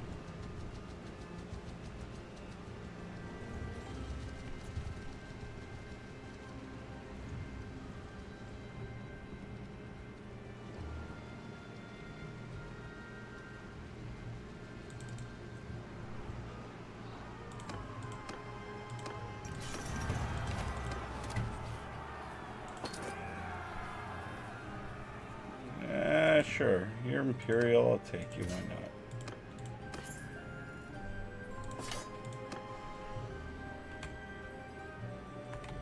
Alright, we could check in with these villages and break off from the army and go get rid of some stuff.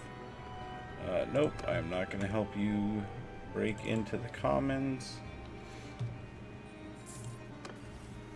I know each kingdom has its real-life counterpart, who is the Batians counterpart? The Celts. It would have been the early Celts, and I mean, you could make an argue for some of the Goths and Visigoths as well, for like when the, like, think Teutoburg Forest for the Roman massacre, that sort of thing.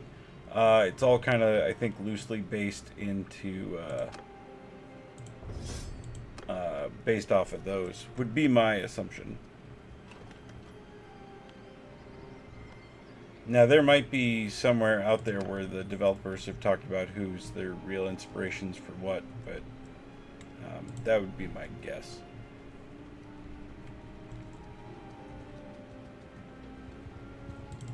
Whoa, 85. What are you doing back here?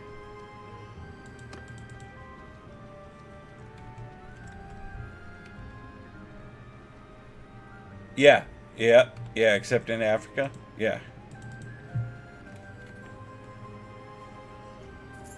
Scipio Africanus is incredible. I also love all the stories of While Imperious, so I'd be Scipio Africanus. Not, and that is fair. That is a more apt comparison for you.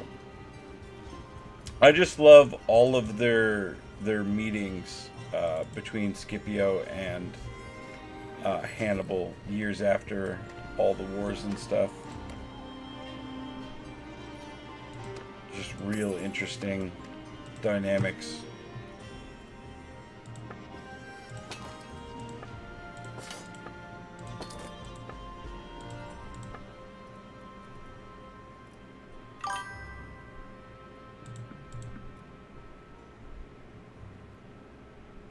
Yes, Scipio did beat Hannibal.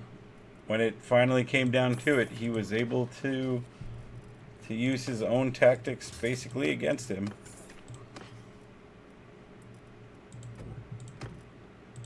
It is crazy how if Hannibal would have had any support from Carthage at all, like any level of support, resupply, replenish, taking advantage of the stuff he had already taken, it would have all played out so differently. But because of the way Carthage was at the time, with the way they treated generals and the way they wanted to get back to trading and all this other stuff, like, yeah, they really, really dropped the ball.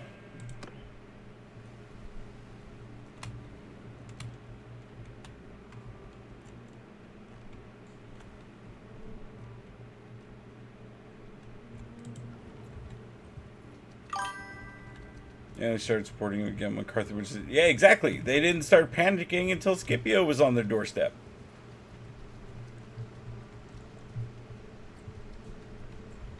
It's just like, what was that that Greek, that Spartan general that Carthage had show up for like a battle, maybe two, and then because he did so well and Carthage generals were jealous of his success, he was exiled? Like, Carthage was just in a really bad spot for the foe they were coming up against, because Rome, being just the unstoppable juggernaut that they were, like developing a navy and all that kind of shit on the fly, was just crazy. I don't remember the name, but I know you're referring. It's like Xanthopus or something like that. It starts with an X. I don't remember that. I'm really bad with names. But yeah, he... You know, all of what Carthage was doing was just like one bad decision after another, after another, after another. And it's like, if they had stuck to any of those, like if they had left that Greek general to, you know, in charge to reorganize and run battles and stuff, I don't think Scipio would have had as easy as the time as he had by the time he got to Africa. But because of Carthaging, like, yeah. They, like I said, they just really dropped the ball. It also doesn't help that when their generals and stuff lost, they were usually crucified. So losing that kind of experience and brain power in that kind of situation is also hella dumb. Rome did actually support their generals, even though some of their generals were way too hot-headed and cocky. And I mean, underestimating Hannibal was literally every Roman consul up till Scipio. Like, with the exception of, what's his name? With the, starving him out. What the fuck is that called? I can't remember his name.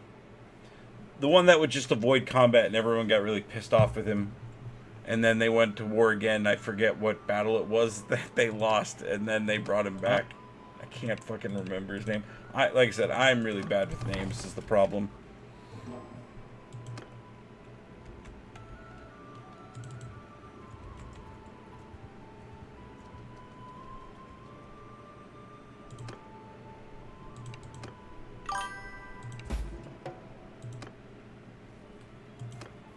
Correct. He had dictatorial powers at the time. That is correct. He was a former consul, if I remember correctly. But he was the only one that wasn't getting absolutely slaughtered to Hannibal. His whole method of, basically starving out the enemy and preventing him from moving where he wants and limiting his movements, was huge. And then, Rome being Rome's, like, glories in battle, not avoiding battle, went back, lost, and put him right back in charge. Is it Parmenion? Is that who was running it? I can't. I'm so bad with names.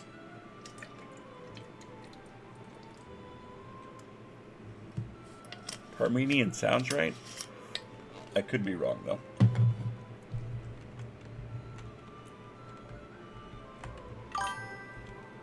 Guys, come around. This guy needs to supply his army, so he defeats to keep feeding his army, so let's not fight him so he starves. Literally. Sometimes avoiding combat is the best thing you could do, especially since they kept boxing him in, and him not being able to move around or effectively fight in a bunch of places that Rome could be, because every time he left, Rome would just come right back in and take it back. So, like, he was, at some point unable to hold on to it. Fabian. It was the Fabian strategy. Fabian. I knew it would come back to me at some point. But it's the Fabian strategy. To deny your enemy of resources and movement. It's the Fabian strategy. Him getting more in Italy was his worst mistake. Yeah, he should have either stayed up north, or he should have taken the entirety of the south and stayed down there. Or he should have marched on Rome when he had the opportunity, because if he had pushed Rome then, Rome would have fell, 100%. But he chose not to. Rome was able to rebuild, and basically he fell into stagnation. But again, if Carthage would have supported him in any any meaningful capacity, they really could have capitalized when he had a lot of southern Italy in his possession. 100% could have set up supply lines and had a steady inflow of troops to be able to take the peninsula. But yeah, they missed their opportunity. They let Rome learn and adapt, and that's the worst thing you can do.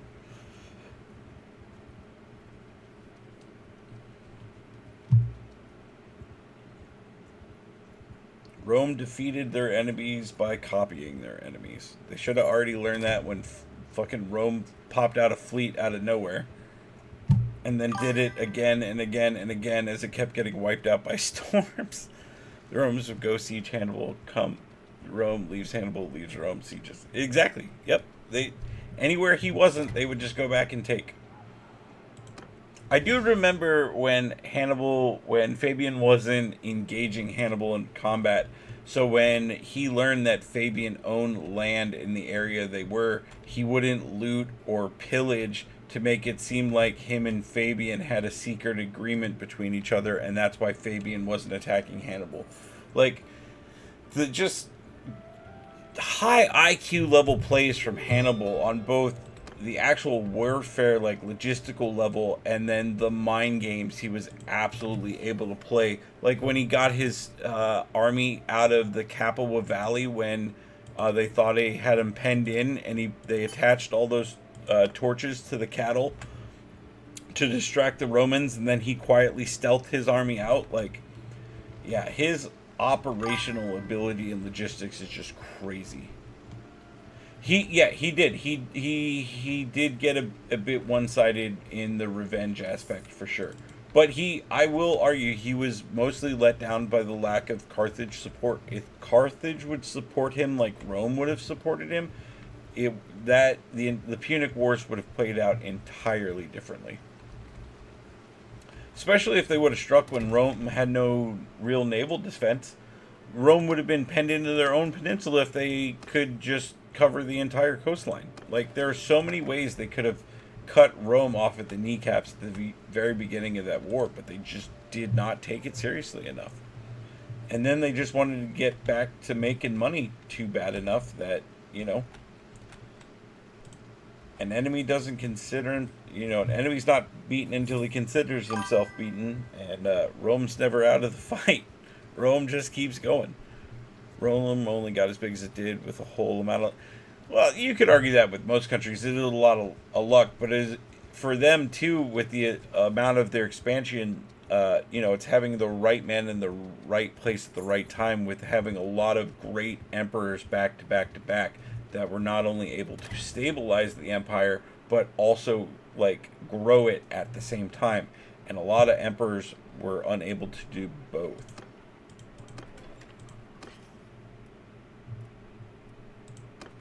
But also, you know, empires of that size suffered from technology back then. Like, when you're so big and it takes weeks or months to get communication to where you need to get to, it's super difficult. Because there are a lot of times where if their enemies just gave a bit more effort, they would be touched. Oh, 100%. Every time Rome was at its weakest, when the other side would have just pushed their advantage, or just, you know, didn't believe that Rome had some secret backup waiting around the corner, or we're going to pull out this surprise. There were multiple times, especially early on in, like, the Etruscan Wars and stuff, plenty of times it could have tipped well out of Rome's favor, and because of a handful of mistakes made by who they're fighting, Rome perseveres. But Rome's unyielding attitude is also a large part of their success as well. I mean, look at how many times they lost in the First Punic War alone. How many fleets were wiped out and lost just to storms, and they would rebuild, rearm, and resend all those troops to go fight. Like, they are literally relentless. They're like an unstopping juggernaut that will continue to keep throwing money and manpower at you until they walk away with total victory. Because for Rome, that was the only option.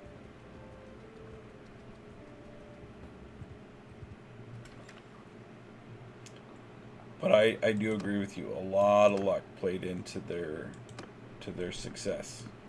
Oh shit, we did hit Clan 2. Yeah. Alright, so we can finally send out our brother as a party. Yep, you can get out of here. No troops for you. You'll be fine. Alright, let's head up to here, and then this is where I think I'm going to call it. Storm's got more Roman casualties than Carthage. You're not lying. You are not lying. Rome had the worst luck when it came to storms, just back to back to back, wiping out their fleets. One could make the same argument for the Mongols fighting when they were trying to invade Japan. The majority of their troops lost for the storms as well. It is crazy how many major military conflicts and events have tipped one way or the other due to weather.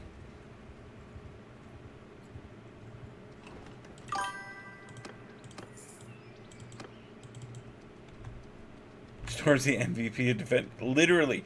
I mean, for it to have wiped out two separate massive Mongolian fleets, and I realize I say Mongolian, but it was a fairly diverse mix of army with Mongolian making up a small percent. But, you know, for two massive storms to come through and wipe out, the timing on that's incredible. Like, there's a reason that Japan started referring to it as the divine win. Like, it is crazy how much nature, like, came in clutch for them.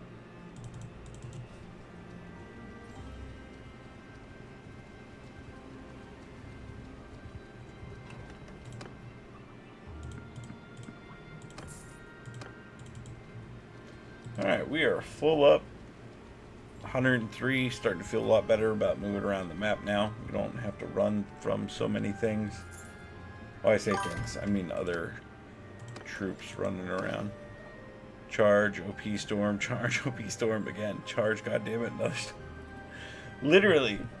And, you know, back then, anytime boats sailed away from a coast, it was always a huge gamble, but the luck to just be hitting storm after storm after storm like that is just insane. Absolutely insane.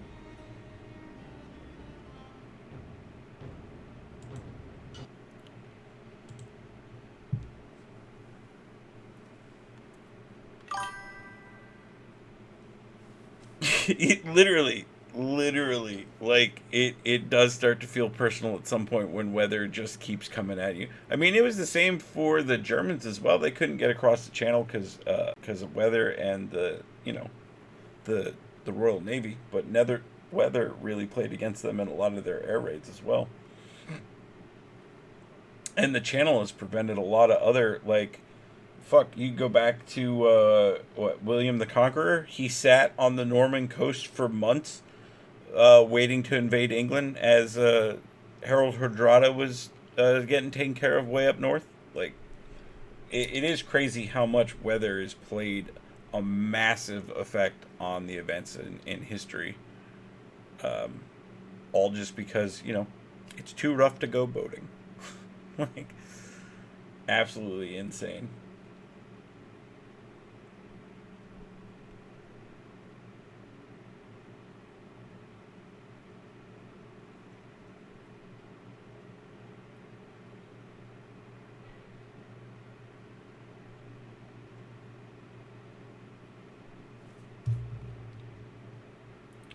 But cool. I think I'm going to call it. I might get back on later tonight after the missus goes to bed. We'll see how I'm feeling. If not, I will definitely be on tomorrow. Well, that is, I'll be back next time you stream. Perfect. I really appreciate that. I'll probably be playing some more Bannerlords for the next, I don't know, foreseeable future. I might squeeze some Star Trekker in there somewhere. But basically, at this point, I think waiting on the Final Fantasy Tactics remake to drop to be my next big game I sink some time into. So I should be on Bannerlords the next couple of days. I try to be on every day if I can. Oh, me too. I definitely enjoyed our conversation. Anytime I can geek out about history is huge, let alone geeking out about Bannerlords as well. I don't have any friends that are into it, so it's nice to have somebody I can really talk nerd with on Bannerlords, because that game's incredible. I wish more people played it.